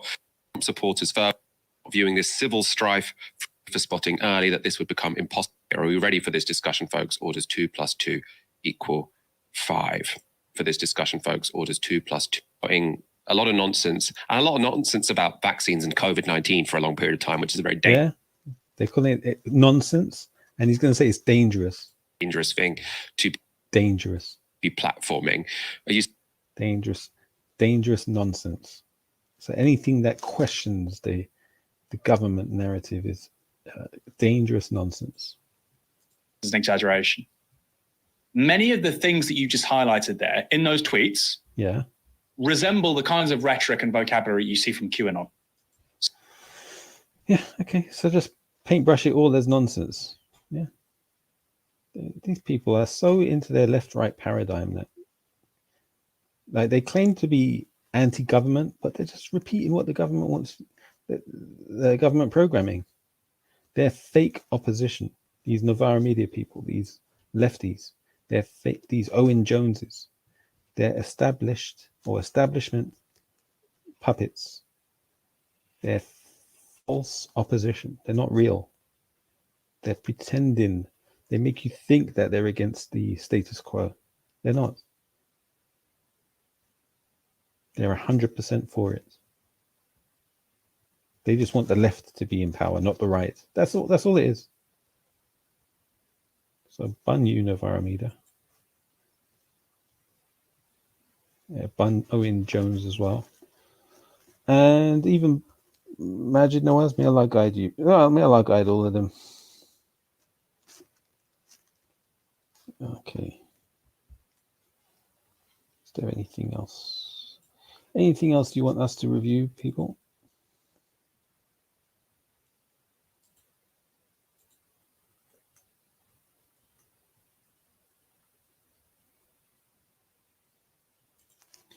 Mr. Reactionary, people like Luton and Grey Dunya is the reason. Yeah, so he's got a point. Grey Dunya and Luton. Why are you insulting the man? He did nothing to you. He came here and he's just participating in the show. And you guys are insulting him. That's not right. Barelvi's Sufis bow directly towards the symbol of six-pointed Zionist star. Okay, say so. Sufi mosque in Bradford has the same symbol as at the entrance. Star of Remphan. Bradford Central Mosque door has Star of Remphan. Okay. Barelvi are extreme Sufis. Okay, what's a Star?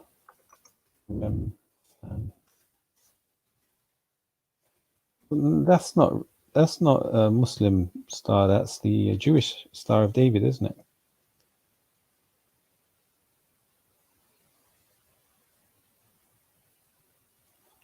By the way,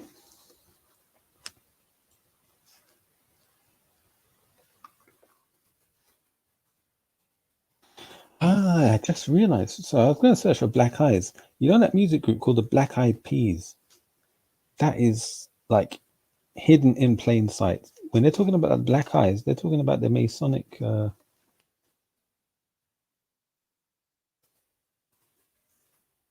see. See this? If you check out how many celebrities have black eyes, John Kerry.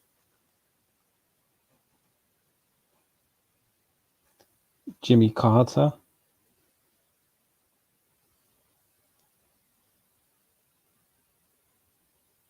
Don't know who that is.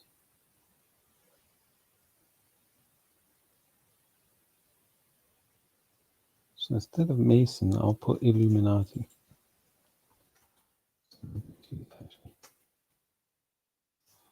Oh, even Jennifer Lopez, black eye.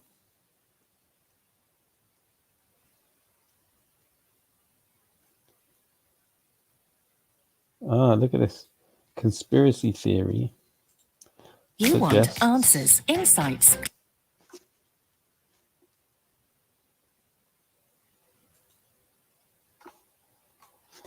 Celebs with black eye are Illuminati. Illuminati. Oh, submitted by Open Your Eyes. Essay. That was a scene on American Me where an Asian guy and right combat. Shang Tsung. Oh, The bad guy.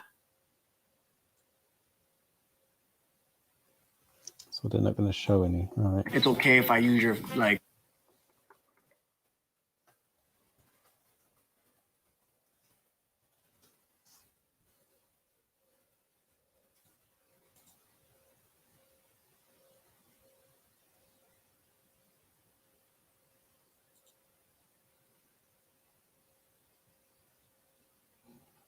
Who is that? Elizabeth Hurley. Yeah.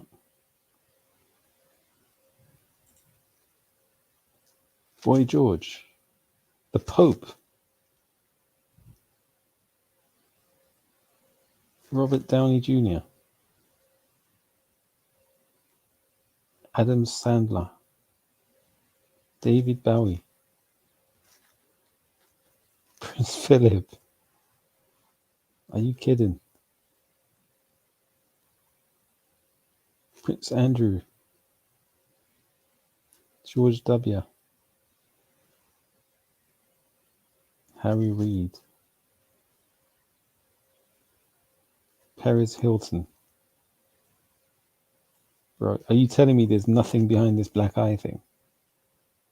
How many of you on this watching this show have had a black eye, either ever or in your adult years?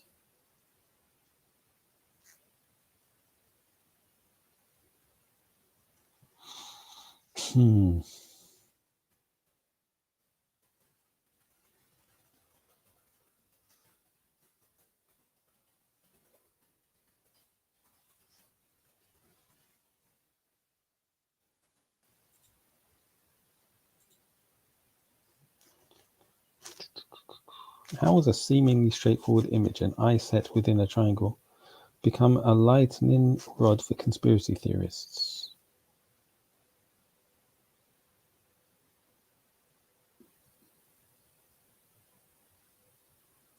I'm not going to read all of that. They call it the Eye of Providence. Okay.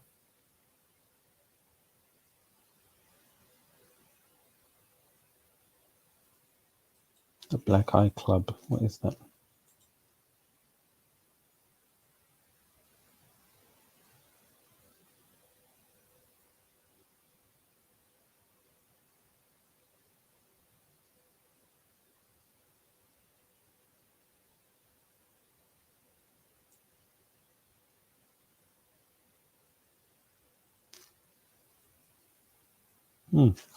You cannot be on TV now without signing on the dotted line. The bizarre occurrence of facial bruises on Illuminati politicians and entertainers has resulted in speculation that their souls have been replaced in a satanic ritual called soul scalping. This has been done in a number of ritualistic ways, all of which result in a possession, whereby the human soul is removed and the body taken over by the demonic entity. In conspiracy circles, this process is also known as a walk-in. Some people believe that blackened eye is a result of soul scalping. Wow. So, walk-in eye clinic. So, walk-in black eye. Walk-in We'll say soul sculpting.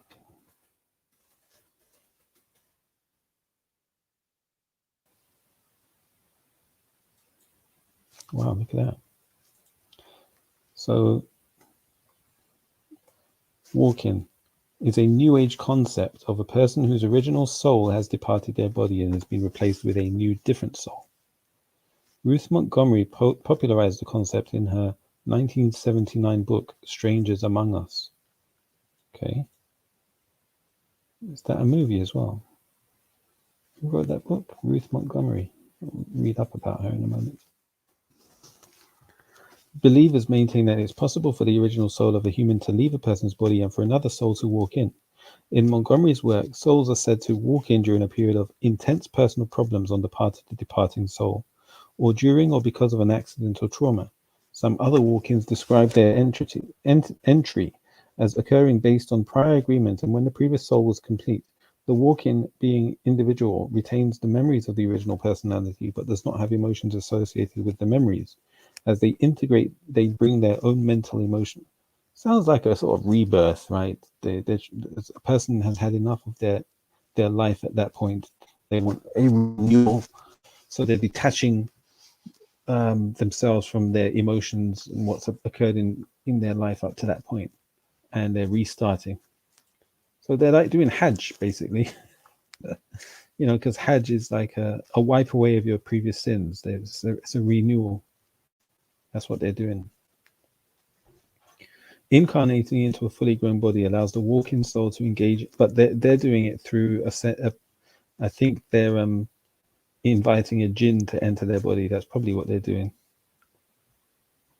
Without having to go through 2 decades of maturation that humans need to reach adulthood. A walk-in soul also does not experience the conditioning of childhood and has a different relationship to life because they were not born. Yeah, I think they're inviting the jinn to enter their bodies. The 1941 film Here Comes Mr. Jordan and the 1978 remake Heaven Can Wait. Oh yeah, remember that film, that TV show? Portrays one soul replacing a recently deceased man's soul and reviving to inhabit his body. The Hawk Girl comics, the K-Pax series of books and films, and the Twilight Zone episode The Last Rites of Jeff Myrtlebank have all featured situations similar or identical to walk-in experiences, although the term walk-in is not used. In the Death of Superman story cycle, a handful of new superheroes appeared. Among them, John Henry Irons, who called himself the Man of Steel. He never... okay. You know Jeremy Irons, he's the guy that does the voice of... not Mufasa, Scar in The Lion King. He never claimed to be the real Superman, but Lois Lane speculated that if Superman were really dead, perhaps his soul had moved into Iron's body as a walk-in, and she used that word. Red Museum discusses walk-ins, described by Mulder as enlightened spirits who have taken possession of the bodies of people who have lost hope and who want to leave their life. The concept is returned to in the episodes Sein und Zeit and Closure. In the TV series Ghost Whisperer, the season 4 episode Threshold used the term step in when the soul of enters the body of a man who dies in an unrelated accident. Stephen King speaks of walk-ins. Okay. Yeah, that sounds more realistic. More guests sharing the body with the original mind as strangers.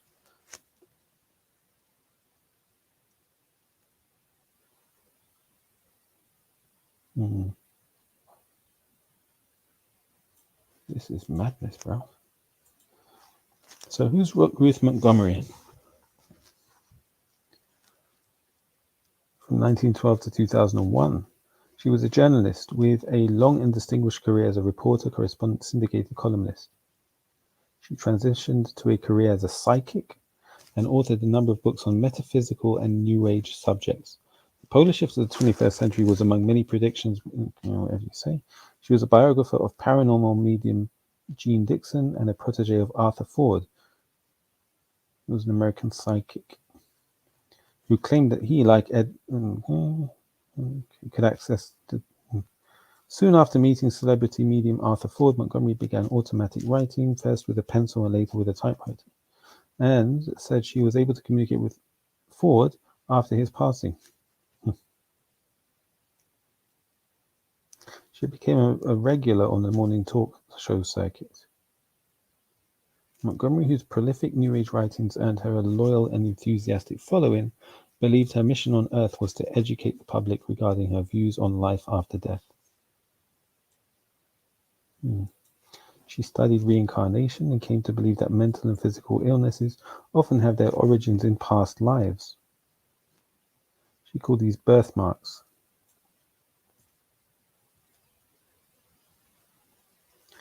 Okay, her books sometimes discuss the past lives of the famous among her contemporaries, stating that Ernest Hemingway had once been a Hun warrior and that in a previous incarnation, Jacqueline Kennedy was a famed French queen. Montgomery was a believer in the existence of extraterrestrial contact and documented meetings she had with non-human aliens on a number of occasions, particularly when she resided in Mexico. Past life research and therapy. Here we go. Montgomery is particularly noted for documenting the walk-in theory, whereby a person's soul can depart a hurt or anguished body and be replaced with a new soul which overtakes the body. In her writings, she presented an extensive list of present-day and historical individuals she said were examples of walk-ins, including several US presidents.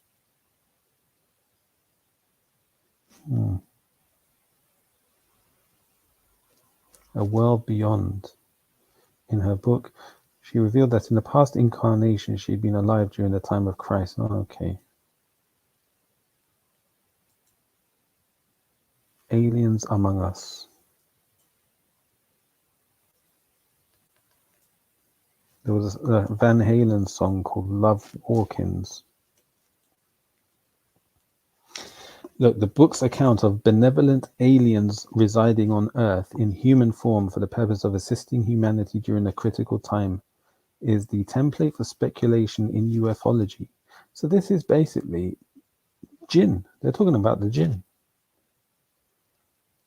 Alleged extraterrestrial candidates include far-reaching public figures such as technology visionary Steve Jobs, Daniel Egnew, and Dalai Lama.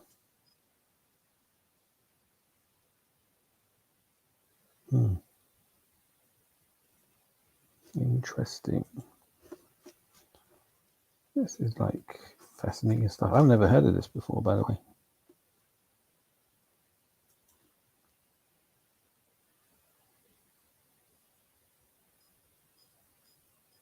Sub to me, I'm live. If you say so.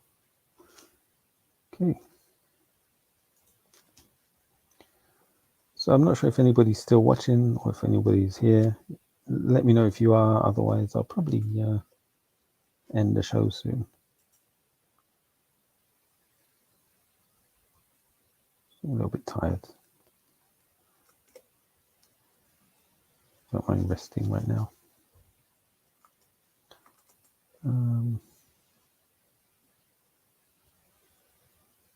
Yeah, that is crazy. What was that book?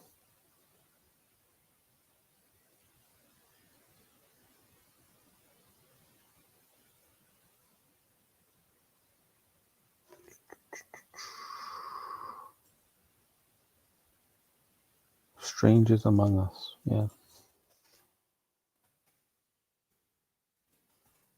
See if there's a movie.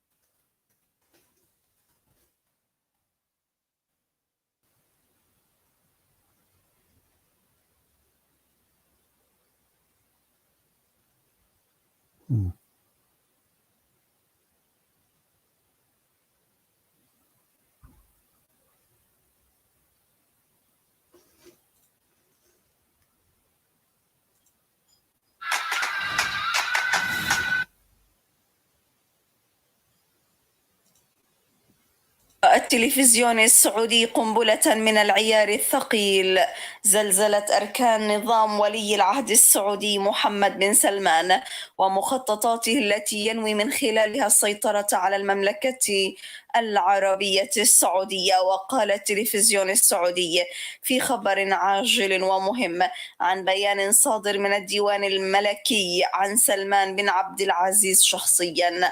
وقال الملك سلمان بن عبد العزيز في بيانه الذي وصف بالمهم جدا عن قراره بالإفراج الفوري والعاجل عن الأمير محمد بن نايف ولي العهد السعودي السابق والذي تم اعتقاله ضمن حملات الاعتقال التي نفذها محمد بن سلمان عند توليه لمنصب ولاية العهد في المملكة العربية السعودية في إطار كما يقول بن سلمان مكافحة الفساد، في حين يعتبر البعض الاعتقال الذي طال محمد بن نايف أنه جاء في سياق التفرد بالسلطة واعتقال.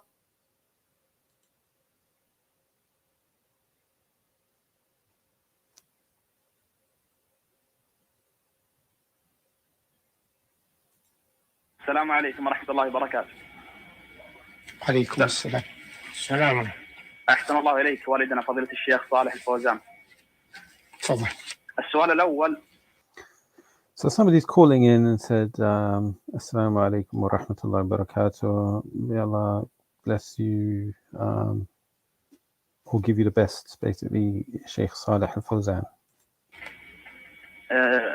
أحسن الله إليك فضيلة الشيخ، انتشر في الآونة الأخيرة في مواقع التواصل الانترنت واليوتيوب وغيرها من البرامج والجوالات الحديثة. There's been spreading online on the internet by way of social media and mobile phones, etc. مقطع صوتي لفضيلتكم. A clip of your voice, basically, of you speaking. وكتب أشخاص عنوان هذا المقطع ومقدمة لهذا المقطع. And the person who is spreading this or produced this video has titled the video.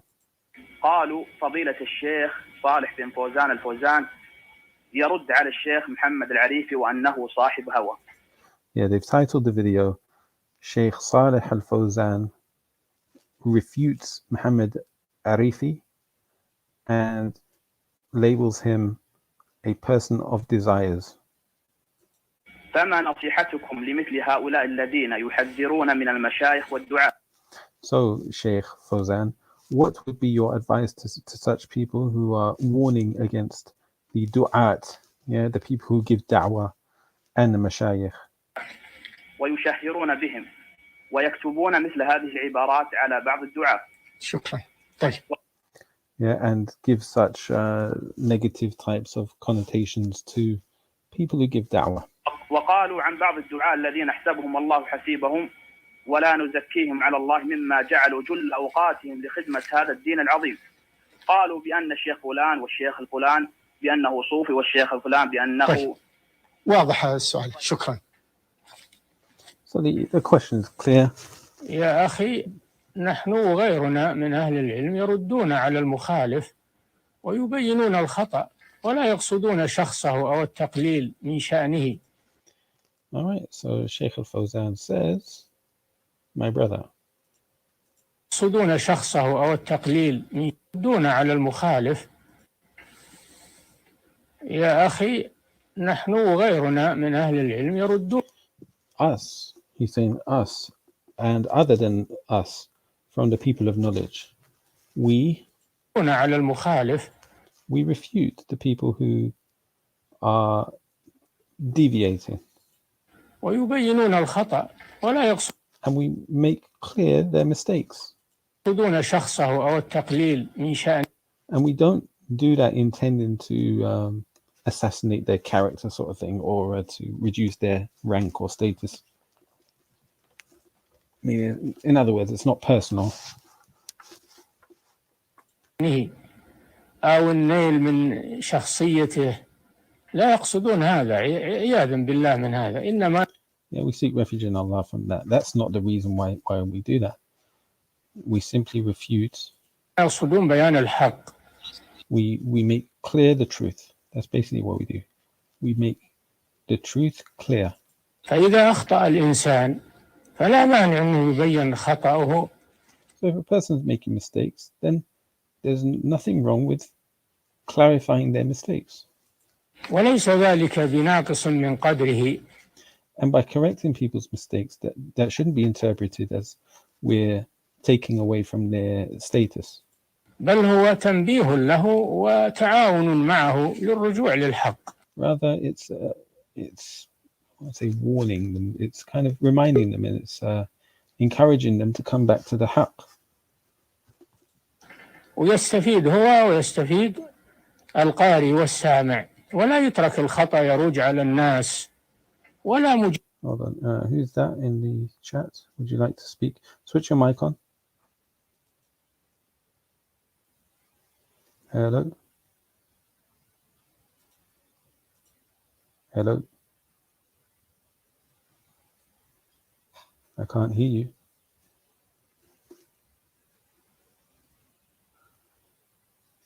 Hello.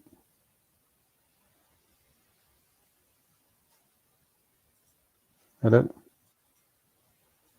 Hello.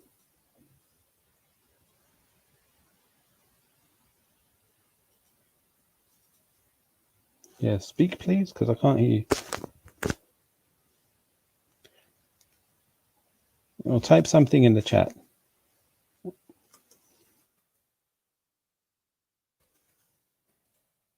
مجاملة في هذا الأمر. هو وتنبيه له وتعاون معه للرجوع للحق. ويستفيد هو ويستفيد القارئ والسامع ولا يترك الخطأ يروج على الناس ولا مجاملة في هذا الأمر. لا بد من بيان الحق وإيضاحه ولا في مجاملات في الحق وهذا لا يضر المردود عليه إذا كان. So being, what's the word? Polite, not polite, but you know, where you ignore a person's mistakes out of being not wanting to hurt their feelings, sort of thing, or to be polite and kind to people.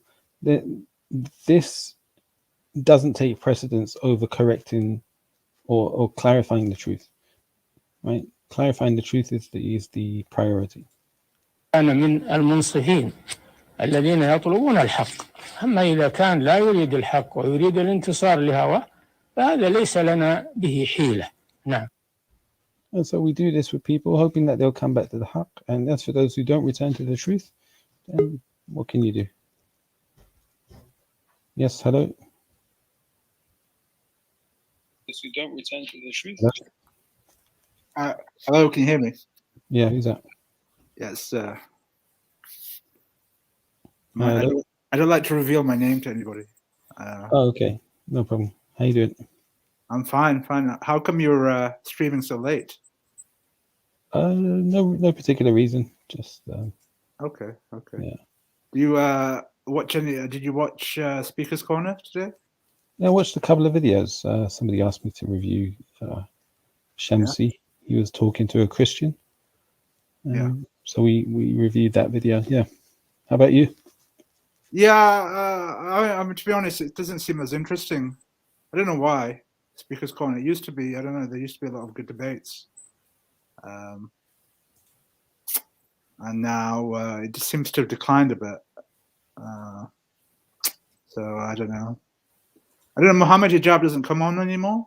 He used to be quite good. Listening to his debates.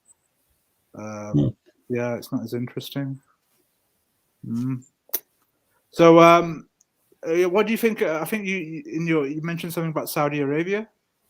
Yeah. What do you? I mean, the situation there with they had that recent concert. That was, that wasn't Middle Beast or Middle Best, whatever it's called. Yeah. Yeah. Well, I don't know. I mean, it seems like they're becoming more and more liberal. Over in Saudi. Does that upset you? Does it upset me?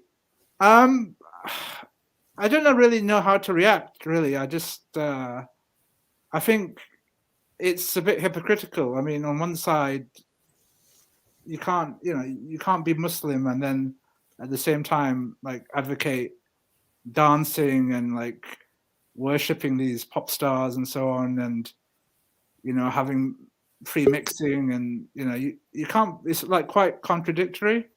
Mm-hmm. Yeah, quite schizophrenic. And then. So I think a lot of Muslims are, mainstream Muslims, normative Muslims are shocked by this behavior. And I think the problem is reactionary is like Muslims are taught not to criticize. They're not taught, it's not like we're taught to not to put our, our heads over the, to talk about these things. It's like not to criticize the rulers. But then these things are just going to get worse then. I mean, how long is it before you'll have LGBT acceptance in Saudi at this rate? Because you're not allowed to criticize. At least in this Western society, you're allowed to, with all its faults, Muslims are allowed to voice their opinions to a limit, of course. Well, people are objecting to the music season, etc., that they're having in Saudi Arabia. I played the video yesterday of somebody who does that. Oh, right, okay. Yeah. So they're not being arrested. They're not being oppressed. No. Okay. I mean, that's they are being accused by certain people in the media. The real battle is between the people who are religious and love Islam and the new emergence of these atheists and people who are only Muslim nominally, perhaps, but they're really munafiqeen, hypocrites. Okay, so anybody that wants to keep Islam and the principles of Islam, then the hypocrites call them, what do they call them? Terrorists. That's their favorite word. Yeah. Yeah. So that's what we reviewed yesterday, a video where a news reporter labeled this online what do you call it? Critique? The person who's online and does critiques. There's a word for it. I don't remember. But the news reporter or the news anchor labeled him a terrorist because he doesn't agree with the music season. Yeah. This is what I'm talking about. This is like, it's almost like you're getting bid'ah, all this innovation now. I mean, maybe you're not having. Sorry, maybe that's not happening, but it might. This is what it will lead to. I mean, how long is it before they'll have? Because there's Arab countries are now having good relationships with Hindus and Buddhists, and and then they like treat other Muslims like crap. Like how long before you have temples, Hindu temples, and as an Apple authorized Arabia again? I mean, this is shirk, isn't it? I mean, this is the worst thing that a Muslim can do. Yeah, are you Muslim? Yeah. Okay, cool. What type of Muslim are you? What do you mean? Like, there's 73 sects in Islam. Which one do you? I'm sort of normative. I don't like sects and so on. I mean, I'm not Shia. You the Sunni? main ones, Sunni Shia, Sunni background. Yeah, what type of Sunni? What type of Sunni? Yeah. Oh, well, what do you mean by that? What can you go into a bit more specificity? What do you mean? Well, there's different types of Sunni groups, aren't there? Like which one do you? Deobandi, Brailvi, Salafi. Yeah, like that. Well, I mean, I suppose my family are from more of a Brailvi background. What about yours? So are you from up north? Yeah. Your accent is northern, I guess, but yeah, I heard that a lot of Brailvis are up north. Brailvisms are quite popular up there, I heard. Yeah. Would you say you're a Brailvi, or just that's your family background? Just my family background is more, there's Kashmiris from India. They have there's a lot of that sort of Brailvi sort of shrine stuff. That I'm not a believer of that. I always question it, but yeah, Indian Kashmiri. Yeah. Okay, so you. What about you? I'd say I'm Muslim, and I'd say I'm Salafi, and I follow the Quran and the Sunnah and the Salaf, the first generations of Muslims, first 3 generations. So the definition is Salafi. Some people call it Athari. Yeah, it's the same thing. People of the Salaf. Yes, Salaf is just the Arabic word for that refers to the first 3 generations of Muslims. That's very interesting. So the first 3 generation of Muslims. So you're talking about Umar, Abu Bakr, Umar, and the Uthman, right? And Ali, yeah. Oh, first 3, yeah, and Ali. Okay.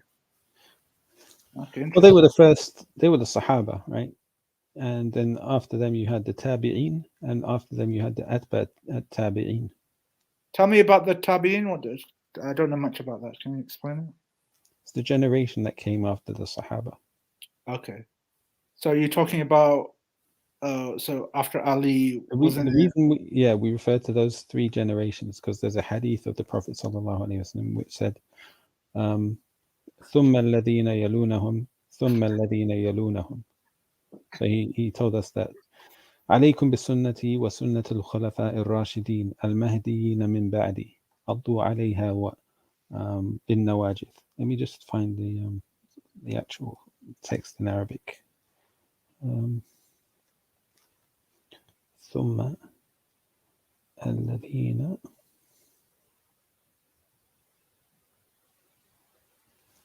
يلونهم. There we go. Yeah, so there is a hadith which is graded as sahih, and I'm looking it up on Islam QA or Q&A. It says Rawahul Bukhari. Do you take Sahih Bukhari as a book? Yes. Okay. One of the main books. So in Bukhari and in Muslim, it was reported from narrated from Abdullah bin Mas'ud radiyallahu anhu that the Prophet sallallahu alaihi wasallam said, "The best of people is my generation, then those who follow them, then those who follow them. ثم يجيء أقوام تسبق شهادة أحدهم يمينه ويمينه شهادة. قال إبراهيم وكانوا يضربوننا على الشهادة والعهد." Okay. So basically the hadith says the Prophet ﷺ said, "The best of you is my generation." Also, the best of people, the best of the people is my generation. Then those who follow them, and then those who follow them. Okay? Yes. So that is the generation of the companions. The tabi'in are the ones who follow them. The word tabi'i means a follower. The word tabi'i means one who follows. Okay. Can I ask a question, please? Yeah. And how? So one thing I don't understand is how can you call yourself Salafi if you're not part of that generation? Because that reference you're talking about is mentioning the generation after the first 3, or the generations after that. 1 or 2 generations after that. Okay. How can anyone be? Do you follow what I'm? Okay. Can somebody be Deobandi if they're not from Deoband? Yes, they can. How? Well, they're following those teachings. Exactly. Same thing. Yeah. Interesting. Okay. And how? So how is a Salafi different from, for example, I suppose as you say, you're following the life of those Muslims of the first 3 generations. Yeah. But modern life now is so different compared to that time. So how does a Salafi of the 21st century come as close as possible to that generation? There must be a lot of difficult challenges. Well, it's the principles that you follow, right? You just apply what you can in your life. I mean, what's different between a human being today than a human being back then? I mean, we eat, we drink, we sleep, we work, we get married. Like, what's different? Our goals, our objectives are pretty much the same. No matter which period of time that you live, right? No, I'm not criticizing. I'm just asking. I'm not criticizing. I mean, that's all right. It's okay. No, there are differences. I just like, for example, from what I'm thinking, it's more like, for example, the roles of women now are very different from what they were in back then, and even men, because those in that time people were living in a sort of desert environment in the Middle East. Okay. So there is a book. How do you replicate those sort of challenges to the 21st century? Okay. I suppose, for example, back then they were living, as I say, in the desert. They had a lot of camels. They didn't have, you're living in the UK, that's an island. Do you follow me? What I'm saying? How do you? Yeah. There is sort of different challenges. You didn't have modern technology, mobile phones, TV, internet. Muslims at that time didn't have those problems from social media, Twitter. Okay. Yeah, on my screen, I don't know if you can see this, but I'm showing a photograph of a page from a 1950s home economics book, right? So what century is that? 21st century or 20th century? 20th century, yeah. 20th century, yeah. Okay. So this is the advice that was taught in schools to females. Tips to look after your husband. Have dinner ready. Prepare yourself. Clear away the clutter. Prepare the children. Minimize all noise. Some don't. Don't greet him with problems or complaints. Don't complain if he's late for dinner. Count this as minor compared with what he might have gone through that day. Make him comfortable. Listen to him. Make the evening his. Never complain if he doesn't take you out to dinner or to other forms of entertainment. The goal, try to make your home a place of peace and order where your husband can renew himself in body and spirit. I haven't read the whole thing. I just read the titles pretty much, okay? That's what the West has been teaching women until very recently. Yeah, that's true. Yeah, that's quite right. I mean, it's only in the last 40 years or so the 60s really, when you had the women's rights movement.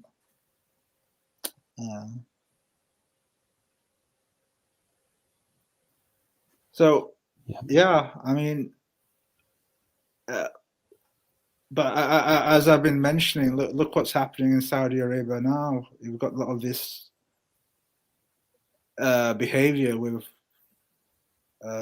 young women now even going into these concerts and free mixing, and I think it's going to be more. It sounds like it's going to be more challenges for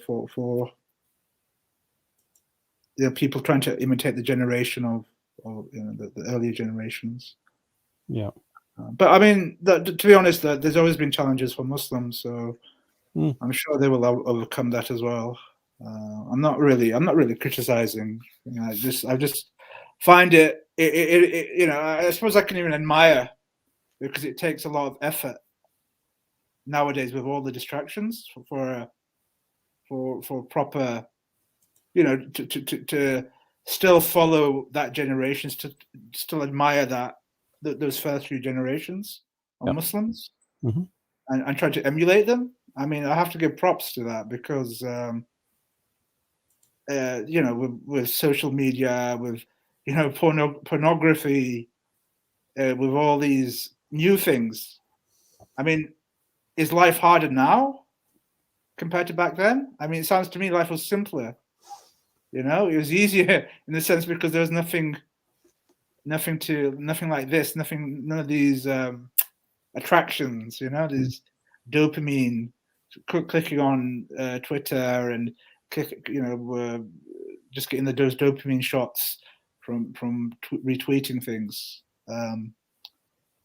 I don't know what to say about that. Yeah. So there is a hadith as well, by the way, that I'll tell you what it says. Let me see the grading of it. It's Sahih hadith, by the way, and it says, لا يأتي عام إلا والذي بعده شر منه حتى تلقوا ربكم. Okay. Yeah, what does it mean? There will not be a year except that which comes after it has more evil than that which came before it, until you meet your Lord. Sorry. So does that mean that with more time, then there'll be more evil over time? So evil gets worse over time.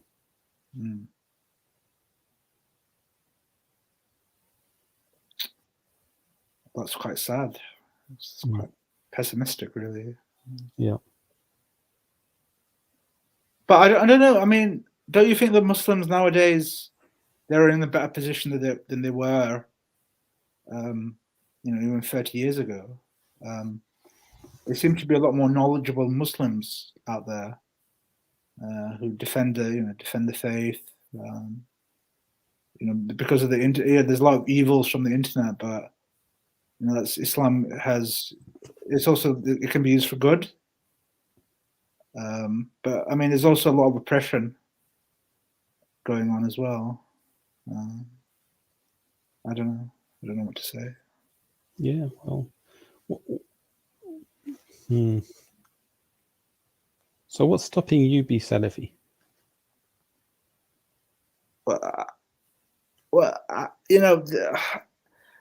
I've listened to some Muhammad hijab videos, and there's some criticisms of Salafis that they're a bit too literal. I don't know the exact quotes, but there was he quoted something like from Sheikh Albani about it was a bit of an odd quotation. That's something about the suckling of the breast or something. Do you know what I'm talking about? Yeah, go on. Yeah, and what about it? I don't know what he was getting on with what's it, Shamsi and so on. Are you? So you've mentioned hijab a couple of times. Are you a fan of his? Do you find yourself agreeing with his positions? I don't agree with his positions, but he's a very good debater, and he's a very he fights for other Muslims. And I see one of the issues that he raises some good points about Salafis. I explain, because this whole thing about not resisting the rulers. You see, Muhammad Hijab's philosophy, he from his point of view, that I think he would fight for other Muslims, while Shamsi side, and I think this is what the criticisms of Muhammad Hijab was, that he was more like leaders of Saudi Arabia. He would never elect to overthrow them. I think from Shamsi's point of view, he quotes hadiths that you have to respect the rulers, even if there are tyrants. And I can't really follow that. I don't know if you follow the same view. And my understanding, I mean, I'm not an expert by any means, but I get from that Salafis are a bit too literal, and they like the critical, not as in they and from Hijab's point of view, they're a bit more utility. They have a bit more flexibility. Yeah, I get it. So you think that Muslims should be very critical of people like Imran Khan and the ruler of Bangladesh and Pakistan, and I don't think you need to be. I think there's a balance, of course. There's no point, if there. But forbid the evil and. Yeah. So Muslims should be speaking out against but these Pakistani and Bangladeshi and other countries. Saudis as well, Yeah, but it's really. But those ones are much worse. Like Bro Haji. Do you know who Bro Haji is? Yeah. Yeah, I mean, there's this whole like commotion. Like he confronted Shamsi one time about, if somebody was, if a family member was attacked by the leader of a country, and the relative wanted to take his, revenge, so a husband or a father, would he be allowed to do that? And I don't think Shamsi really answered the question or answered that question properly. I don't know how he answered that. So I think it doesn't make any sense to follow like a leader like Mohammed bin Salman. I mean, he's the worst thing, isn't he? I mean, and Imran Khan as well, right? Well, what do you think of Imran Khan? He's even worse, isn't he? What do you know about Imran Khan? Like Imran Khan has he's trying to negotiate with religion. Like Imran Khan's no longer a playboy. He's reformed. Yeah, and even the ones before him, you had Benazir Bhutto and Nawaz Sharif and these people. Yeah, I'm not saying they're much worse than MBS, aren't they? Yeah, but Muslims do criticize them. I mean, as well. Yeah.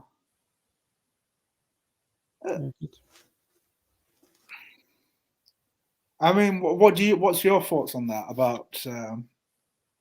about the leaders? What do you follow that? Do you think they shouldn't be overthrown, Muslim leaders, if they're oppressing the people? See, this is the problem, isn't it? Because as a Salafi, I'm trying to answer you. I'd say if replacing the rulers can be done in a way that's peaceful, and it doesn't result in a worse situation, okay, then yeah, go ahead. Go ahead.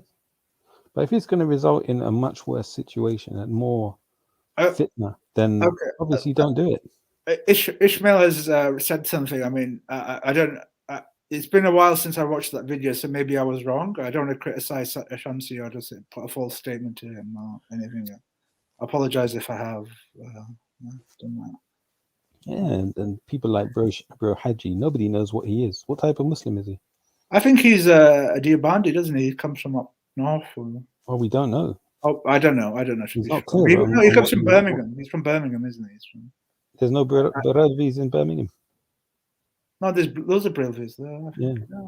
Could be Barelvi, could be Deobandi. Yeah, it could be. I don't know what he is, right? I don't know. I don't know. I don't know for sure. Or maybe he said what he is, but I don't know. Again, we should follow the Quran and the Sunnah and the first three generations. That's the position that makes most sense.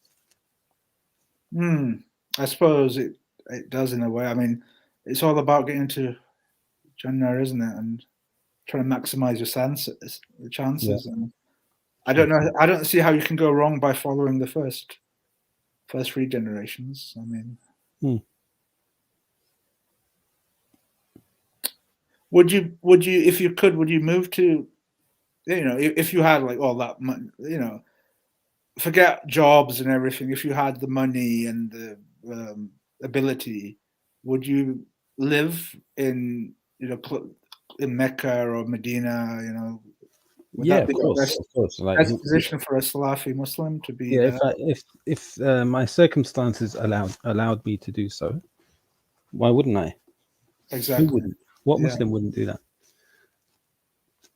Again, there are So you see our circumstances, though. You see, the thing is, I think a lot of Muslims now, new generation Muslims, I don't think they would be able to survive in those like those first three generations. Like you don't have like the shisha bars, late night shisha bars, and the gourmet restaurants open late at night. Yeah. I think the newer generations have got too much used to the easy life. Mm. I mean, even the ones that that pray 5 times a day, I think some of them may struggle. Yeah. And I think that's something that we're missing, because you can learn a lot from having nothing and surviving from nothing, struggling. It makes you appreciate life more. Yeah. So I think it should be like Muslims should like maybe spend some time living in those deserts, even for a short period. It should be just to see what the first what life was like for Muslims in those first few generations. Yeah. Have you ever been to? I'm sure you must have gone to Hajj and so on, but you've been to any tribal areas in Saudi, or have you ever seen how they live? Mm-hmm. Yeah, it's a really different life. It's a really different life. Yeah. So, are you still up north in the UK, or you live in London? I spend my time. No, who's here? Let's see.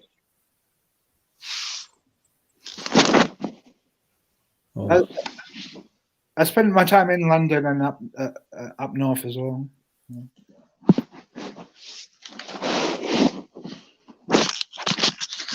Yeah, can you hear me? I can hear you. Yeah. Oh, that's good. Yeah. No, I just changed devices so I can move around freely.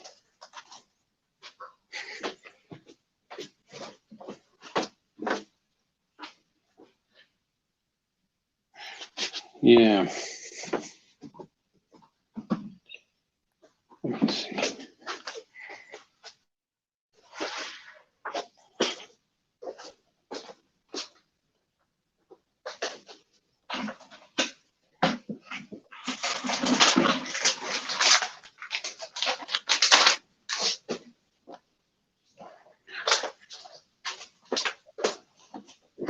So do you go Speaker's Corner?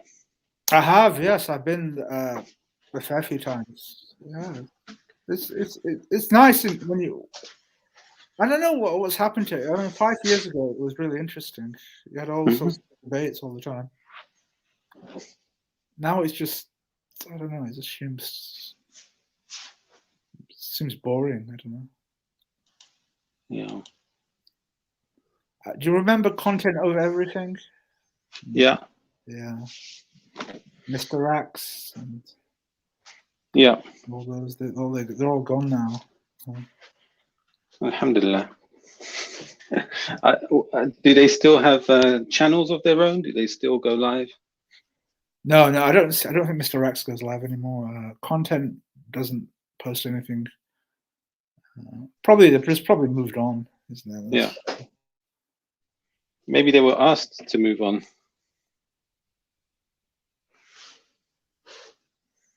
Yeah, no problem. RS said. Isn't this Hindu guy, isn't it? He's a bit. He's a Sikh. Yeah, he's a Sikh. Yeah. I think he. I don't know.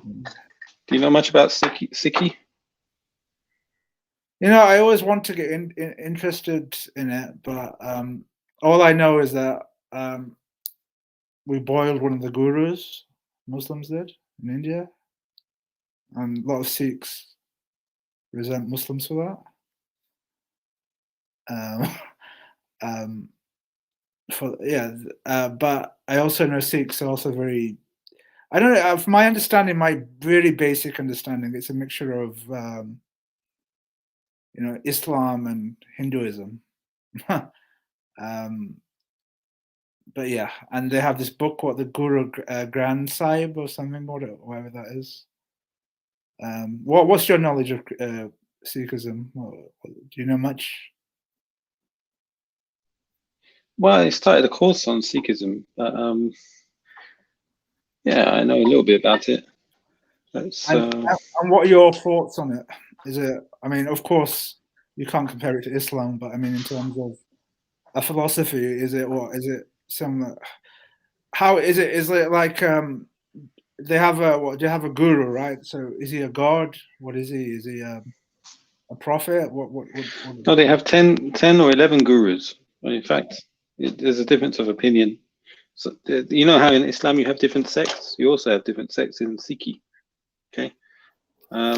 Their first guru apparently is what's his name again? Oh, I've forgotten his name. Not Abdul Majid. He had a Muslim name called Abdul Majid, but he's known as Guru. I've forgotten his name. How can I have forgotten that? Anyhow, yeah, they had the first guru, and then they had, I think, 10, and the 11th guru is the book, or the 10th is the book. It's called the Guru Granth Sahib. So they believe that that is the living guru of today. And every evening they put it to bed. They take it upstairs, put it in the bed, put it to sleep, and in the morning it wakes up. Okay. And yeah. And do they believe in reincarnation? Depends who you speak to, but yeah, some of them have a form of reincarnation that they believe in. So there's no heaven or hell. There's no Jahannam or Jannah. Well, they've got some sort of beliefs that are similar to Hindus in that you will reincarnate until you reach a state where you are suitable to rejoin with the supreme being. And they believe that every individual is part of that a piece of that supreme being. You know. The purpose of reincarnation is to, you know, keep trying until your soul is ready to merge again. That's very similar to Hinduism. Okay. Yeah. Okay. And I'm sure you know about you know a bit about Sikhi. You're just not telling us. But yeah. What's this thing about with the swords, the kirpan or whatever? What's that about? It depends who you talk to. Some will say that once the sword has been removed from its sheath, it cannot be returned until it has the blood of a Muslim. Really? You never heard that before, yeah? No, I haven't. No. Yeah. Blood of a Muslim. Some Sikhs believe that. Yeah. So this whole thing about the warrior mentality, is that a part of their faith as well? They have to be warriors, or what? The men have to be. Yeah. And supposed to stand up for the oppressed. You know, so that's a good quality of Sikhs, definitely. They're taught to stand up for people who are being oppressed. That's why at the Uyghur March or demonstration, you saw some Sikhs there attending, because that's what they've been taught. At the same time, in Sikhi, part of their teaching is to eradicate Islam and to destroy the Kaaba. Really? Destroy the Kaaba? Why? Yeah. Why do they want to? Why do they want to destroy the Kaaba? You have to ask them. Oh, that's very shocking. You know how in Islam we have books of we have the Quran and we have the Sunnah. We have books of Hadith. Yes. Right. So in Sikhi you have the Guru Granth Sahib, which is really a book of prayers and songs or hymns. But they also have other books and teachings that they follow in fiqh. Like we have fiqh, they have their own sort of jurisprudence. And they have teachings which talk about the end of time and talk about how to deal with Muslims. It's like they didn't know other religions existed, because outside of the religions that are outside of India, you don't see really any mention of them.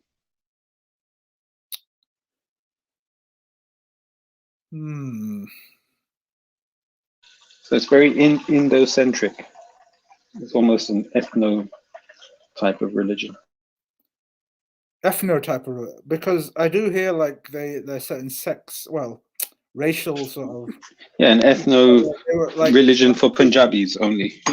I've heard of some Sikhs that, like a lot of, well, I knew some Sikhs that they would like in uni. They would sleep around with non-Sikhs, and then once they got married, they would say, "Oh, I would only marry a Sikh." So they would play these sort of games. So I sort of knew then, and there's some sort of ethnic thing to them. That they only marry their own kind.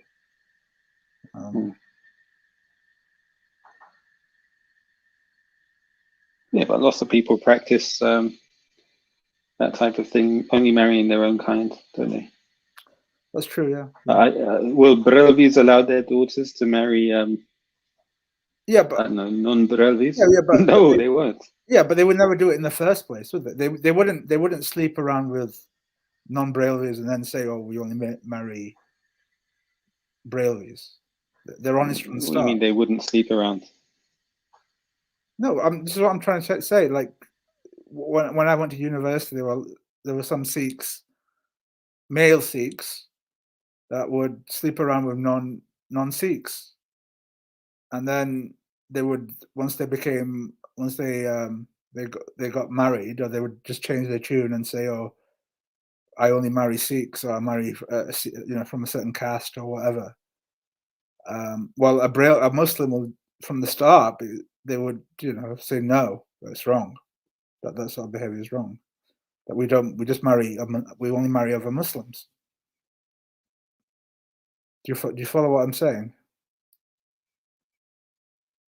No, not quite. Not quite. So a Muslim will is only allowed to marry another Muslim, correct? Unless it's a man who can marry a Christian and a Jew, people of the book. Mm. And the Sikhs also have that concept. They only marry Sikhs. Or again, it depends who you talk to, right? Because there's modernist interpretations now which try to say, yeah, you can have gay Sikh marriage and all this kind of stuff. Have you spoken to many Sikhs? Yes. Okay. Yes, I have. Mm. Well, RSid is disagreeing with you. I know. All of the research was on Sarfaz's channel. He'd done a series of like 40 shows or 60 shows on Sikhi. Oh yeah, he was annoying that Sikh guy, wasn't he? What's his name? He played videos of what's his name? Not Jagannath. What's the man's name? He used to be the Sikh Dawa person. He had a channel called Basics of Sikhi. He used to play his videos, play like the documentaries. Yeah. But he passed away. His name, what was it? Jagannath? Oh, he passed away? Yeah, he died. He's the guy that used to go Speaker's Corner sometimes as well. Yeah, I didn't know he died though. Because he was quite a good debater. Yeah, I suppose well spoken. Yeah, there's a debate of him and Dawa Man. I don't know if you watched that. I watched a bit of it. I think I didn't really get what they were talking about. So you like Dawa Man? I don't know, man. He says some crazy things. He says like there's videos of him going up to these young girls and trying to just really. Yeah. Can I ask you, where do you think the real Islam is? The authentic Islam? Where do you think the authentic Islam? Yeah. You obviously don't believe it's in Saudi Arabia. Do you think it's in India or in Pakistan? I mean, that's a very difficult question to answer because I think what is your definition of real Islam? Is it following the 5 pillars. No, no, I'm talking about the authentic Islam that was taught by the Prophet ﷺ and has been handed down generation after generation. Do you think that is in India or Pakistan?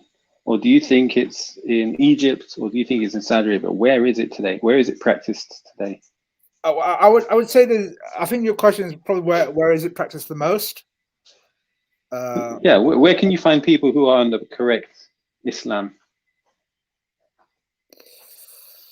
It's a tough one. I don't think there's one, but for me to give you probably the best, it's probably Malaysians or Indonesians. That I may be wrong about that, but they seem to be the most. Don't try it. You believe it's Pakistan, right? Just say it.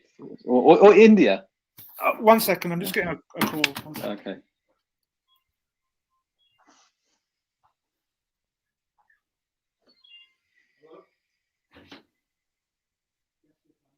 Yeah. That's why a lot of people don't like Dawah, man, because he's kind of Arabized as they view him. He's not India and Pakistani first.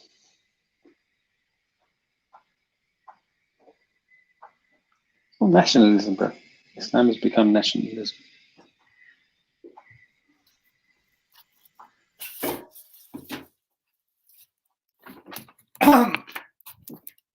Hi. Yes, welcome back.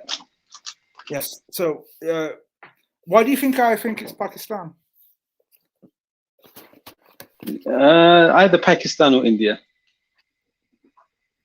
I say that because you came on criticizing, MBS, Saudi Arabia. Well, I've got no problem criticizing them. You can criticize whoever you like.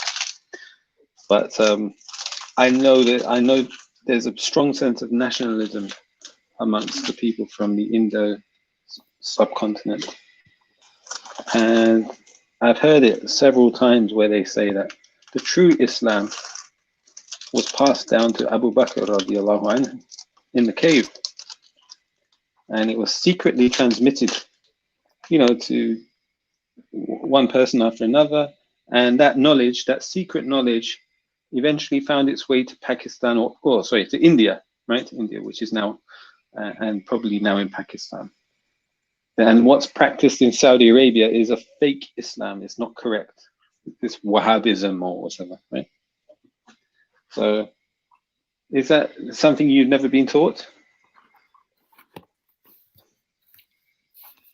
I mean, I've sort of heard both things, but I mean, I think this is the problem what people have with Salafis, that this, is putting up these divisions like this.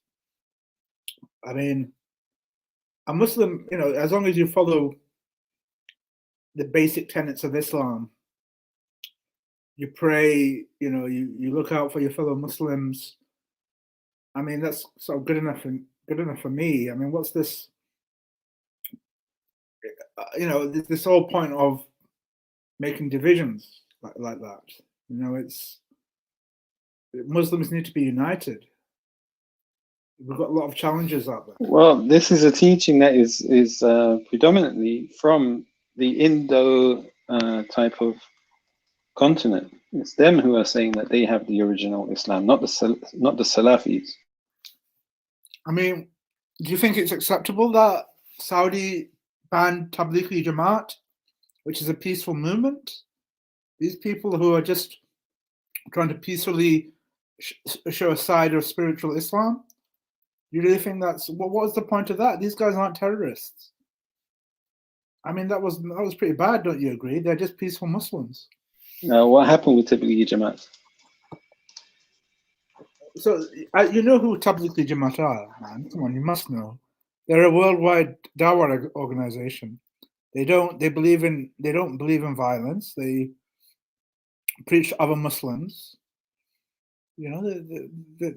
What they've been there for decades. They've been present in decades, and I think Saudi regime was a bit jealous of because they've got tens of millions of followers, and I think that's the reason why they were banned, in my opinion. Where were they banned? When were they banned?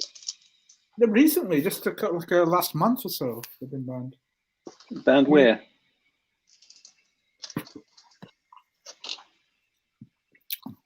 But I think they've been banned from Saudi Arabia, if I'm correct. Yeah, we can talk about that in a moment. But I guess the question I asked you was, have you never been, taught or told by people that the authentic Islam is in India or Pakistan, and that the Saudis are on a fake, a fraudulent Islam? Yeah, I have heard that. Yes, I have heard that. Okay. I don't know if it's a mainstream view, though. Do you take that view? Do you accept that?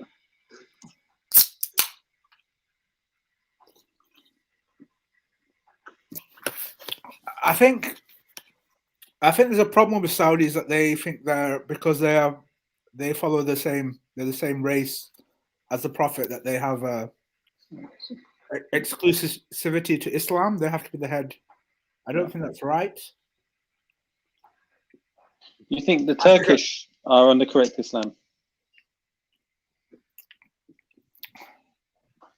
I mean, look, I don't think it's fair to have an argument which country is the best. Because that's always going to change. There's some countries, maybe for a little bit of the time, their people are better Muslims than other countries. Yeah. But that's always going to change. Human beings change. Government leaders change. Yeah. I don't think there's, like, for example, I'm sure maybe one day Saudi Arabia will have a better leader, and it'll be their country that will follow Islam in the proper way compared to what they're doing now. What do you see as the solution to the problem Islam is facing in the world today? How do you see a way forward? What I see is the way forward is a time and the spread of Islam and good dawah and having good Muslim role models out there. And with more and more Europeans converting to Islam, which is happening slowly because it's replacing Christianity, then we will see changes. Muslims are going to become more and more powerful, and will have more and more influence. So that will, with that more power and with more technology, with more better. Yes, I mean there's a lot of negativities to the internet, to the social media, but there's also positives. It's given the way for Muslims to spread Islam and explain the Quran with the mediums of the internet in ways that we couldn't do before. Yeah. And that means that the Ummah nowadays, in this time, are a lot more educated than they ever were. I mean, as I said, 30 years ago, it's been a revolution. And now we have all of these Muslims before now, these second generation, third generation Muslims, they're becoming scientists, they're becoming doctors, they're earning money in businesses. So they're going to get more and more influence. So I think there's a positive future for Muslims. And hopefully with that that will breed a new generation of leaders that are more Islamic. Did you see Mohammed Hijab's interview with Jordan Peterson? I did. Yeah, I did.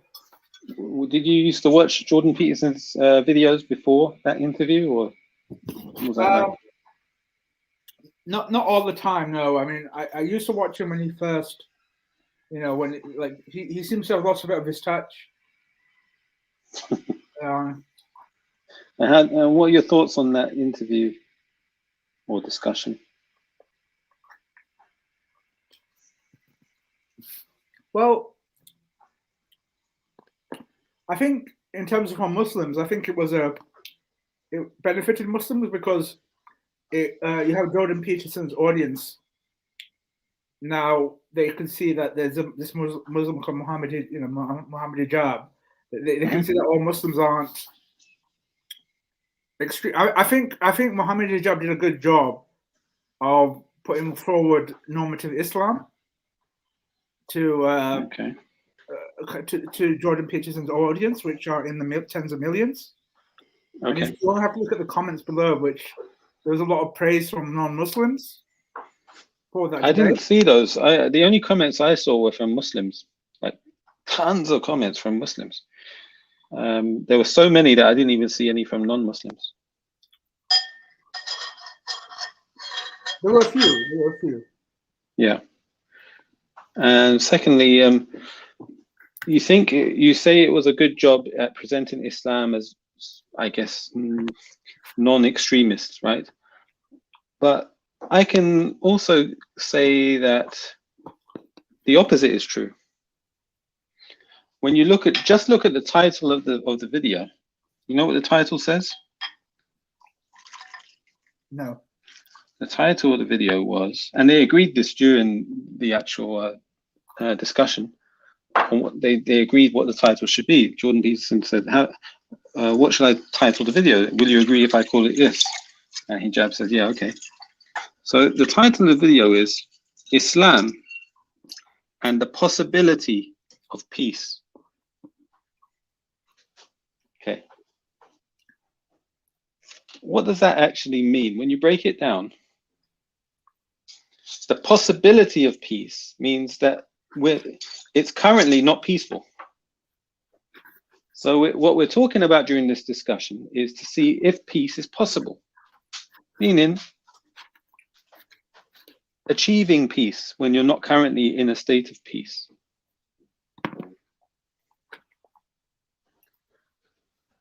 And what do you think? Do you think they achieved peace? Do you think? No, in other words, the title assumes that Islam is violent. It's not peaceful. Right? By saying, is peace possible? Well, how is it? If you want, first of all, is Islam violent? No. Is Islam at war? And if so, because you go from war to peace, right? You say, is peace possible in Yemen, for example? The question is Islam at war? And if so, who has declared this war? Is peace possible? Well, who is it that will declare peace if you're in a state of war? So the whole title is BS. The whole premise is complete falsehood. There is no state of war for Islam. Who has Islam declared war on? So my understanding was Jordan Peterson, his knowledge of Islam was quite poor because he made that whole warlord comment about our prophet. Okay. And that's why he was, because he said his knowledge of it is poor. That doesn't mean that's actually true. He knows a lot more about Islam than most people, I'm sure. Right, but not as much as hijab. Because they did argue about how the Islam he was putting how Islam spread through conquest. Yeah. And that was his argument, that he couldn't really follow that sort of system and then Muhammad Hijab was quite good in replying that, well, Christianity did really similar things with the Crusades and so on. And yeah, but again, the title assumes that Islam is at a state of war. First of all, what does he mean by the word Islam? Does he mean a nation? Well, where is this Muslim nation? Where is this nation called Islam? Does it exist anywhere?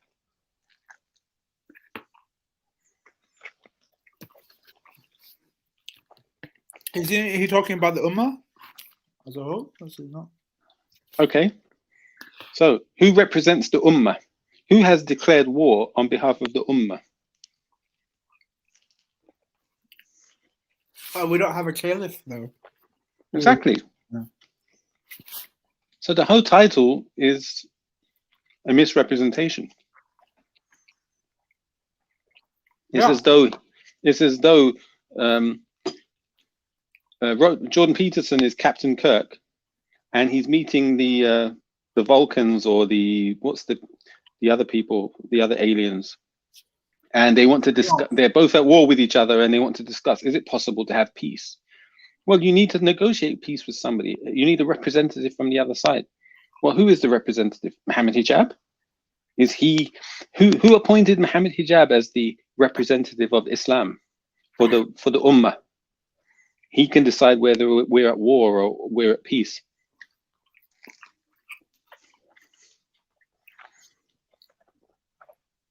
Then who should? Are you saying then these sort of? But I think I understand what you're saying. But then, how are we going to have? Don't you think there was any utility to that debate? Like it didn't. Like the benefit was that a lot of Jordan Peterson's audience who are alt-right, who like have fear of Islam, they could see they were exposed to a Muslim who argued quite well for the cause of Islam, don't you think? I mean, what were your thoughts? I would say the discussion was useful for anybody who might be sincere.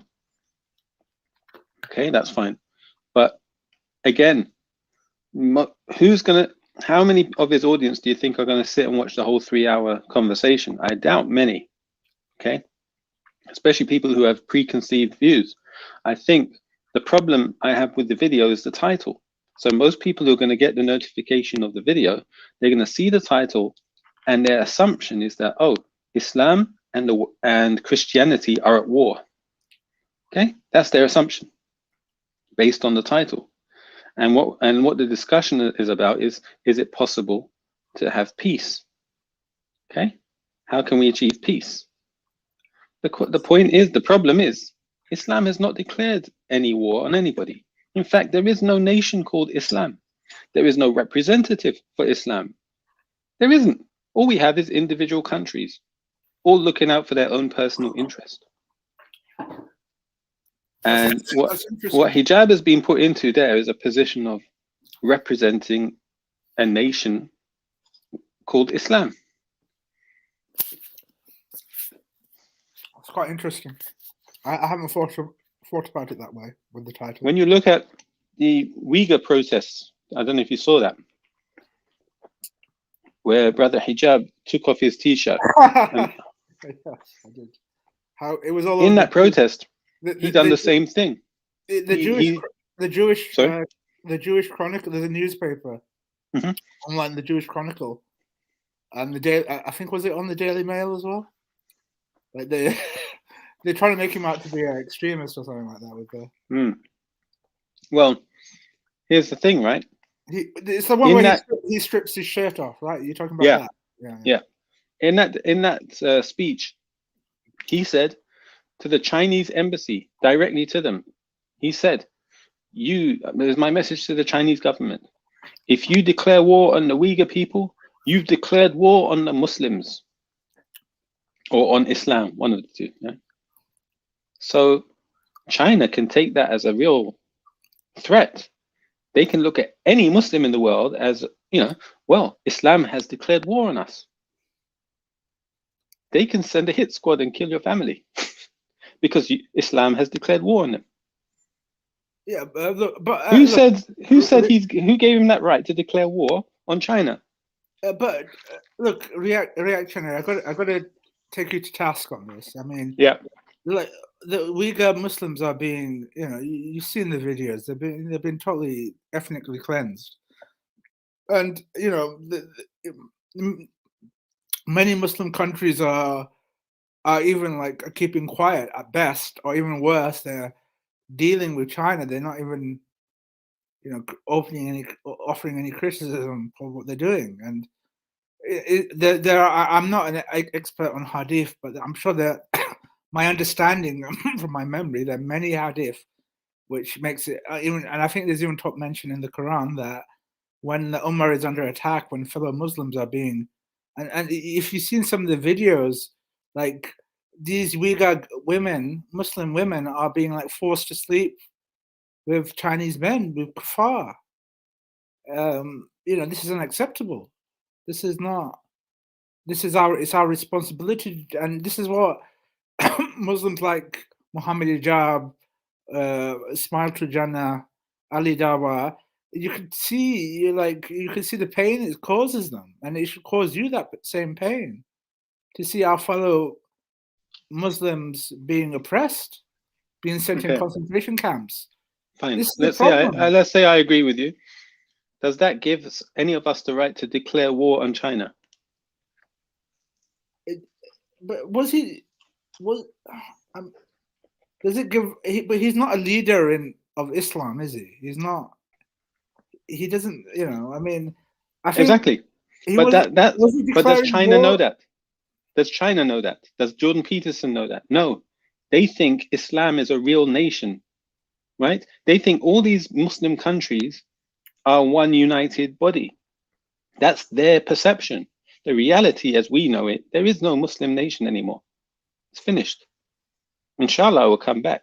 I mean, the virtual nation, the Ummah, still exists, but sadly, it's virtual. It's not physical.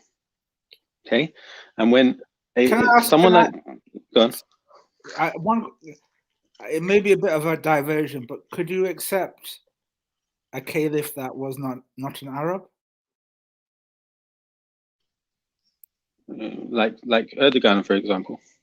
Well, okay, maybe for example, if but not.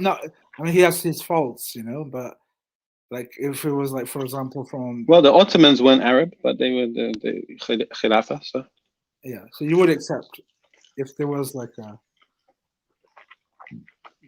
because if the Ummah unites behind someone, I have no problem. Maybe Muhammad Hijab can be our you don't or like, Ali Dawah. No, come on. Why not Ali Dawah?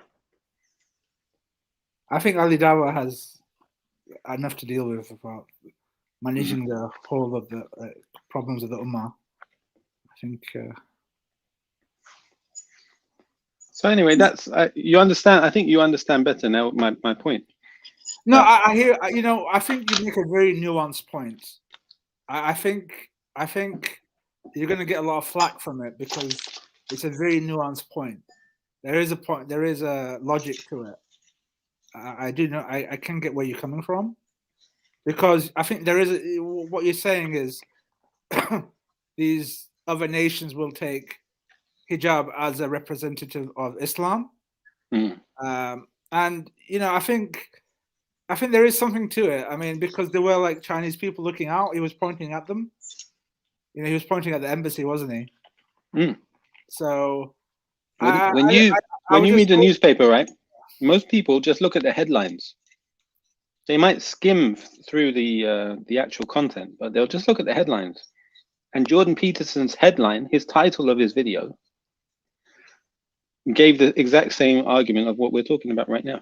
Yeah, but why are other Muslims speaking out? Then so you have a point.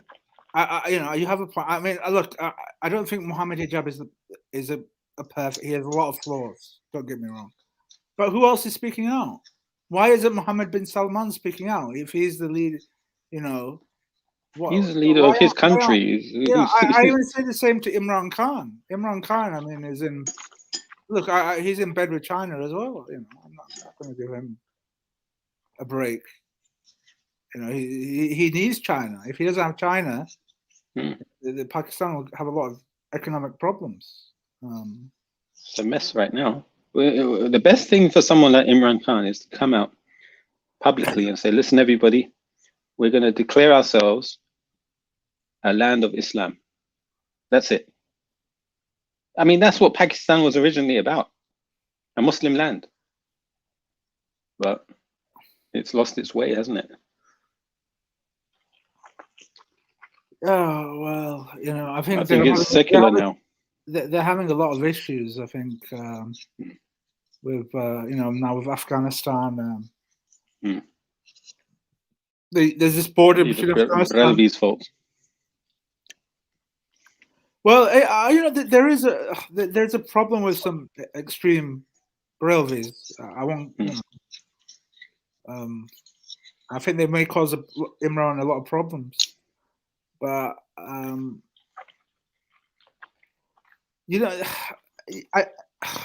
don't know how. You see, like people like. Don't get me wrong. As I said, I have criticism for Ali. They're not perfect people, but it seems like a lot of Muslims in the UK and abroad, it seems only people like them are actually doing anything for the Ummah. Like in terms of the people who are suffering. Like, I mean, you see Ali Dawa, even he has a lot of flaws, but at least he like encouraged. He does charitable things. He encourages. He recruits for charities. Muhammad Hijab does that as well. I think their friend Smile to Jannah, Zishan, he also. I agree. Look, I agree. Who else? Like, I think the United Kingdom Muslims online are possibly the most active and influential, and there's so many different types of channels and dawah people, etc. But yeah, I mean, that is a good thing. Yeah. So what is this? But again, what's good about it? Where's the action? Where's the change? If you go to any mosque in the UK, the same issues that existed 30 years ago, or 40 years ago, or 50 years ago, if there were mosques back then, they the exact same issues today.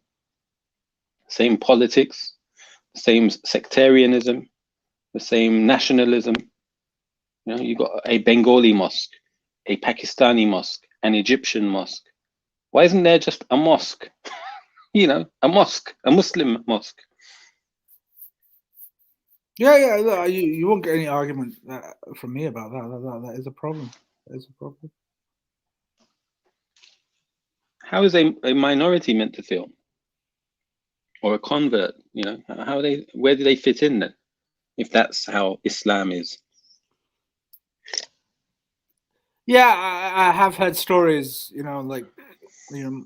Muslims from other minority groups, they're not feeling comfortable in these these exclusive mosques. It's not good. It's a really bad thing, and it should be stamped out really.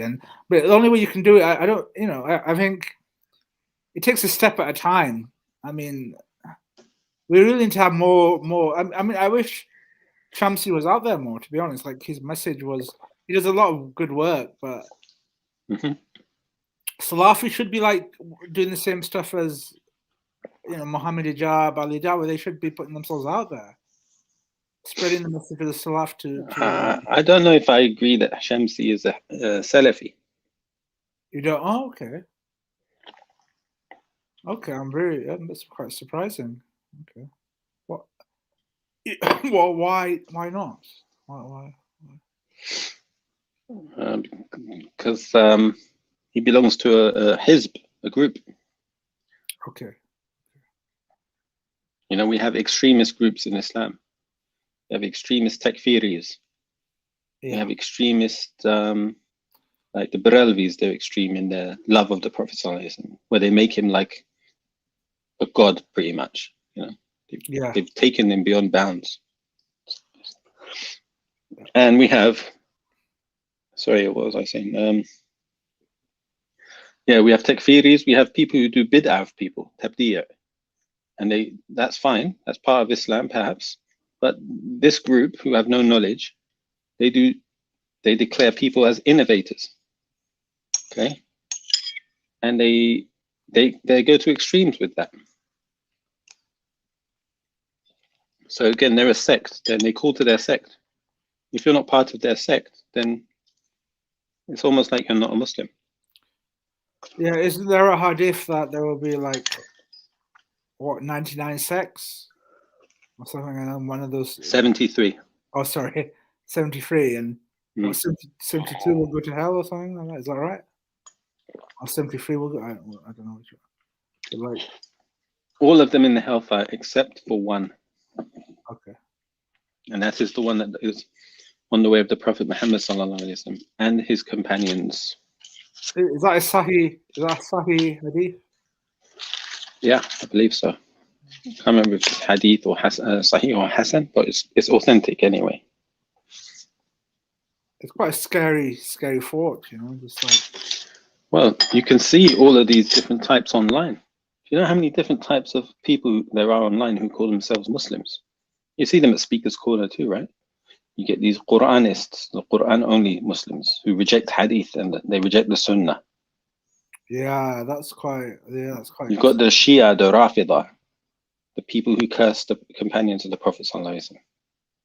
And they go to extremes with regard to the love of Ali and the household of the Prophet ﷺ. Some of them even because Umar and radiallahu. And then you got other types, Sufis, and then you've got Brelvis, and you got Diobandis, you got this, you got everything, man. Like so many different types. Simply stick to the Sunnah, the way of the Salaf. That's it. Very easy. And don't go to extremes. Yeah. And that's why every day we pray to Allah. How many times? 17 times a day at least. We say, Ihdina as-sirat al-mustaqim. Guide us to the straight path. Because we need guidance. Why do we need guidance? Because Shaitan is constantly trying to misguide us. His goal is to take us to hell. Yes. Do we think that we can just say we're Muslims and that's it? That's the end of it? No, there's a battle every day. We don't even realize it. There's a battle for our souls. Yes, it's a constant battle. Yeah. You know, we're just chilling, we're relaxing, we think everything's fine. We don't realize actually we're under attack. Not just physically, but also spiritually and invisibly in another dimension. There's the Shaitan's whispering to us that we can't see, but they're whispering to us.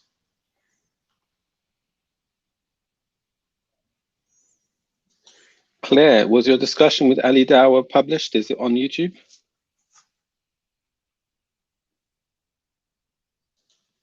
Most mosques in the world today are run by Sufis. Real Muslims aren't even allowed to have a mosque. Mosques have become moon temple. What? Muslims are called bad names if they refuse to choose between Kabbalist Judaism. Yeah, this person, whoever you are with the dots, are you Cone? Are you Council of Nicaeans? You remind me of him. Why are Muslims expected to choose between different types of Judaism? Are they? Oh, by the way, Omar, or OM, sorry. Do you know Pakistani atheist? I don't know him, no. Oh, okay. Okay. Abdul Hakim Murad calls himself a Sufi, presumably to avoid being called a Salafist. I guess, yeah. Why does he feel it's okay to call himself a Sufi? Muslims should obey the command in 18:4 of the Quran instead of worrying about China. Well, Claire, are you demonstrating a sort of touch of nationalism there, a form of attachment to China? Is there some it's quite easy to say ethno bias there? Yeah. Look, sorry, Claire. I mean, look at how much suffering Uyghur Muslims are going through. Their families are being separated. Their children are being taken away. You've got these Chinese men, these these idol worshippers. They're sleeping with Muslim women. And do you think this is acceptable? Do you think we should just ignore it? I mean, this is why I think where the arguments, I don't think this is to all Salafis by any means, but there's some validity to what Muhammad Hijab is saying, that there seems to be this amongst some Salafis that this idea of just being quiet and just not, just this sort of almost selfishness to think about one's own, focus onto getting into Jannah rather than concerns about the wider ummah. I think there's a point there, you know. And, yeah, I mean, I think Claire wants to come on. Maybe she can explain her point. I don't know if Reactionary will allow it. But... Yeah, jump on, Claire. The link's in the description.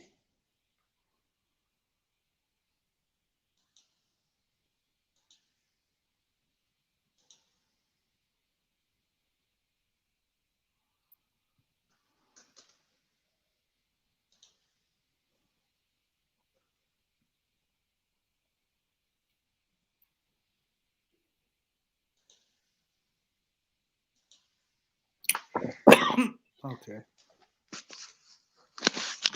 And tell me about what I don't really understand much about Sufis. They're very spiritual. Can you explain more about what Sufis are and what their practices are? Reactionary, or can you tell me a bit more? Hold on a sec. Okay, can you still hear me?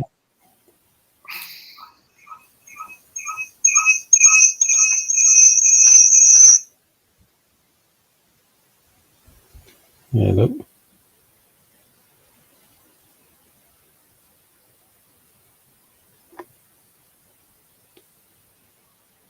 Can anybody hear me? Yes, I think you all can. That's good. So, hold on a sec.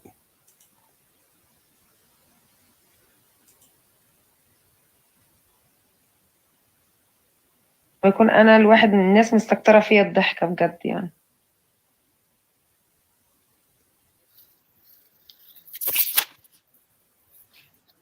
Ah, this channel is also live.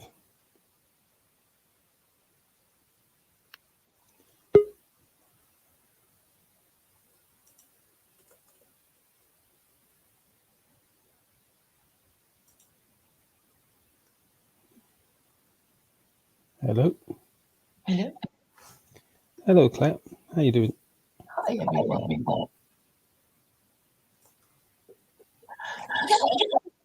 About the issue of China, I mean, you think I'm being nationalistic, but I mean, no, if I'm being nationalistic, I'm being nationalistic about the country I am residing in, which is that there's a lot of stuff that needs addressing. But, you know, I know a lot of young guns want to attack China or maybe go to Iraq or Syria to fight a few, you know, people that the Western media have got up for you to attack, because Muslims are the only people who can be, you know, riled up to fight whoever, because, you know, there's the kind of youth bulge of hot-headed young men who are just dying for their cause, right? That's why, you know, ISIS was actually created by the Western by Western governments, basically. You know, they were assisted to go to Syria and fight and try and topple Assad, to go to Iraq, you know, and join ISIS, because they're the only people who can be got to fight, because the white guys, the white men are afraid to come back. Well, they don't want, you know, all these white guys coming back in body bags, so they get Muslims to do their fighting. They're the unofficial mercenaries of NATO. And, you know, yeah, go and fight China, because, you know, basically they hate China, they hate Russia, they hate Iran. These are rival empires. And, you know, Muslims are the only people who can be got to fight anybody. And they're going to get you to fight and kill yourselves over, you know, some Western imperial rivalry. Well, in the country you reside in, you have gay marriage and transgenderism that they're going to be feeding to your school children. Oh, but you know, I guess what's your name? You're not a married father, are you? So you don't care. You want these romantic things like, you know, go and, you know, kill the Chinese because, you know, they're this and they're that, and you know, this is just propaganda. Or you don't know, you're not sure if it's happening, because I know people who actually go to China and they say, oh, it's something else. You know, it's about the separatist movement that's historic, and, you know, something going back to the Soviet Union. But, you know, I guess, you know, it just sounds good. Let's risk our lives and, you know, go and kill some Chinese people, because that makes you feel good and young and strong. But yeah, in the meantime, you won't to talk about, the real issues affecting people in this country. Well, so my problem. Well, I mean, I'm not recommending any sort of individual action such as ISIS-like behavior. I think that's not what I'm saying at all. Yeah, but if NATO decided to facilitate that and get you going there with some, great-looking propaganda movies like that look like they were made by Steven Spielberg, you'll all be going there because that's what you're like, right? No. I think a better way would be I think that would fail completely. My idea was, what I was proposing was more influencing Muslim governments, such as Pakistan, such as Saudi Arabia, to put pressure on China to stop the oppression of our Uyghur brothers. I mean, we have photos, we have witness statements from Uyghurs. We have photos of these concentration camps. We have witness statements from Uyghur wives who are people who've escaped. They've been separated from their children. Their children have been now living with non-Muslims. Their kids are being raised by non-Muslims. Yeah, I guess I'll just admit it. I don't care. I don't care about the Palestinians. I don't care about the Uyghurs. I care about this country, right? I mean, I'll admit it. I don't care. Are you not? No, Muslim? I'm not Muslim. I'm not Muslim. But I see the users of Sharia for this country because I'm interested in this country, the one I live in. Sorry, I apologize for being confused. I mean, you're interested in this country and you're interested in the uses of Sharia for the UK, but you're not Muslim. Yeah. Okay, well, that's really interesting. What attracts you to the uses of Sharia as a non-Muslim for the UK? How does that work? I'm just trying to understand your mindset. Where does that? I don't know if you've noticed this, but in the West, there is no moral system. It's like they don't have a moral system. They don't believe in Christianity. The only people who pretend to be Christians are just using their Christianity to cloak their anti-Semitism and Islamophobia. And this is what they do at Speaker's Corner. These Christians, do they really believe that Jesus is God? I don't think so. It just makes their anti-Semitism and Islamophobia respectable. But really, technically, Jews actually say that Christians are idolaters. The Orthodox Jews say, well, we can't even go into a church because there are places of abomination where idolatry is practiced. So the Orthodox Jews won't even go into a church, and they certainly won't go into a Reform synagogue. And, that's how it is. But I guess, most Jews that most people see will not be Orthodox Jews. They will be the atheist, liberal, assimilated Jews who are basically liberals. Mm. So, but that is a reality, so this is what Jews really think of Christians, that they are idolaters and blasphemers. And basically, according to the Christian narrative, Jesus was convicted of blasphemy when he said his papa was God. So these people have been worshipping a deceased Jew as a co-equal of Allah for 2,000 years. So this is something, for Jews and Muslims to consider, because if God exists, he would be a little annoyed after 2,000 years of Christian idolatry and blasphemy, considering that it's the Christians who have 3 global empires. So there's a lot of idolatry and blasphemy, and you're not bothered about that, but you want to sort the Chinese out for whatever they were alleged to have done by Western media, and they can fake a lot of information. And they hate China because they're scared. They're a degenerate society of basically undereducated people can't compete with the Chinese. I mean, do you ever wonder why they suddenly decided Huawei can't install 5G? I mean, do you think, well, why can't the British installed their own 5G because they're too stupid and technologically backward to do that. And when they were going to put the high-speed rail link to link north and south, that China was going to build it, and then they decided, the Americans had told us to cancel it, and that's what they did. That's what the British did. They, we're just a U.S. vassal state, right? We just do whatever the Americans tell us to do. Well, we are in the middle between America and Europe. So naturally, America, being a big country, being a big economic bloc, will hold a lot of influence. And there's a lot of cultural similarity between the UK and North America. So naturally, they're allies. There's always been a suspicion of Europe with British people, So, what are your thoughts with Brexit? Do you think that was a good idea or not? Well, it is just the aspiration of white people to have their own government again, but obviously that was a forlorn hope. And what I've noticed about Brexit, it was that places like Keighley and Luton, they actually voted Brexit, but they're kind of majority Asian Muslim places. So it's not a kind of racial thing. It's like if you're in a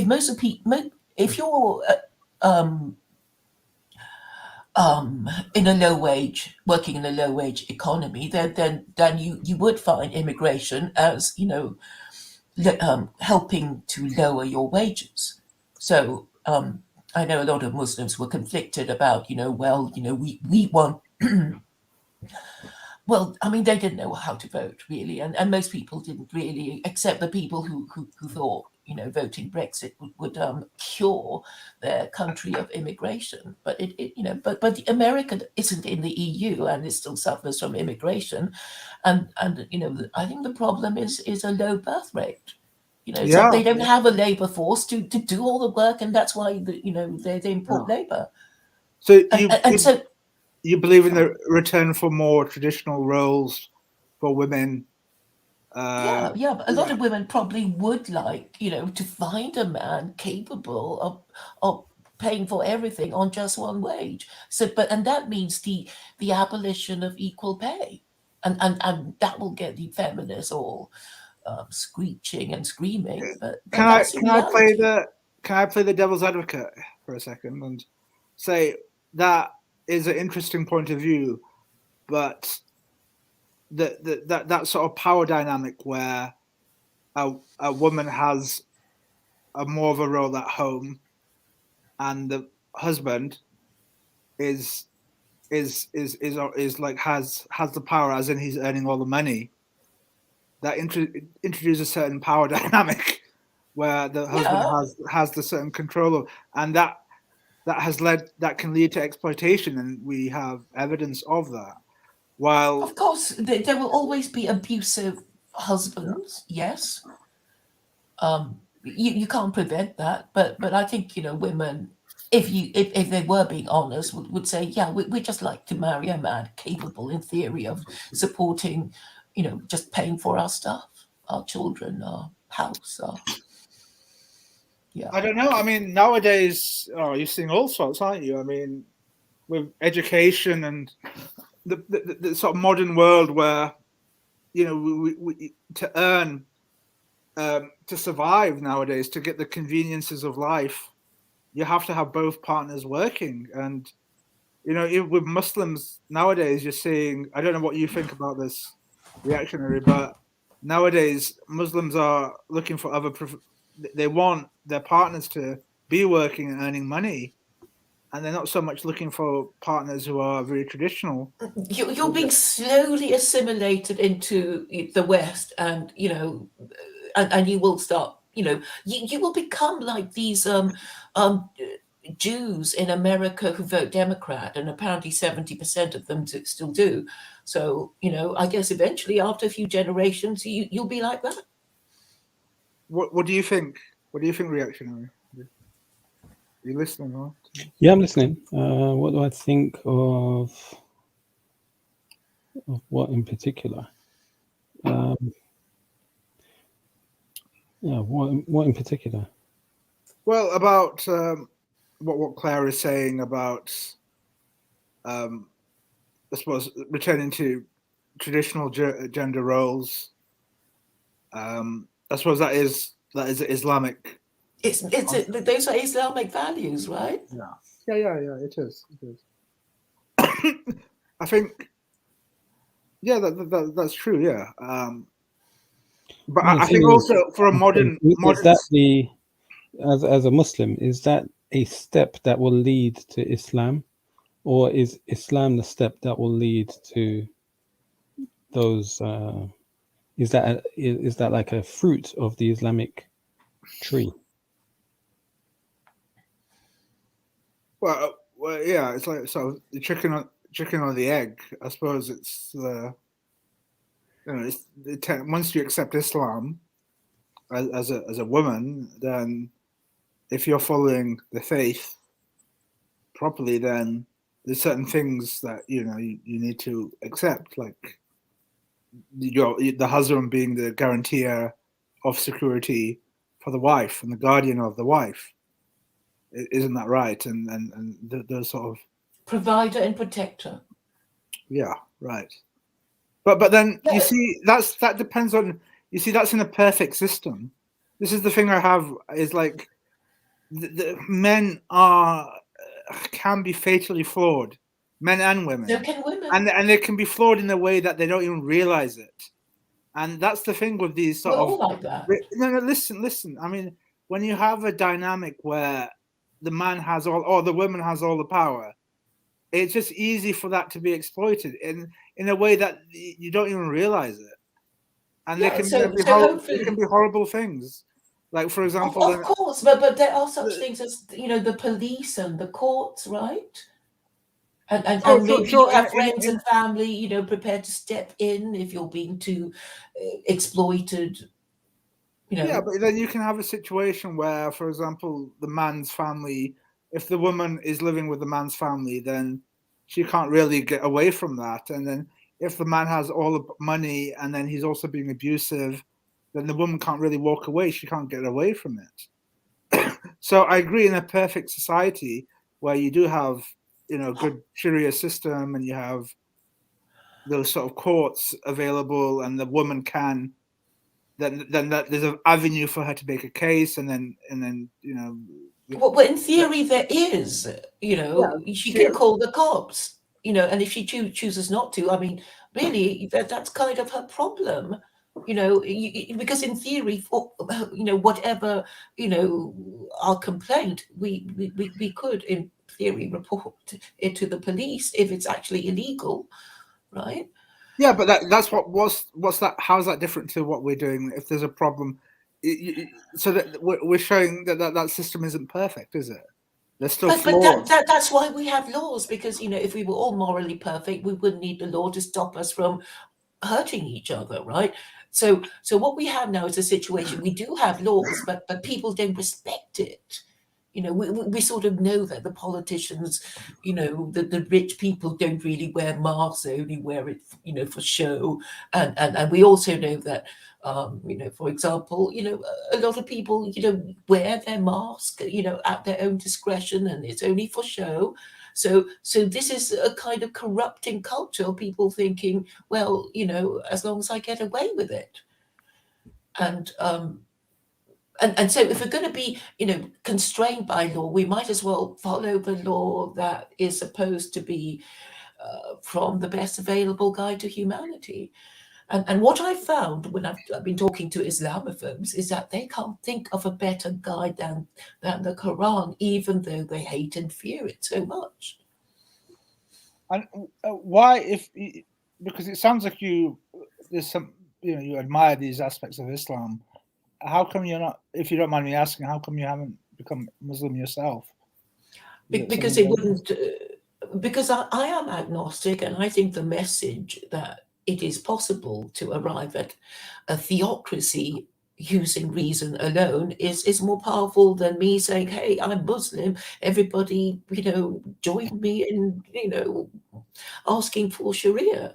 I'm saying, as a political thinker and a commentator, we need some way of regulating the morals of our politicians.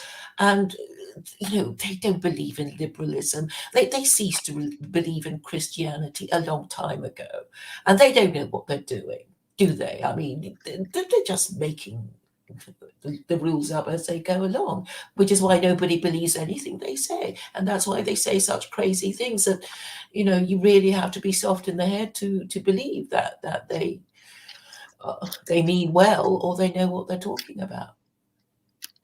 Okay. Yeah. Yeah. I mean, again, I don't want to play a devil's advocate, but it's I suppose there are a lot of issues nowadays that are becoming very complicated, such as the whole transgender debate and the West is actually going mad. I mean, I'm really glad you mentioned that, the transgenderism, because, it's all about, we need to know who we are. And when we know who we are, we know what we're supposed to do. But if we don't even know whether we're male or female, or we think we can just be happier if we, sterilize ourselves to become a member of the opposite sex, and the government is encouraging it, it just sort of astounds me that there are Muslims here who think, oh, but the Uyghurs in China, what have we got to do about them? I think the problem is here. People are slowly going mad, aren't they? If they don't know who the hell they are or what they're supposed to be doing. Yeah. I think there's a lot of cultural war. They talk about the cultural war. There's I don't know. I think it is a bit scary with the newer generation. They seem to be a different species. Yeah, and they're telling children in primary school that, if you want to be a member of the opposite sex, it's okay. The government says it's okay. And you know what? If your parents tell you not to be gay, not to change your sex, call us, and we'll the thinking of making it illegal for parents to tell their children not to be gay and not to, change into a member of the opposite sex. That is what they're doing now. They're planning that. I mean, it is really, it's like, well, okay, for you, for immigrants who've come all the way to this country, why did we come here? Only to have our identity destroyed by incompetent and corrupt politicians who really don't know what they're doing, who are just being swept along by any fashion in thinking, and who can't be reasoned with because, the media is corrupt. They won't, platform any meaningful discussion. They have children too, but they don't seem to care about their children, do they? They don't even care about the future of this country, because they don't care that we are an aging, declining population, as well as degenerate. They're just kicking the can down the road, aren't they? They're basically leaving the mess of an overflowing toilet for the next generation to clear up. And they don't care. They can't think beyond the next election. I think that's quite true, but a lot of countries are facing that same issue. China, Russia, they have their big demographic time bombs. I mean, the whole China bomb. Because they've desecrated the institution of marriage. They have no full divorce in China, no full divorce in America, no full divorce in Russia. So, yeah, people are just leaving their marriages. And in China, they have a one-child policy, which is completely dysgenic and degenerate, because, they can't, you get a spoilt only child most of the time, right? And it won't have cousins, because if most people only have one kid, then their kid won't have cousins. They won't have aunts. They won't have uncles, right? And now the Chinese are thinking, well, it's such a bad idea. We'll cancel the one-child policy, and the parents don't want to have any more than one because it's too expensive, apparently, and too much trouble. So and then the latest thing is that Africa is having a youth bulge, and I guess the Africans will take over the world now because everybody has given up having babies or parenting them properly or caring about how they're going to be educated, and yeah. Well, I think it's quite fascinating that we have an agnostic who feels that we have to follow the Sharia law or have a Sharia sort of system in place for us to fix the issues in this country. I think there's quite a lot of strength to that argument, of course. Thank you. Yes, I think in the sense that having those sort of objective, some sort of fixed moral valued system would push people into fixing these big issues, big time bombs. Yeah, because I think it's necessary to have a kind of authority above humanity, just to say, look, these are eternal and universal laws. You've all got to follow it if you want to live in a civilized society, that kind of thing.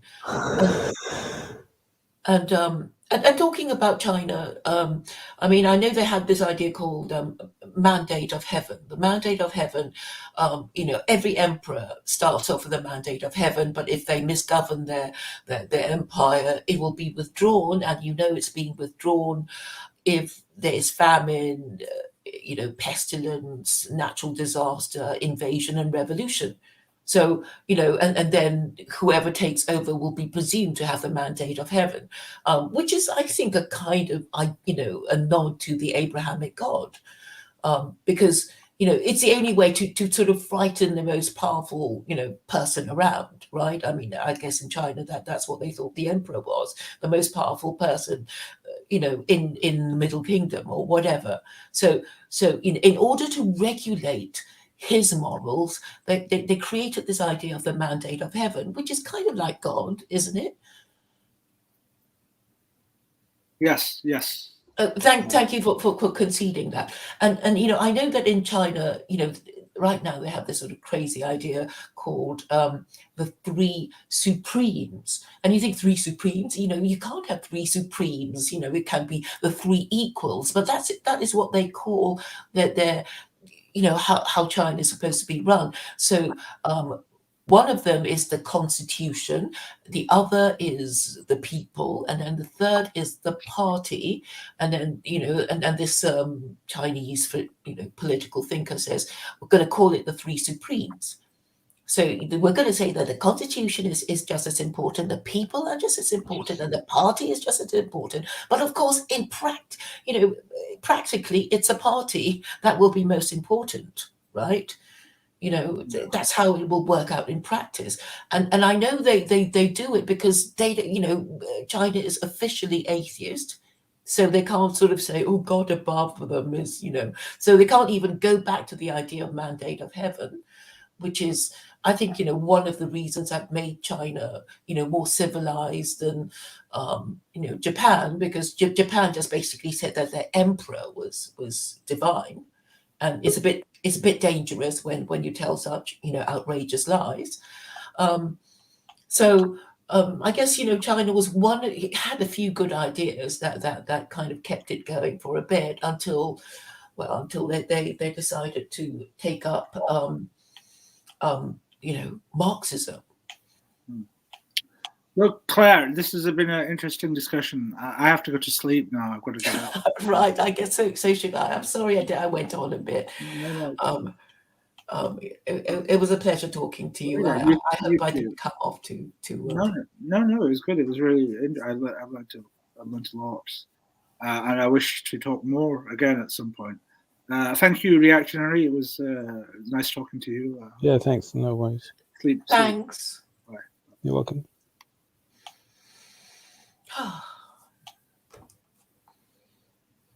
Well, that was nice. My goodness, that's been a long stream, hasn't it? It's nearly 5 hours for you now. Yeah. How you been, Claire?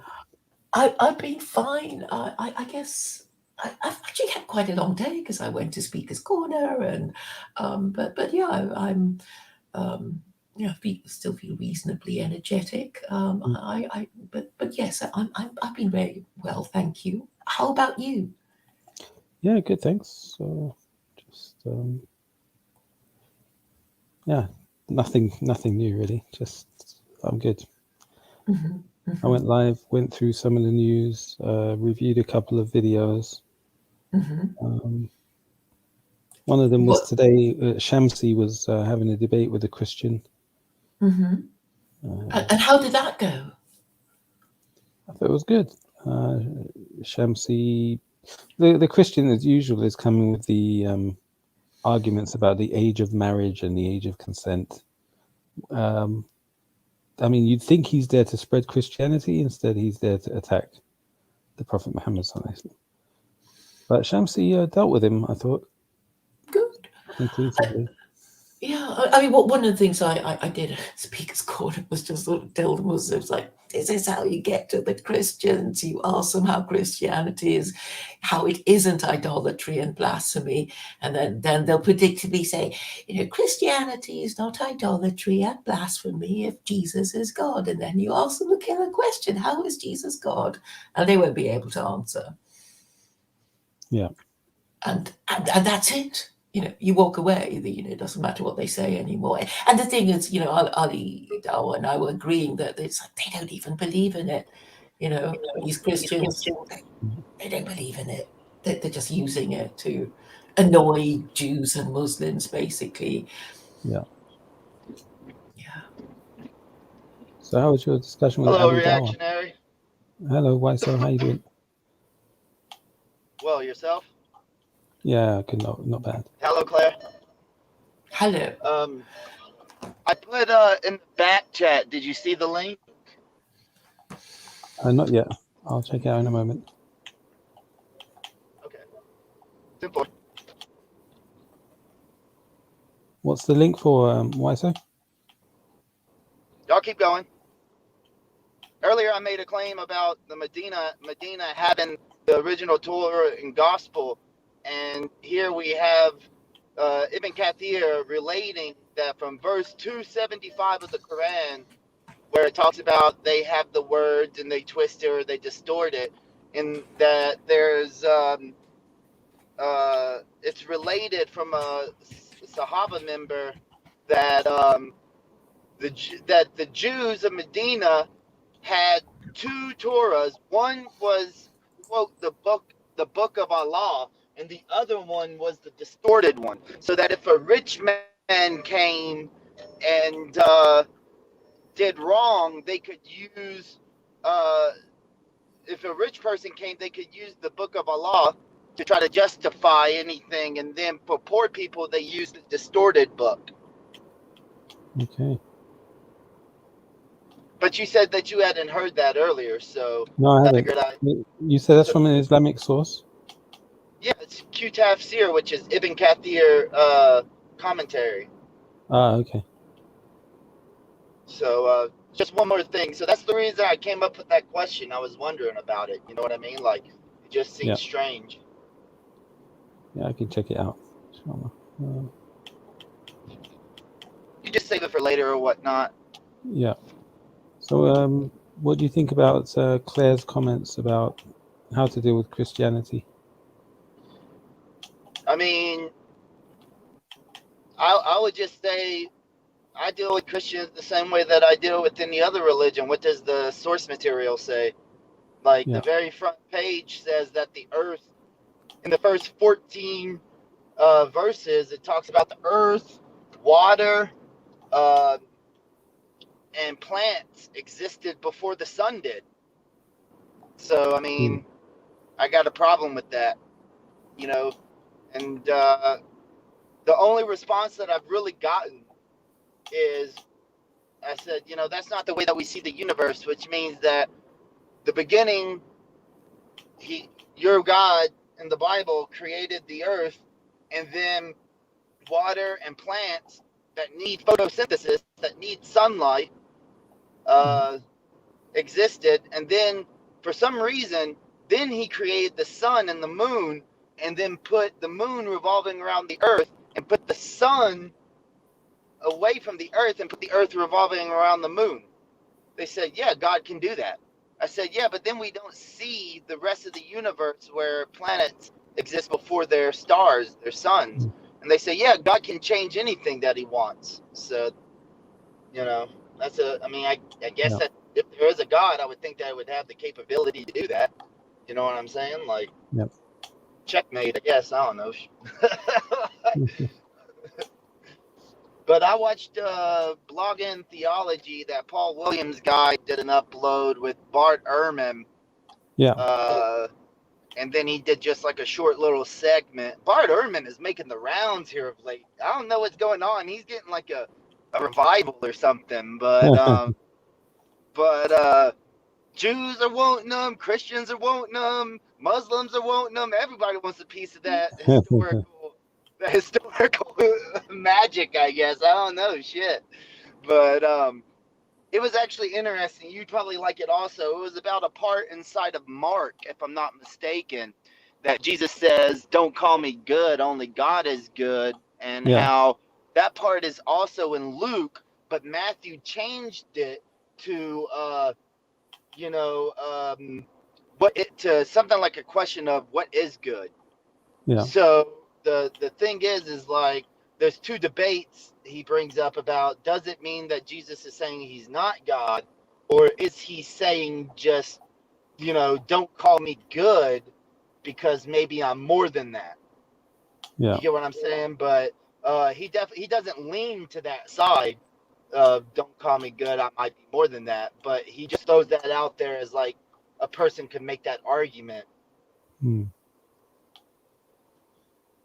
I did watch some of his interaction on the Blogging Theology channel with the Dr. Lawrence Brown chap. I saw it pop up, but I haven't watched it yet.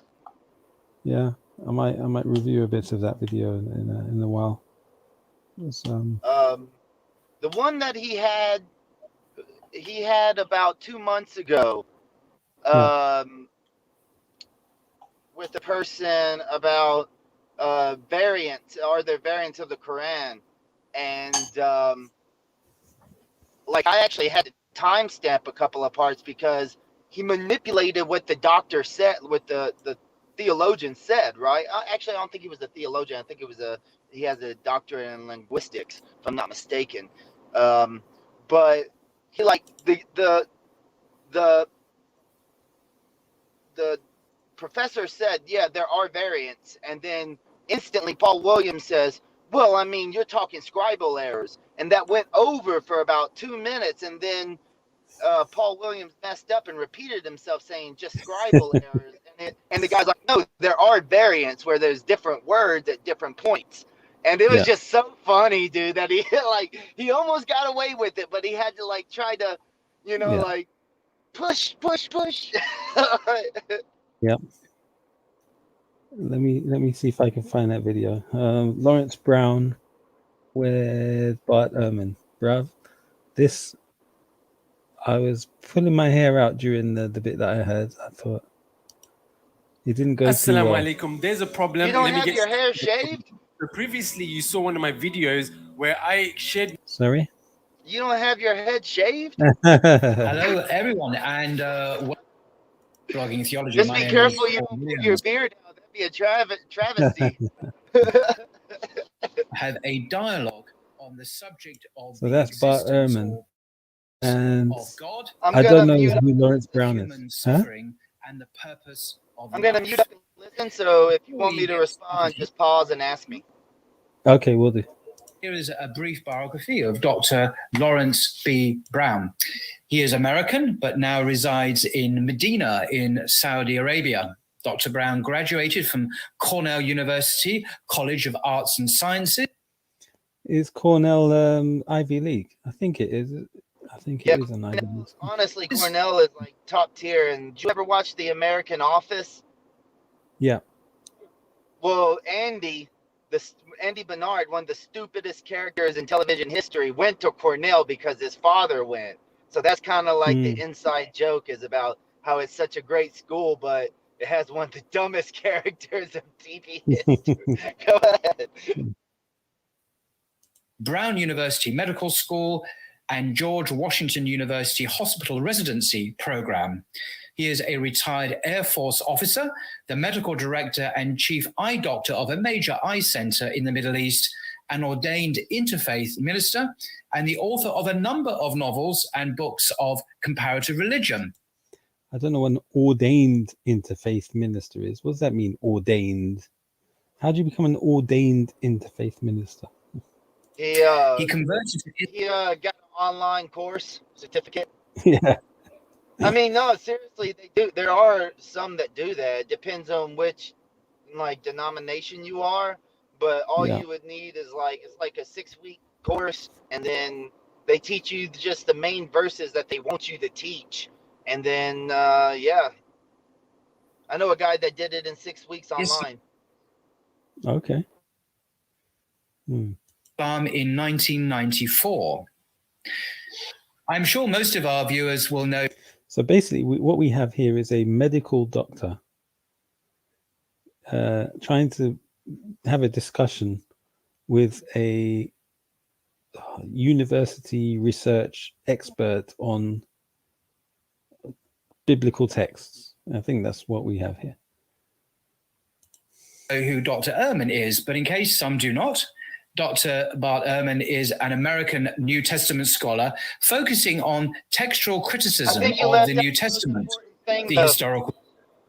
What's that? You left out the most important thing about that guy. He resides in Medina now. Go ahead. Okay. For Jesus and the origins and development of early Christianity. He has written and edited over 30 books, including 3 college textbooks. He is currently the James A. Gray Distinguished Professor of Religious Studies at the University of North Carolina at Chapel Hill, USA. Oh, he's in North Carolina. Interesting. And that's the same university Michael Jordan went to, in Chapel Hill. He identifies as both Tar Heels, a humanist and an agnostic. The plan is that the two of you gentlemen would have a dialogue with me introducing and lightly chairing the proceedings. So a very warm welcome to you both, Dr. Bart Ehrman and Dr. Lawrence Brown. Thank you. So, by way of a lead-in, Dr. Brown's book, which I have a copy here, The First and Final. Oh, he's got a book. Final Commandment, gives a taste of his approach to the subject. In the introduction, he writes, the 11th century philosopher and theologian St. Anselm of Canterbury proposed in his Proslogion, I do not seek to understand that I may believe, but I believe in order to understand. The proposal of this author is that such a statement makes about as much sense as saying, I had to taste the sandwich before I could pick it up. The true order of priorities should be the exact opposite. Belief logically follows understanding, not the other way around. Most people demand sufficient explanation to nurse the embryo of a proposal to a formed conclusion before embracing it. End quote. Dr. Brown, could you kindly explain a bit more what you mean by this? Well, I think this is probably something that Dr. Ehrman and I see eye to eye on, and it's just that, we can have a fruitful discussion on the basis of knowledge, but it's very hard to have any kind of a fruitful discussion on the basis of belief. Benjamin Franklin had a very nice quotation. The way to see by faith is to shut the eye of reason. But William Adams countered with saying that faith is the continuation of reason. And that's my viewpoint. That's always been my viewpoint. And that's about it. I was noticing with interest that Dr. Ehrman classified himself, and Dr. Ehrman, you've got to step in here and correct me if I'm wrong, if anything has changed, but you classified yourself as an agnostic atheist, correct? Hey, entrepreneur. Did you know you don't... Great timing for the adverts. Oh, there we go. Yeah. And I liked the way that you drew the distinction between atheism as a matter of belief. Ehrman classified himself, and Dr. Ehrman, you've got to step in here and correct me if I'm wrong, if anything has changed, but you classified yourself as an agnostic atheist, correct? Yeah. And I liked the way that you drew the distinction between atheism as a matter of belief and agnosticism as a matter of knowledge. And I think that's a very important distinction to make. So you're saying atheism is a matter of belief, whereas agnosticism is a matter of knowledge. But also, I've noticed at the start of this discussion, Lawrence Brown is trying to, what's the word? Be friendly with Bart Ehrman. And I won't say suck up to him, but he's trying to present them both as having a common view on common ground. They're not so different. He's trying to kind of talk like they're not so different. Yeah, go ahead. They are not intellectually equal on the same intellectual grounds. Agreed. You know what I'm Exactly. saying? Like, yeah. Here you go, sir. Thank you. You too. Yeah, But one's one a of doctor, them. and the other is one's a medical doctor, and the other is a researcher. Well, yeah, one is like one is a medical doctor, and by his background, you know, Cornell, Brown University, especially George Washington University, especially for medicine. Yeah, he's probably top tier in his field of that. But Bart Ehrman is like a celebrated historian. You know what I'm saying? Like, so I just think it's weird that you would try to. It's apples and oranges, in my opinion. Yeah, agreed. But one does reside in Medina, and the other one does not. Keep that in mind. Well, maybe we, as Muslims, we don't have our equivalent of Bart Ehrman, so this is the best we could find. Well, in the English-speaking world, that is. Yeah. But actually, that is a good question. Who is like a historical Muslim? You know, like world history as opposed to just Islamic. That's a good question. There was one guy that used to go on CNN. He was an expert in the Bible, and you know, I don't remember which university he taught at. It was in America. He's like of Indian descent, but No, not that guy. He was proven a fraud. The but guy he wasn't who wrote even a the Muslim. book. The guy who wrote the book. Something about Jesus, right? Yeah. Like, Yes. yeah. No, he doesn't have any degree in history. Oh, he's a fraud? Yeah, he has no degrees in history. Now, he does have Yeah, degrees PhD. in he has degrees in one's in language, some language, and another one I can't really recall, but Wow. yeah, like no, we could talk about that later. Yeah. Okay. All right. So so far the medical doctor who lives in Medina has decided to try and extend the olive branch, or you know, to say, look, Bart Ehrman and I, we can agree on some point. Okay. The ability to say your beliefs, but then at the end of the day, say that you could be right, you could be wrong. Yeah, you know, when I grew up in a faith community, and I myself was a very conservative Christian for many years. I was a conservative evangelical for a long time, and I ended up, you know, leaving the faith. Obviously, when I left the faith, I thought what most people, I think, probably think, which is that agnostic and atheists are 2 degrees of the same thing. So an agnostic is somebody who says they don't know if there's a God, and an atheist is somebody who says there is no God, and so that they're 2 degrees. And so that in my context, most atheists thought that agnostics were just wimpy atheists. You know, they really were atheists, but they were just afraid to say so. And most agnostics thought that atheists were just arrogant agnostics. That they didn't know either, but they were claiming they knew. And so that was my idea going into this, is that they were 2 degrees, and I didn't know, so I just called myself an agnostic. But just the more I thought about it, I realized they're actually talking about 2 different things. Agnosticism, as you point out, it comes from the Greek word gnosis, which means knowledge. Agnostic is not knowing. And so if somebody asks me, is there a superior divine being in the universe? I don't know. How would I know? I'm a peon. I wouldn't know. But if somebody asks me, do you believe? Then I'd say, no, I don't believe there is. So theism is about belief, I think, and atheism. So atheism says, I don't believe there's a superior being. Agnosticism would say, I don't know. And it does seem to me that really is the most sober way to approach the questions without making any positive claims. How would we know? Well, I think I appreciated the comment because it's one that I had developed many years ago when I wrote an article about agnosticism, where I basically pointed out that a person could be an agnostic believer in practically anything. They could be an agnostic Christian, an agnostic Jew, and so on, if they held particular beliefs, but were not sure of them. If their faith was not strong enough that they could say, I know. Now, of course, there are plenty of other people who feel secure enough in their beliefs that they say, I believe this and I know it's true. Go ahead. So to what he just said, Christianity, as far as the New Testament, doesn't base itself off of knowing. It bases itself off faith.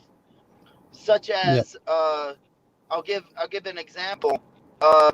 When Jesus resurrects and he comes back and he finds his disciples writing down the scripts, he enters and what's his name? Doubting Thomas is what they call him, I think. Thomas, the second Thomas, not the first Thomas. There's actually 2 different Thomases, if I'm not mistaken. But either way, Thomas says, I don't believe you unless you show me your hands. So then Jesus shows him his hands and he's like, oh, I have faith. And Jesus responds with, well, blessings will be to those who have faith who did not see me. So really the concept of agnostic Christians, which could be true, not knowing, it's not like an argument, in my opinion, against Christian faith. Did I explain that well enough to be understood, or? Yeah, pretty much. Okay. Yeah, and that was what I was saying in my review of Shamsi's discussion with the Christian guy. The Christian was really about faith, and whereas Shamsi was trying to discuss based on like texts and knowledge, and so as much as he talks or uses knowledge, he's not going to overcome the Christian who's not using knowledge for his belief. It's kind of like blind faith. How are you going to out logic somebody who's not based on logic?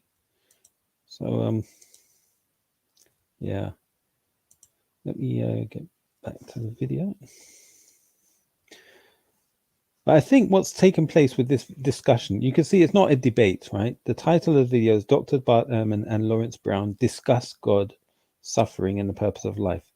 I think what happened is prior to this video, Sabur Ahmed invited Bart Ehrman on, and he invited him on to discuss the Bible, which, Bart Ehrman, that's his sort of expertise. And it was within that framework or that context. So these Muslims online are probably thinking, yeah, he's somebody that's on our side because he's on our side against the Bible. So I think they invited him on this show thinking he's going to be an asset for them, supporting them. Little did they know, he's quite against them. Well, not them, but the idea of God, right? So what they thought is an asset for them is actually a thorn in their side. This interview went completely wrong from what they had planned it to be. Well, from when I've seen him go on and be questioned from like Muhammad Hijab, and he also went on Apostate Prophet, and they spoke about Islam in general. about what did Jesus and his followers believe, or was he trying to say this or that.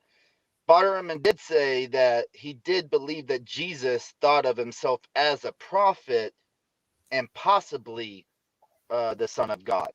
Yeah. Now that, and I think that's where he like struck a chord, right, with the Muslim community, where they were like, oh, you see, he said now they took away the possibly, right? Yes.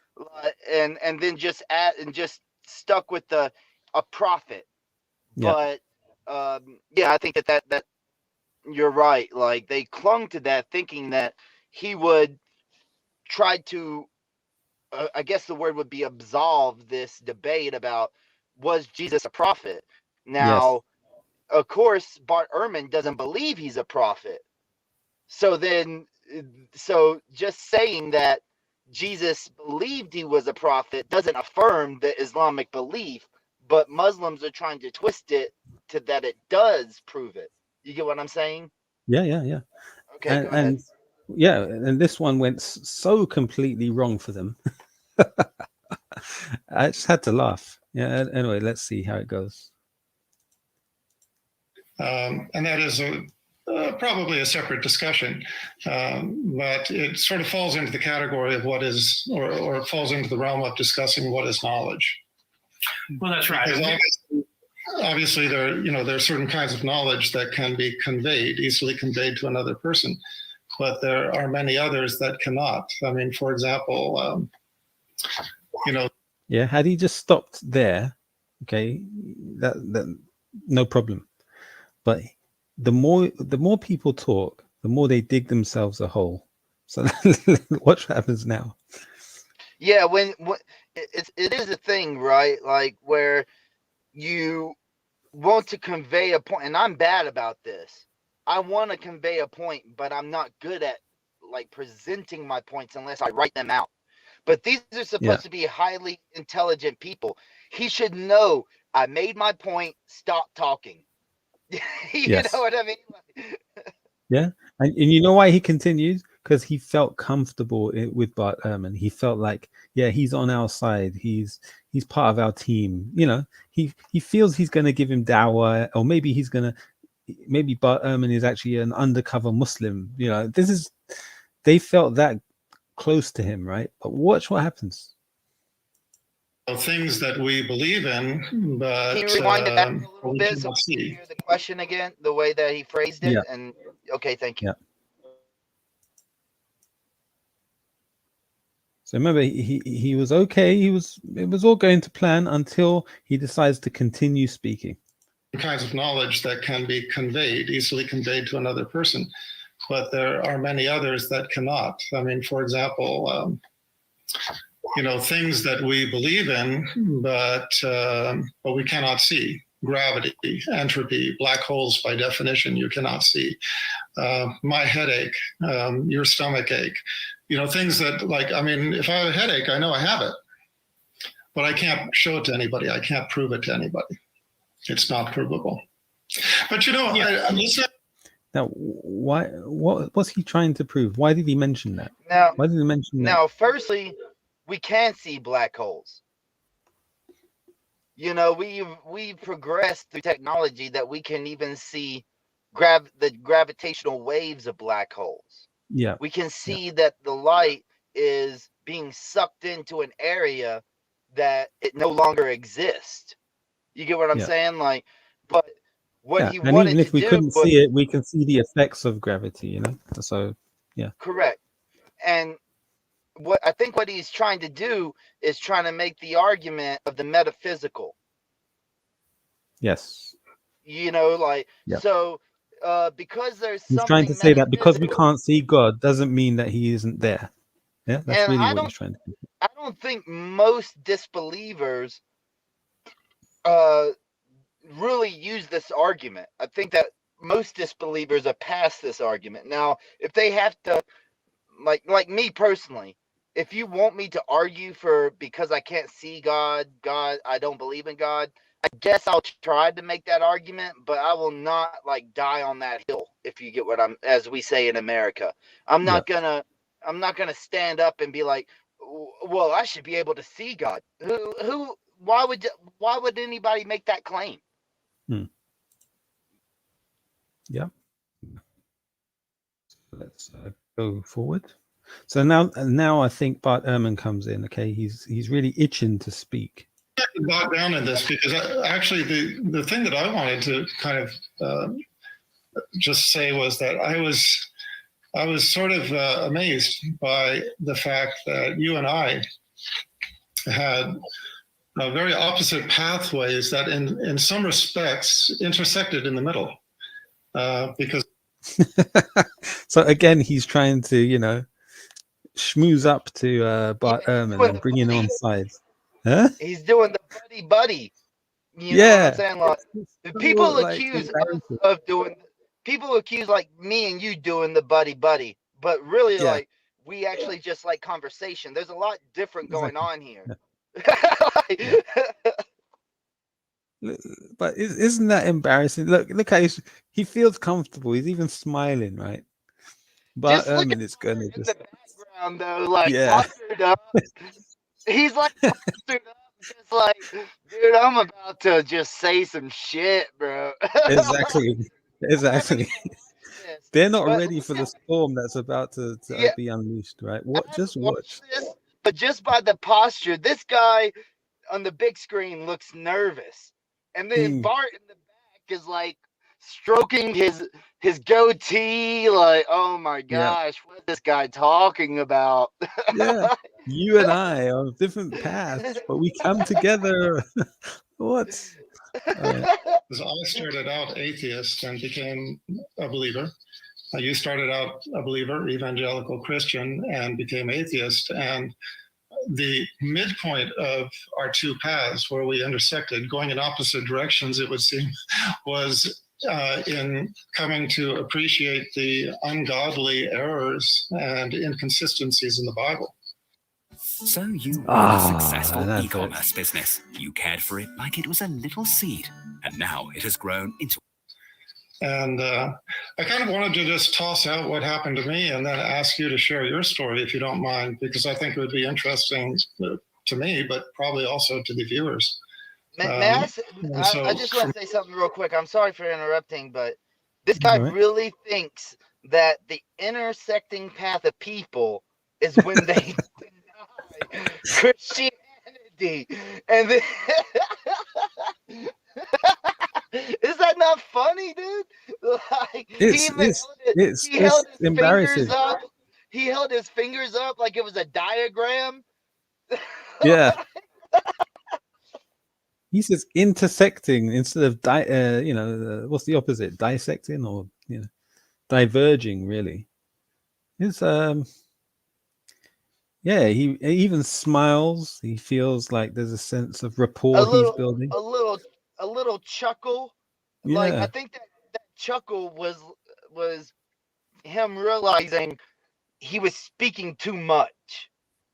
Because that's the Kamala Harris thing, right? You ever watch her in interviews? When she gets nervous, she starts laughing, and people instantly know they're like, all right, this woman, she's just rambling. And this guy, he's like, we intersect and at the point of Okay, let's continue. For myself, just in brief, I was raised atheist, and events of life just put me on a spiritual path where I started to get an inkling. I have to say this. I'm sorry. I've never met anybody who was raised atheist. Yeah, no. And my wife was from China, and people like even Claire earlier, she was like, China's an atheist country. No, the vast majority are Buddhist. Yeah.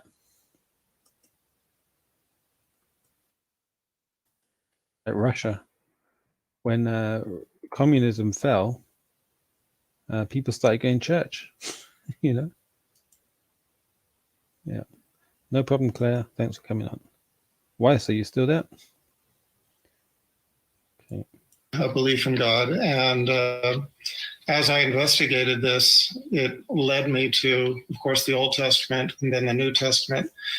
And as I discovered as I said, the ungodly errors and inconsistencies in the Bible, I still held on to the ungodly errors. What do you mean by the ungodly errors? a core belief that, no, I still believe that there is a God, and I still believe in the chain of prophethood, and I still believe that there's sense to the continuity in the chain of revelation. And just a second. The more I researched, the more I became. This guy better be careful what he says inside of Medina. I'm just. I mean, he's getting buddy and chum, but like, dog, you need to realize your address. Yeah, you're right. Because most parents send their children to Sunday school, or to learn good values, right? To learn morality and etc. Not so much that, but what is being raised atheist? Like South Park did an episode where Cartman like gets sent to a home. Okay, do you know what I mean by a home? Like an adoption home. Yeah. And they're agnostic. And at the same point, all they do is teach. Like they like try to pound in the head of the children that you can't know anything is 100%. So just admit it. Now, you might say that would be like growing up in an agnostic home, but the knowledge and the books are still available to people. That, like, every school has a Bible, has a Quran. Even my school that I grew up in the library, they had a Quran. You know what I'm saying? Like, so I don't understand what growing up in a like atheist household, or growing up as an atheist, I don't understand it. As an atheist, I don't know that. Like I grew up with, like, just as an example, I grew up with parents that were both Christians. My dad was a Protestant, my mom was a Catholic, and they wouldn't drive me to church. I had to find my own ride. And when I asked them why, they said, if you want to learn about Jesus and God, then you'll spend better time here reading the Bible than going to church and them just talking to you for an hour about a couple of verses. That's exactly what they told me. They said, they said, I'm not going to drive you so that you could just get an hour of learning a couple of verses when you could read for an hour and learn a lot more. Yeah. Is that an atheist home? Because they never read the Bible to me. Yeah. You know what I'm saying? Like, they never made me read. They never took me to church. They never did any of that. But they were still believers, but they just didn't enforce religion on me. Yeah. I think that's a good question. Yeah, agreed.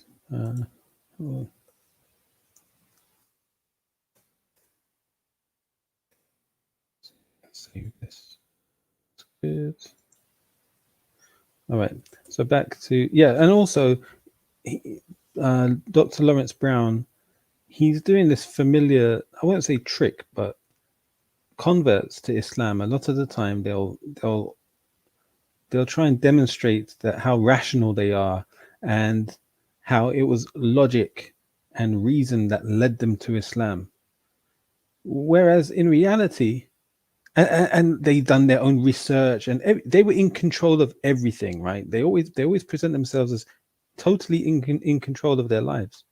In reality, people, when they go through life, they face challenges and obstacles and things going wrong, and it's those situations that tend to drive people to look for something else, or to find a way out or an escape, and then return to God, right?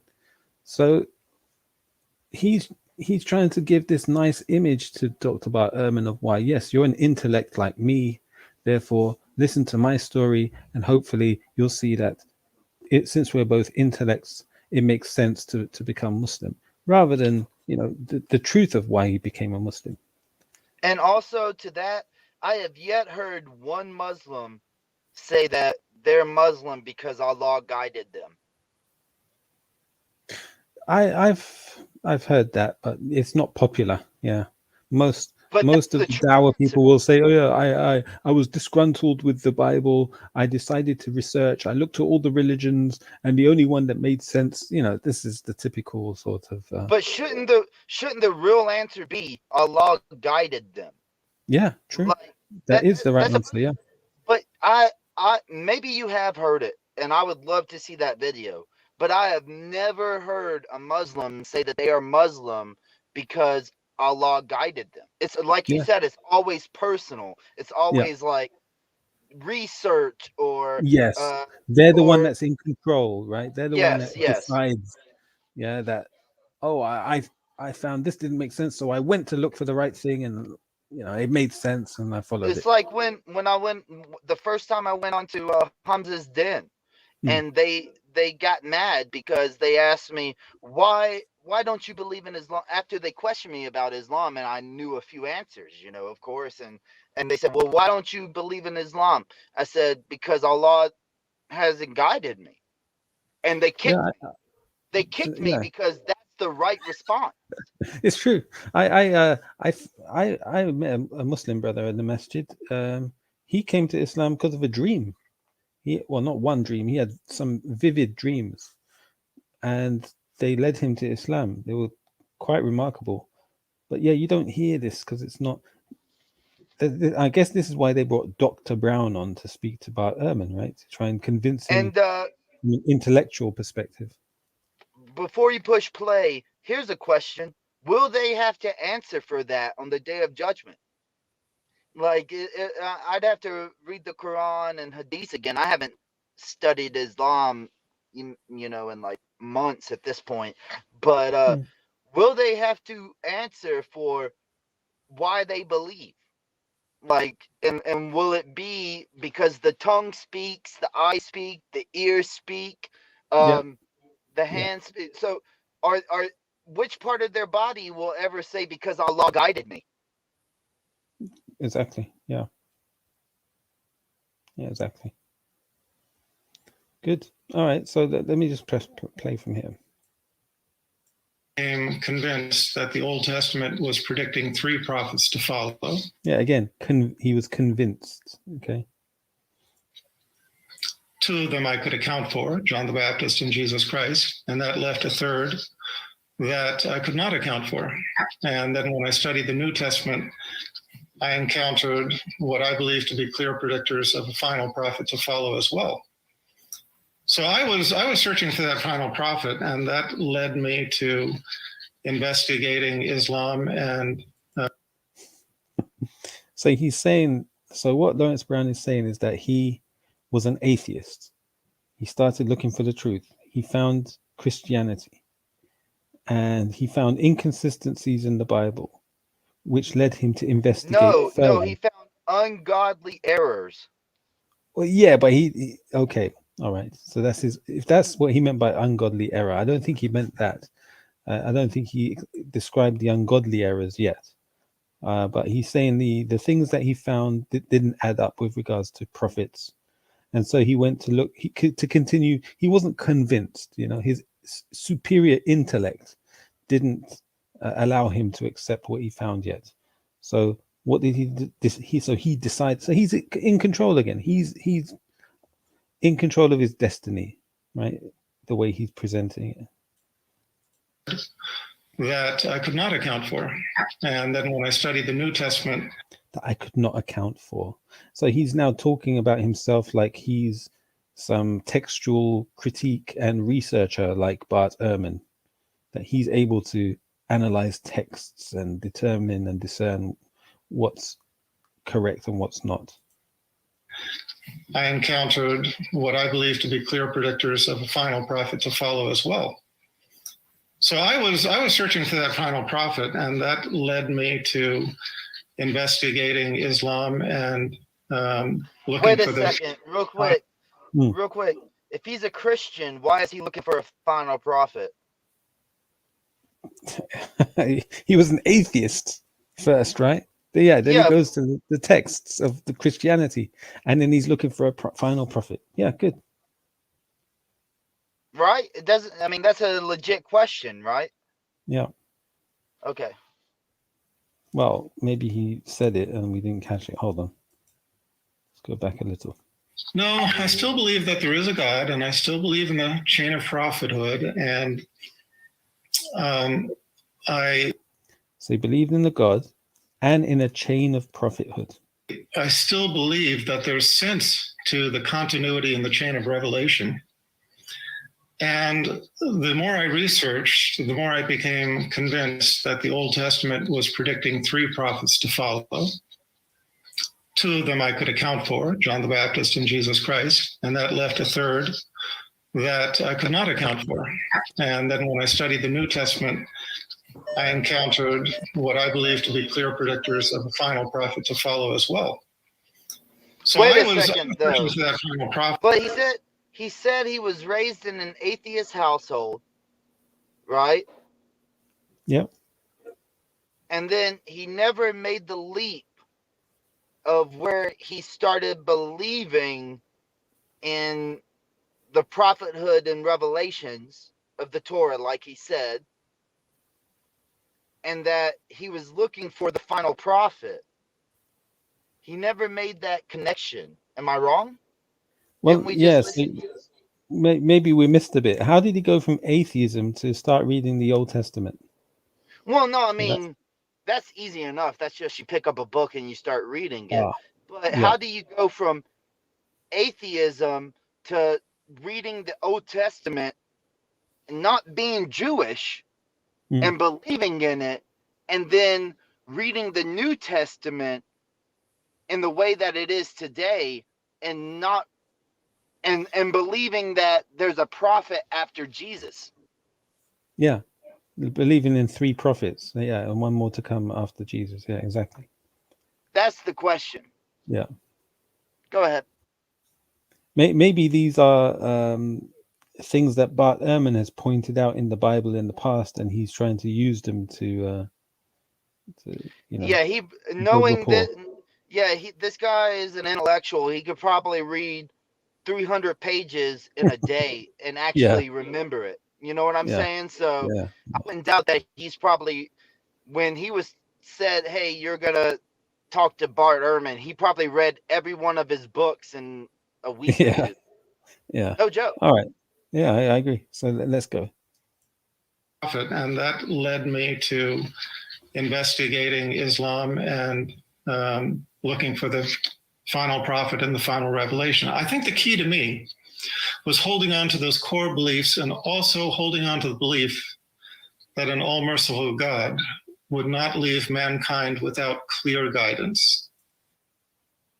Okay, so now he's shifted gears, right? He talked about the texts, expecting a prophet, and then he's talking about an all-merciful God. So he's introducing an attribute of God, meaning his mercy. This is where it all goes sour, okay? The merciful God that would not leave mankind without guidance. Yeah, all right, that's fine. But again, nobody asked Dr. Lawrence Brown to use that choice of words. He could have just described his experience as though I was looking, I continued researching and investigating, and then I found it in Islam, something. But he's decided to now bring in an all-merciful God, a sort of logic, which is correct from an Islamic point of view. But he thinks that will endear him to Bart Ehrman. Let's see what happens. And so I was looking for that clear guidance. Assalamu alaikum. Ah, not you click again. on this Go ad, I away. will show you how from November 25th. Honestly, Bart Ehrman is a G for listening this long. Yeah. And not saying anything. That's some G status stuff, bro. You know what I I'm saying? agree. Like, because And that's Bart the thing. Ehrman A doesn't lot of know. Muslims online. Sorry, go ahead. I was just saying, Bart Ehrman doesn't know how long it is going to be until this guy interrupts him. But he's giving this guy the floor to like express himself, this and that, and he's just sitting back. That's some G status, bro. And you see, I do the same thing, right? I agree. I do the same thing as Bart Ehrman, so I can see what's going on. So Bart Ehrman is just watching Lawrence Brown dig himself a hole that's getting deeper and deeper. And the thing is, Lawrence Brown feels that because he's not being interrupted, Bart Ehrman must be accepting what he's saying, and that he's you can see him, he's starting to feel more and more comfortable. All right. So, all right, let's continue. I always wondered, in your case, was it more a matter that you were raised sort of seeing the Bible as the be-all and end-all of revelation? So when you found the ungodly errors and inconsistencies, that kind of knocked the faith out of you? Or was there something else to it, if you don't mind sharing? No, I'm happy to share. I will say, though, that I'm a little bit surprised by the way you're mapping out your progress, because I thought at the beginning you were saying that it's not faith seeking understanding, but understanding seeking faith. Dude, I said that. I said that essentially earlier. Yeah. That was how Paul Williams introduced it, right? And he didn't even address it. But look, let's faith versus understanding, and understanding versus faith. All right, so let's see what he says next. But it does sound to me like really at the heart of what your search was a basic faith that you were trying to understand better, leading you to think that there were three prophets. I myself don't have faith, and so I would not look to the Bible to find out what predictions are going to be fulfilled, because I don't think the Bible is predicting what's going to be fulfilled, and I don't see a reason to think that. So Yeah, he mentioned the key point there. He didn't see a reason to think that. Okay, and that's what you said, bro. Lawrence, you even pointed that out just now. Lawrence Brown, what was your reason for believing in what the Bible is saying? All that time that dude spoke, and he just broke it down in 15 seconds. Yeah, he was listening. He was actually listening. You're looking. Yeah, he's like, you're looking for three prophets, and I was never looking for that. Like, even as a Christian, he wasn't looking for that. So he doesn't understand where this guy is coming from, which means he is faith-based instead of understanding, because the Bible does not teach an understanding of a future prophet after Jesus, the Messiah, right? Yeah. Okay, go ahead. Start out with reason rather than faith. I don't quite understand how you get to where you got, but let me tell you my story first, so we can get to that if you want to. I wasn't raised believing in the infallibility of the Bible. I was raised in the Episcopal Church, and we were a fairly liberal Episcopalian family. It wasn't until I was a mid-teenager, 15-year-old, that I became an evangelical born-again Christian. And at that point, I did begin to believe that the Bible was the infallible Word of God. And I would have been quite happy with the kind of search that you're talking about now, where you search the Bible for what it's predicting, and then you see what it predicts, and then you believe it. But you already have a kind of an inherent belief that the Bible is directing you someplace. And as a secularist now, I don't have that belief at all. But I do have to say that my leaving the faith really was not related to my understanding that the Bible had errors in it. I had. So that whole thing that Lawrence Brown introduced of, this is where we meet on the subject of the Bible having ungodly errors. Well, Bart Ehrman just threw that out the park. He says that's not the reason here. Well, I will say that he's also quoted on Apostate Prophet and Muhammad Hijab's interviews as saying that the thing that really made him start questioning and losing faith was he did a research paper about I think it was Matthew, and Matthew claimed that there was a certain king inside of the Old Testament, but it was actually a different king, and he wrote a 40-page paper and saying how it was just mistranslation, it was wrong, this and that, and that his professor just gave him an A and wrote at the bottom of the paper, well, maybe Matthew was wrong. And that caused him to start losing faith. So we'll see if he mentions that, but you can look it up. That's 2 different interviews. And he's actually mentioned it on Myth Vision podcast also. But go ahead. Okay. But I do have to say that my leaving the faith really was not related to my understanding that the Bible had errors in it. I'd been a hardcore conservative evangelical for years when I went off to graduate school, and I learned Greek so I could read the New Testament in Greek, and I learned Hebrew so I could read the Old Testament in Hebrew, and I learned other ancient languages and did a lot of research. It was my life. I was a graduate student studying biblical studies, and I came to realize that there are, in fact, mistakes in the Bible. There are contradictions and historical mistakes and scientific errors. And so I came to realize all that. But that isn't what led me away from the faith. I remained a Christian for many years after that. I started teaching the position I'm in now at Chapel Hill, University of North Carolina. I'm still a church-going Christian. I taught adult education, as you know. And so what ended up leading me away from the faith was unrelated to any of that. It was the problem of suffering in the world. So this is what causes a big issue for the channel here. His reason for leaving the faith is the question of suffering, which is, I think, something you probably want to talk. And remember, Lawrence Brown said, "An all-merciful God."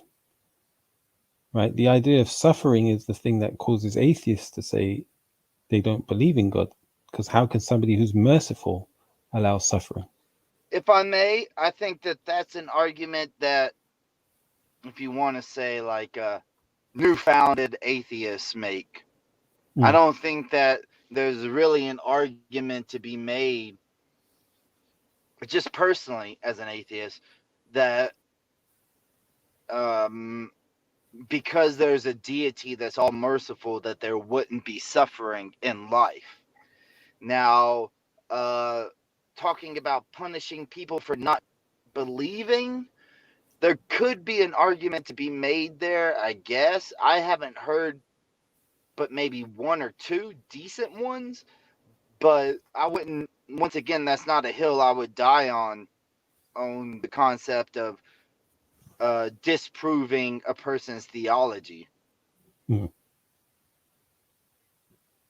Well, yeah. So, what he's saying is this is his thing that led him to no longer believe in God. It was primarily the suffering. Well, let's see what else he says.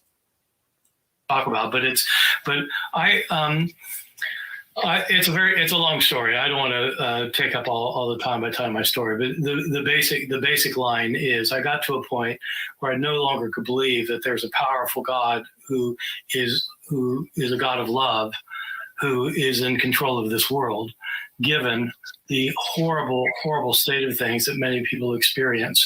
I just didn't believe. I came to a point where I just, I read what everybody said. I read all what the biblical scholars said, what the theologians said, what philosophers said. I read, I thought, I talked. I just got to a point where I just didn't believe it anymore. And so I still don't.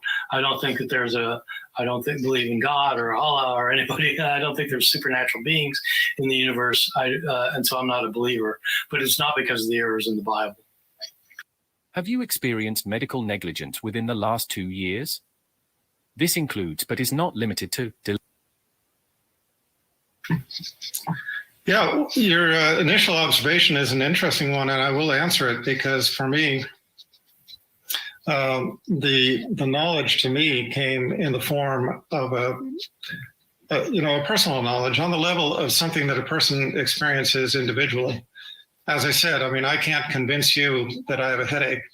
I remember So, yeah, he's not addressing the suffering bit yet. He's suffering the first thing that was raised by Bart Ehrman, where he said, I cannot understand what led you to believe after being an atheist, because it doesn't follow from your initial topic. I remember I had this orthopedic surgeon who worked in the hospital I worked in, and he told me that he always used to think that people who were complaining of back pain were just gold bricking, that they were just, they were just doing it to get disability and so on and so forth. Until after years of being an orthopedic surgeon, he got back pain. And so, I fall in the category of the atheist who, you know the old saying, there are no atheists in a foxhole. So I had a dramatic experience in my life where, for the first time in my life, I realized I was not in control of this situation. And even as an atheist, I prayed, but I prayed the typical sort of atheist prayer, oh God, if there is a God, I need help. So, if you help me and guide me, I will follow. And I would say it was at that moment that certainty entered my heart and has just built since that time.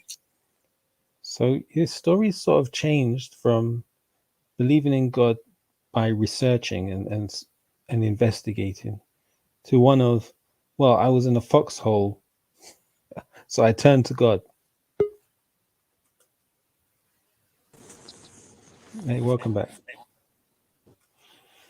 Yeah, so it's sorry, I had to text I'm outside because my wife is trying to put our son to sleep. We have to trick him that I go to work, and then otherwise he won't go to sleep unless both of us are in the bed. And then so it's like, but I work nights.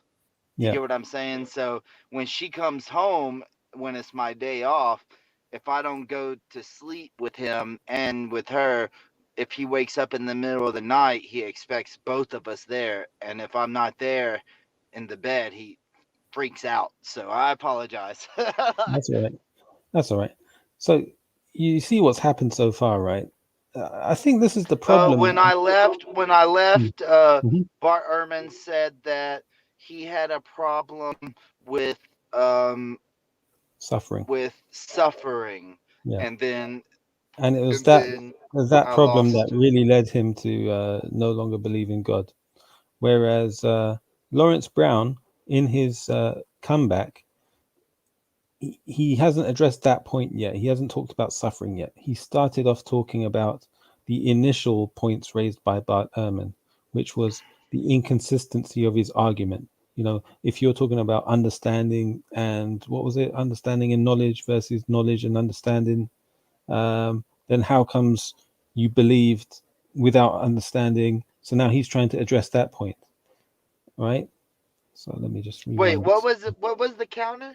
Bart Ehrman made a counter about him him believing without understanding what.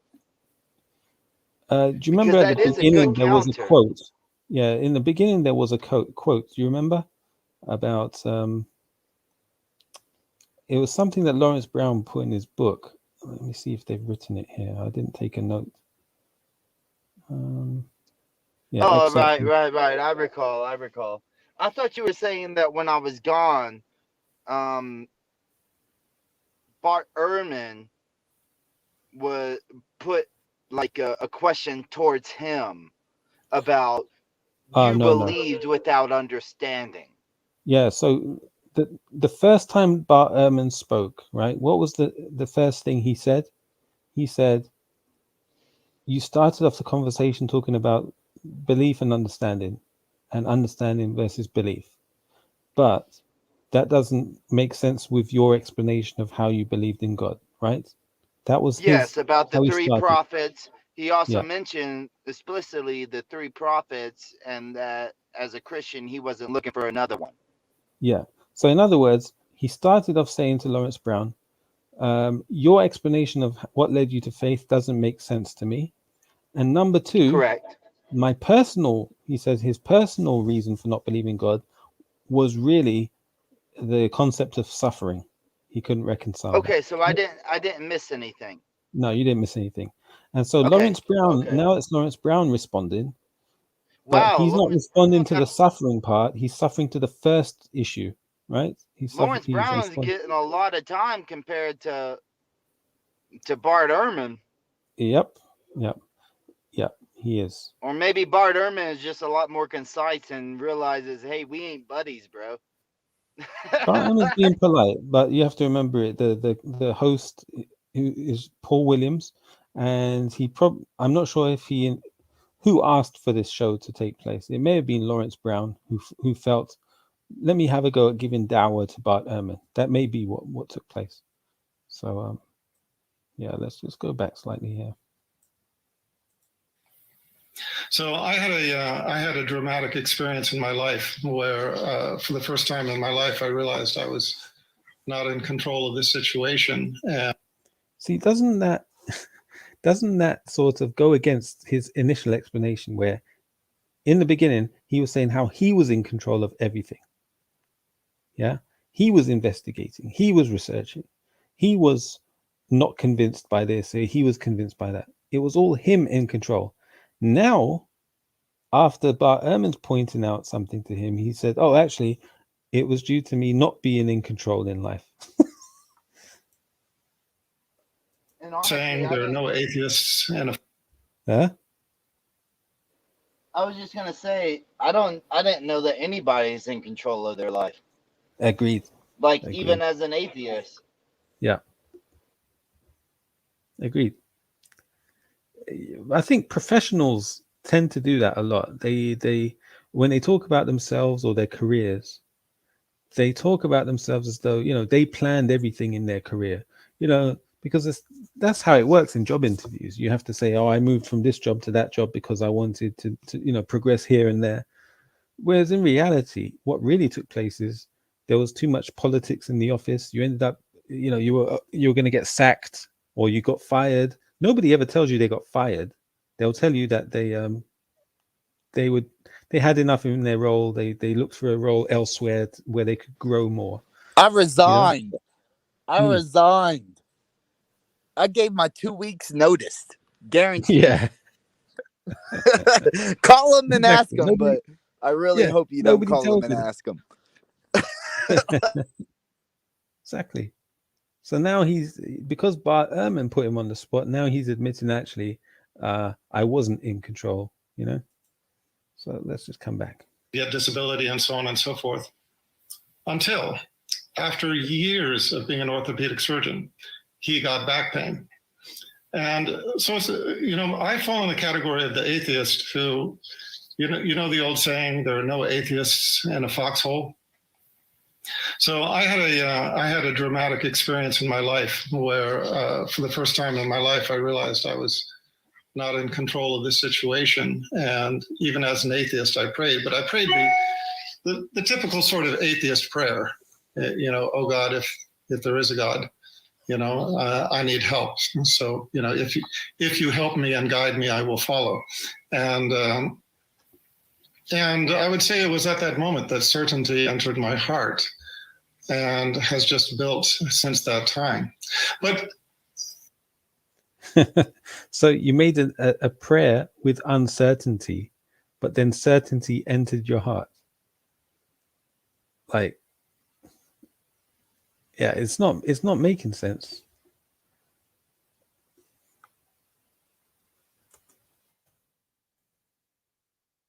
this did not happen in a vacuum of other evidences. One of the things that helped to ease me along this path is that I just met in the paths of life a number of people who had experienced near-death experiences, and I don't know. Okay, so meeting people who had near-death experiences. Now, here's a new thing he didn't mention in the beginning. How much you know about this subject, but near-death experiences are quite fascinating. I know a Where good is bit that about it, Islamically? Yeah, but yeah, I know. I mean, I'm just asking, like, where is that Islamically? I don't know what they mean by near-death experiences, right? So if you're talking about like in the film Ghost, when the guy, his soul is removed and he sees the spirits in the spirit world and he's about to join them, but something is pulling him back to earth, so he comes back to his body. That I don't know if that exists. That idea exists in Islam, to be honest. I don't know of any evidence in that regard. But we do know Islamically we have dreams when we sleep. The soul, there's a hadith that sleep is the sister of death, or something to that effect. The soul is death is the removal of the soul from the body. Sleep, the soul comes out of the body, but it comes back. So there is some similarity. In the Quran, Allah takes the soul when a person sleeps. Yes. Yeah. And it's returned to you when you wake up, right? So it's, yeah. The thing I don't get with Muslims in da'wah, they should just be honest. Honesty prevents all of these difficult situations. But anyhow. Okay, well, so, there's been a great deal of study on this. Yeah, a great deal of study. So he's I think he's mentioning near-death experiences because he's trying to give da'wah to Bart Ehrman. He's trying to convince him of God instead of being honest about his own journey. Yeah, and Bart Ehrman must be aware that this guy's trying to convert me. He's trying to convince me. It used to be something that was dismissed by the medical community in the past.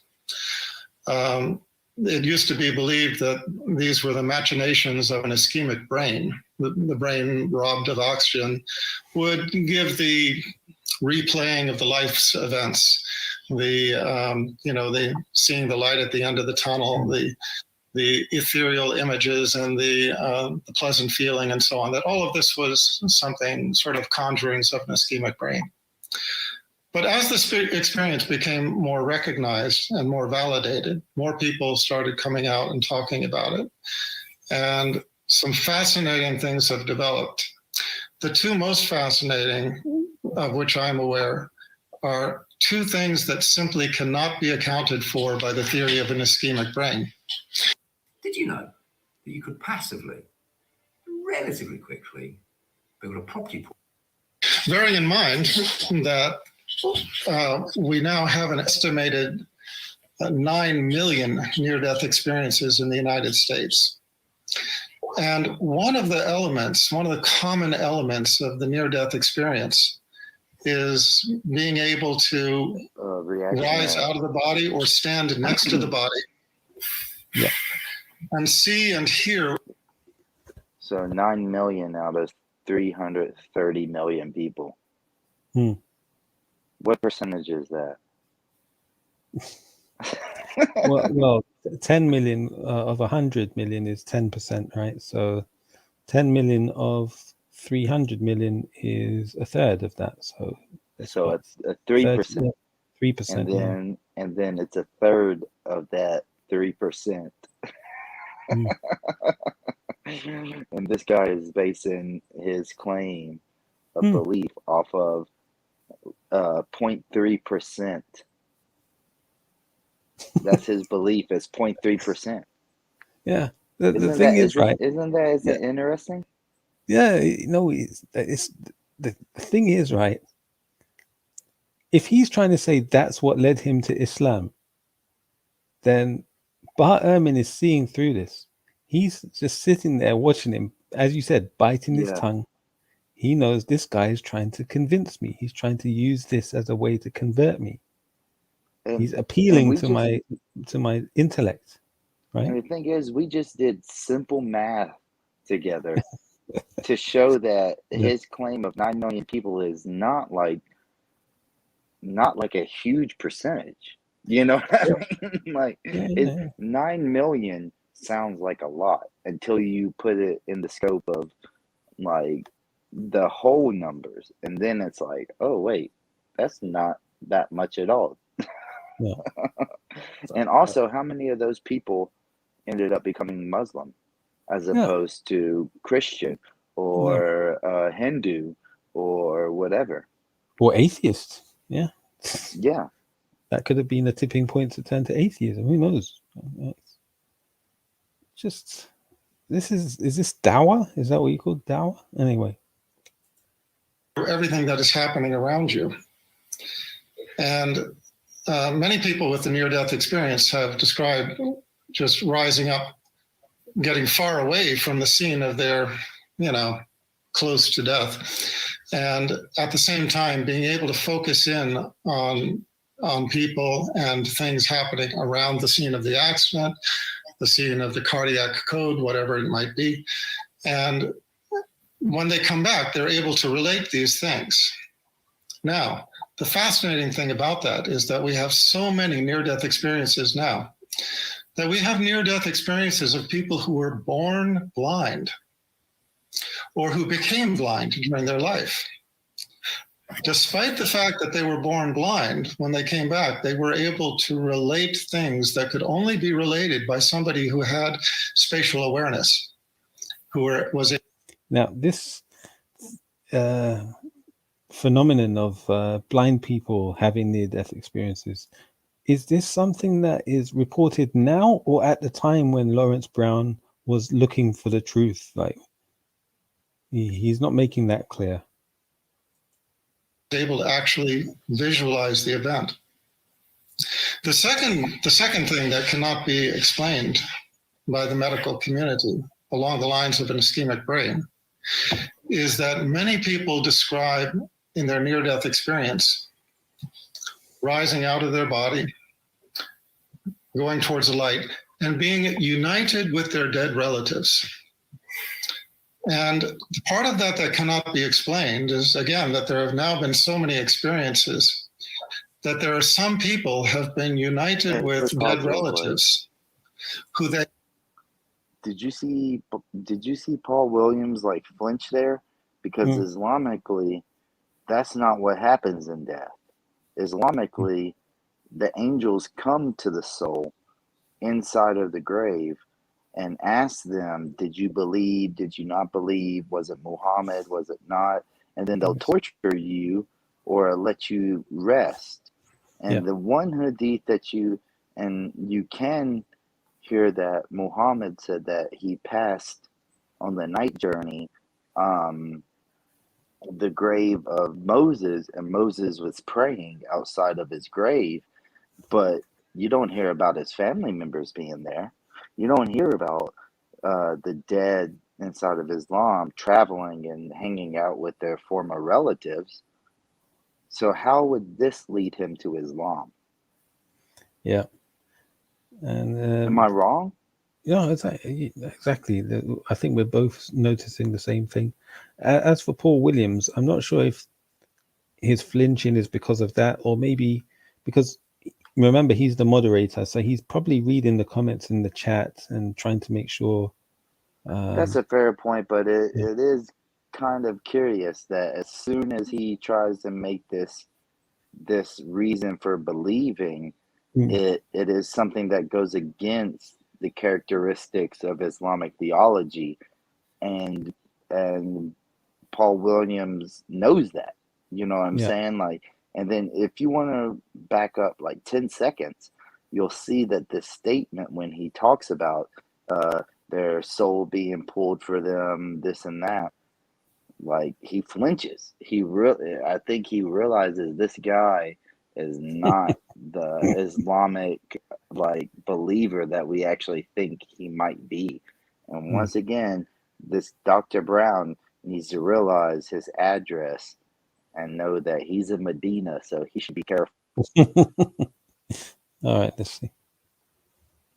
And so many experiences that there are some people have been united with dead relatives who they had no way of knowing were dead. They had been killed in a car crash half an hour ago on the other side of the world or something like that. They come back from their near-death experience relating how they met Uncle Bob or whatever it was. As winter closes in, Orphans in Need I is in a tell you, race Paul Williams against must be time getting a to lot of support money from thousands advertising. of orphans and widows. Said, how am I meeting Uncle Bob? I talked to him on the phone just yesterday.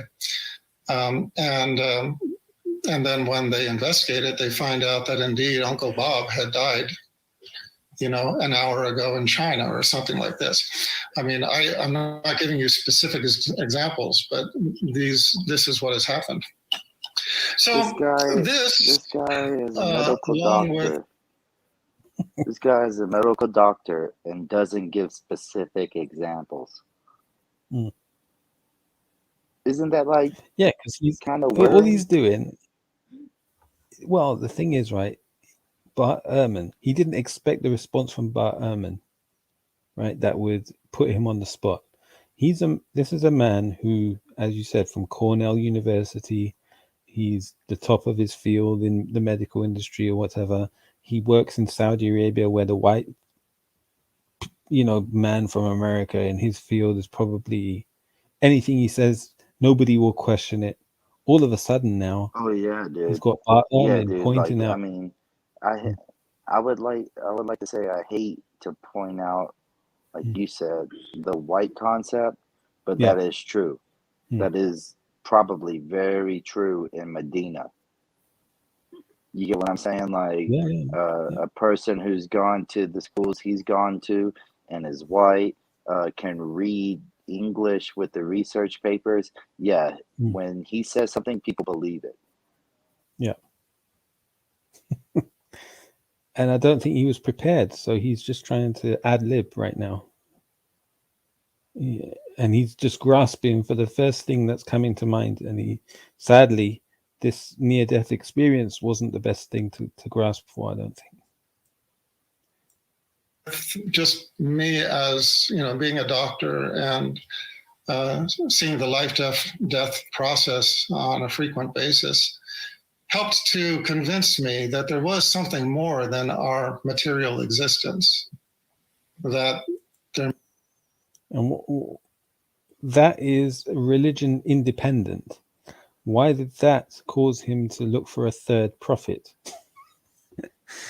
Why didn't Allah help you to realize this? Exactly. I mean, that's what you should be attributing your guidance to. Yeah. I'm a disbeliever, but I know what the Quran says, and the Quran says that everything is due to Allah. So then that would mean that your belief is due to Allah. Yeah. That's true. Exactly.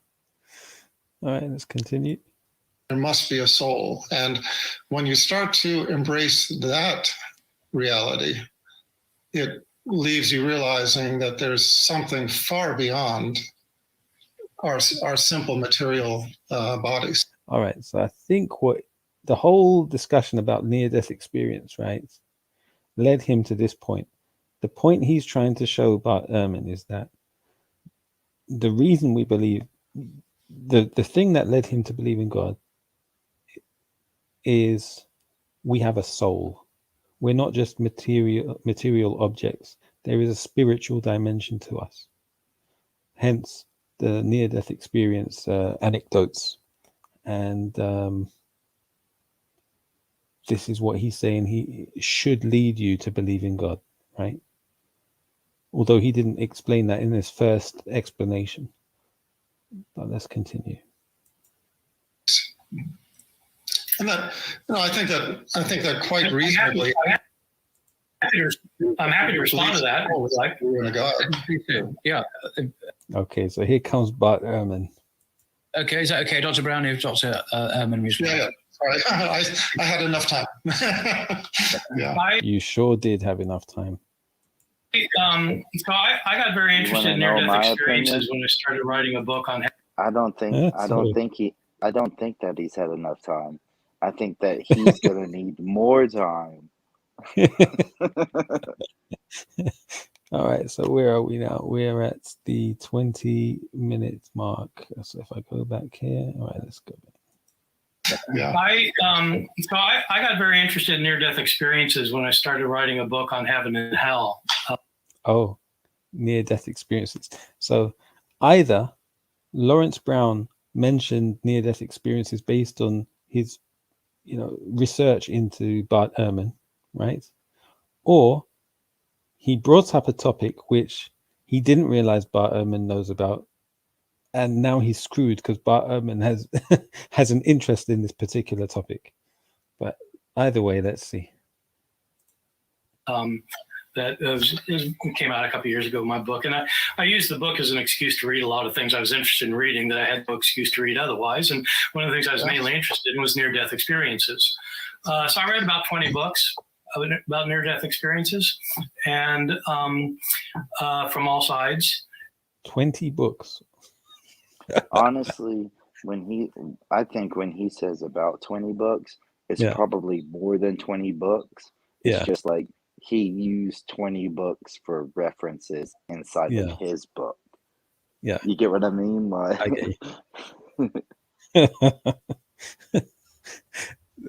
how many books did Lawrence Brown read? He didn't mention, right? But who knows? We'll see. And I'm completely convinced that, in fact, there are scientific explanations for them. Completely convinced of scientific explanations. It does kind of go back to you're having a headache. You're right. You can't convince me you have a headache, but there are neurological reasons you have a headache. Dude, that was like 15 minutes ago. Yes. And he kept that in his back pocket for 15 minutes. Because he knows what's going on. He sees this. He's been entrapped here in this discussion. And yeah, you're right. Okay, let's continue. Everything in your head can be explained neurologically. It's not that we do understand everything. There are a lot of things we don't understand, as you know, as a doctor. I mean, there are lots of things we don't understand, but in principle, we can understand them. And if there isn't a neurological explanation, then your brain, I am a hardcore, I'm not a scientist the way you are. You're a doctor, but Hey, assalamu alaikum. If you're a Muslim man, you need to watch this ad right now. Oh, is it? Now, you've probably seen a lot of ads online. Hey, I think if you actually read the scientific literature, he said that if you're a Muslim, you need to watch. You must watch. Why did you change it? I watched it yesterday. I watched these guys yesterday. Hey, want is not as important as need. You needed to watch that. Well, he didn't say you must, so that's I took that as a get out clause.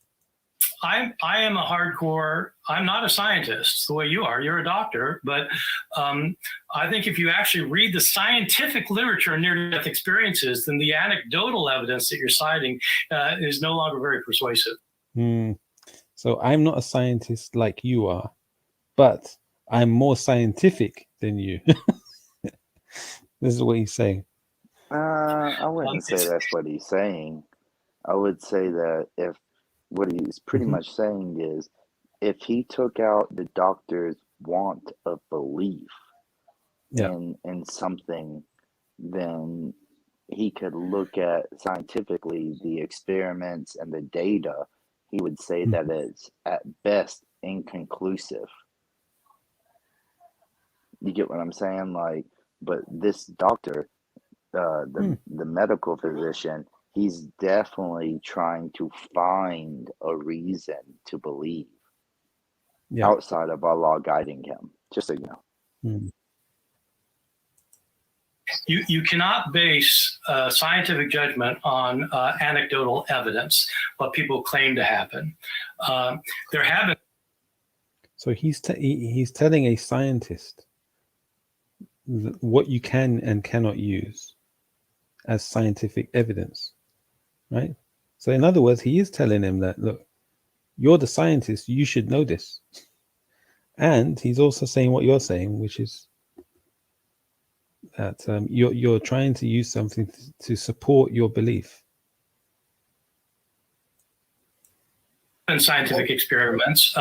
There have been scientific experiments, for example, of out-of-body experiences, where they tested it.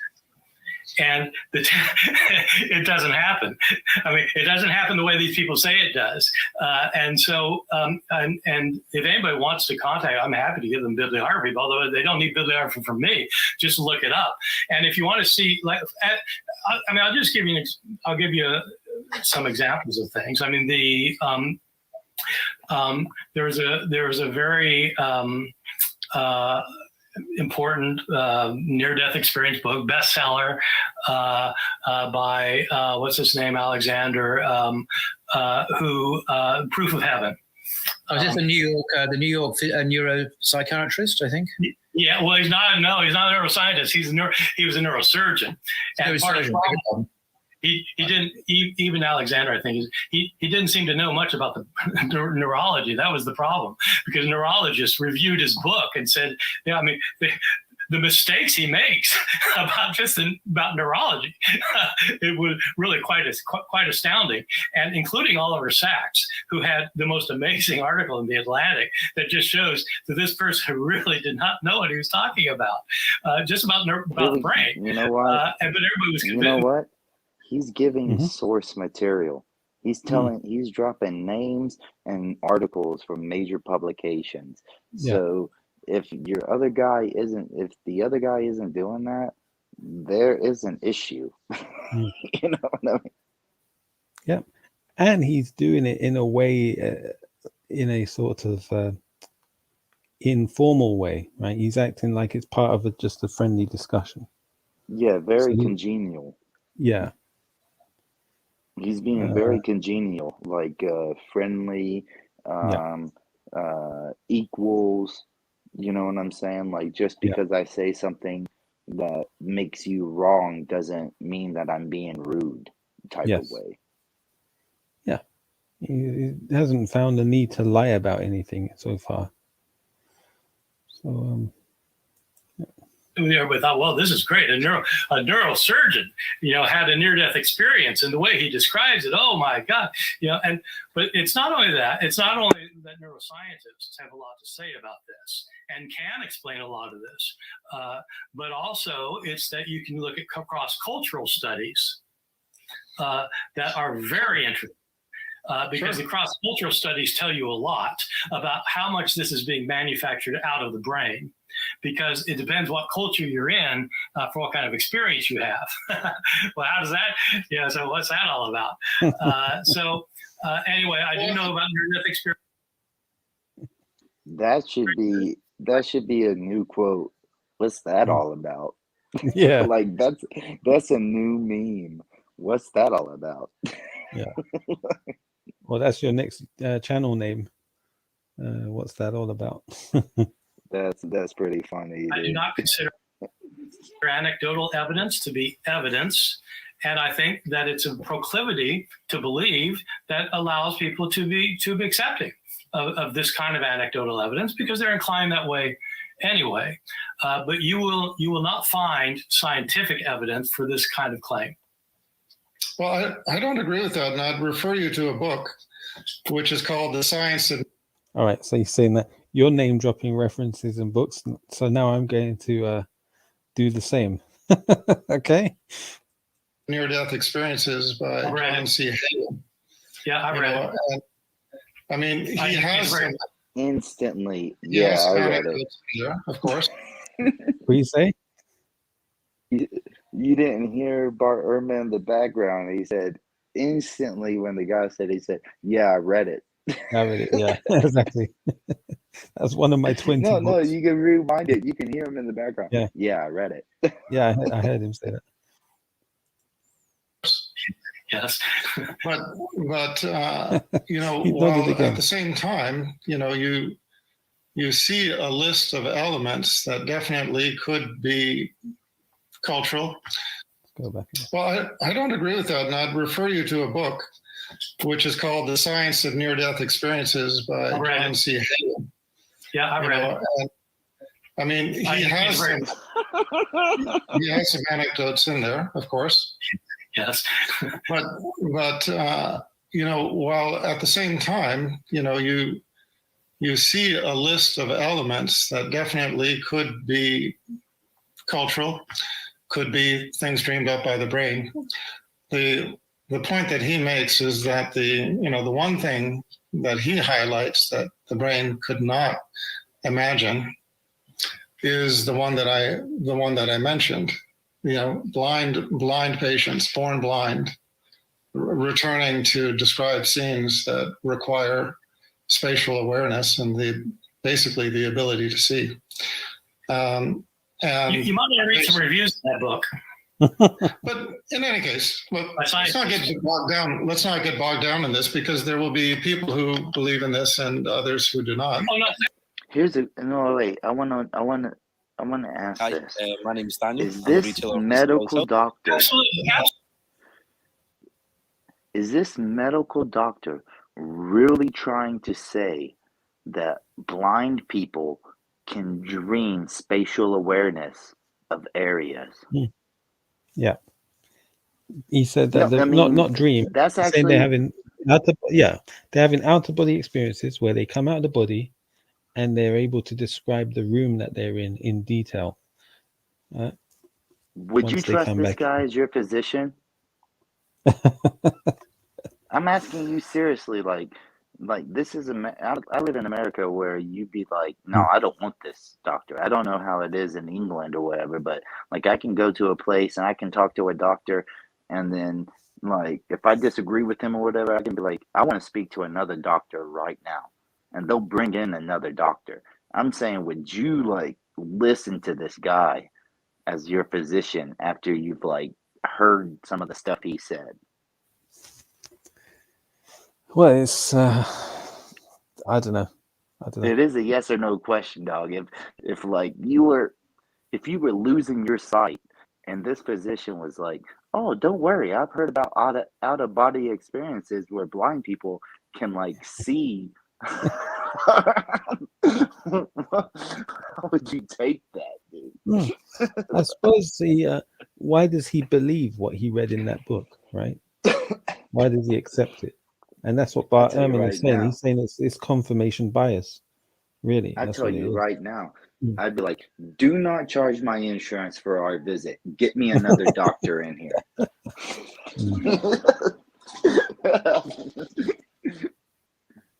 I'd be like, do not charge me this copay. I want to see another doctor instantly.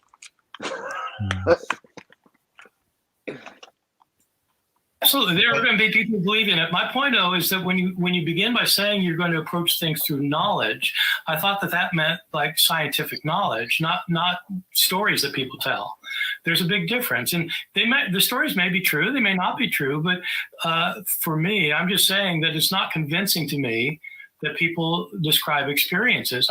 I've heard people describe. Could I just ask, just for clarification? Sorry, if there are people who are born blind, known to be born blind, who have these experiences, perceiving, having spatial awareness, observing things, and accurately reporting them after their NDE, what explanation could there be within your paradigm of the brain that could explain that? Within my paradigm of the brain? Yeah, so your understanding, perhaps your naturalistic understanding, how would that be? We don't know everything about the brain. And if we knew everything about the brain, we could answer a question like that. But I mean, neuroscientists don't have any. I mean, we don't know how you've got 100 billion neurons in there, trillions of synapses. We don't know how the thing works. There are all sorts of things about the brain we don't. So I'm not saying that I have an explanation. But I'm saying that in principle, there's an explanation, and that it's just like we couldn't explain why lightning happened for most of the human race. But it would not have been appropriate for us to say, therefore, God must be sending it. Right. So the explanation, you say that there must be a naturalistic explanation, but there could also there is a naturalistic explanation for everything. There could also be other kinds of explanation, obviously. Yeah. Okay. But I'm saying Paul Williams, the supernatural. If Paul Williams is supposed to be moderating, shouldn't he have asked that question to the one who's making the claim? which is the medical doctor. Yeah, fair enough.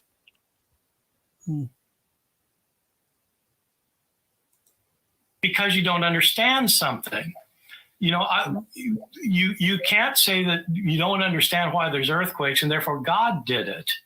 And you can't say that you can't understand what's happening in this occasion. It's simply an observed phenomenon without having certain brain powers, unless because we don't know how the brain works. Okay. You can't compare these things. This is not. We're not talking about the same sort of thing here. I mean. Yeah. So he's uncomfortable. He's moving in his chair, and he's realized, no, this is not going the way I wanted it to go. Right? I've dug myself a hole. He's aware of it now. And none of this hole is Islamic. Hey? None of this hole is Islamic. Yeah, exactly. Exactly. But he's claiming the Islamic faith. Yep.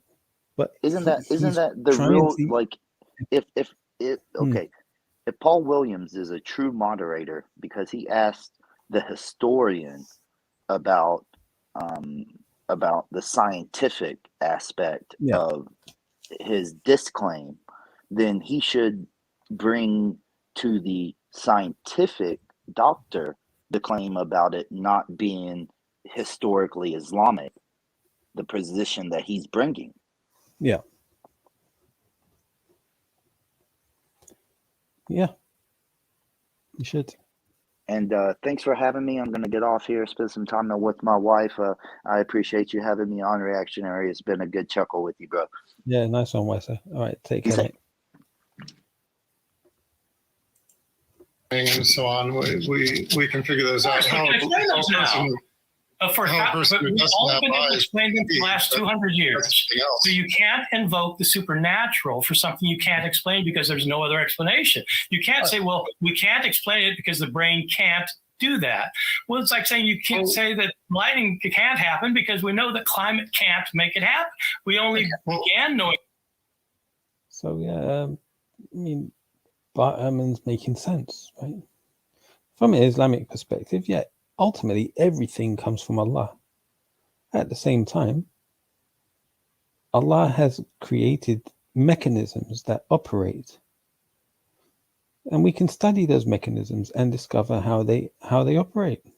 Okay, so they're kind of both right at this moment. Although, all right, we'll continue. That 200 years ago. Okay, Dr. Brown, how do you respond to this point? It's just a supernatural explanation, and a person born blind having his ND accurately describing all these things can be explained purely on naturalistic grounds, ultimately, on principle. I want one other point before he answers that. See the scientific evidence of that other than anecdotes. Scientific evidence rather than anecdotes. Well, again, I mean, this falls into the category of, how do you prove your headaches? I mean, you can do an EEG and it will not prove a headache. Dr. Brown, we know that proving a headache, well, versus describing a room. Well, how do you prove scientifically that somebody had a near-death experience? I mean, how would you prove that scientifically? Would it be through sensors attached to the brain or to the heart? How would you? Obviously, it's going to have to be anecdotal. It's where somebody can describe what they experienced whilst they were sleeping. How can it not be anecdotal? So if someone encountered this, would they be able to prove it for what they were saying and doing? Sorry. Let me go back to something very fundamental that Dr. Ehrman was saying that you cannot invoke the supernatural when you run out of scientific evidence or something like that. And the fact of the matter is that the atheists and naturalists have been doing this for a very long time.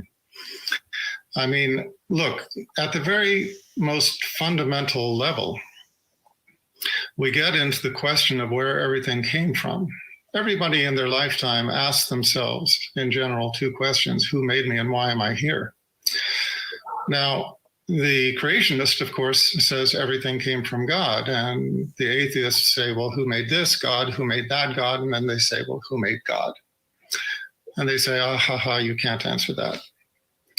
Well, turnabout is fair play. The creationists can ask the atheist, well, where did everything come from? And they refer back to a singularity that exploded into a big bang. And we know where everything went from there. So everything is from the singularity, the Big Bang, and evolution. Okay, fine. Where did the singularity come from?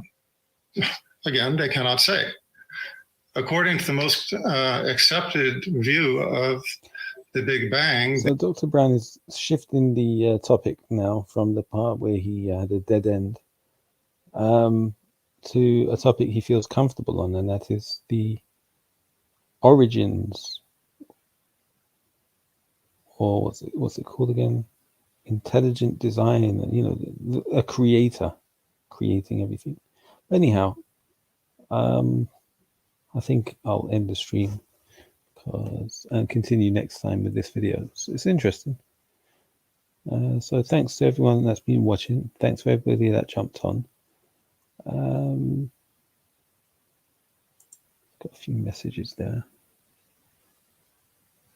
Okay. So I'll leave it there. Thank you all again. Peace and blessings on the Prophet Muhammad sallallahu alaihi wasallam. And assalamu alaikum wa rahmatullahi wa barakatuh.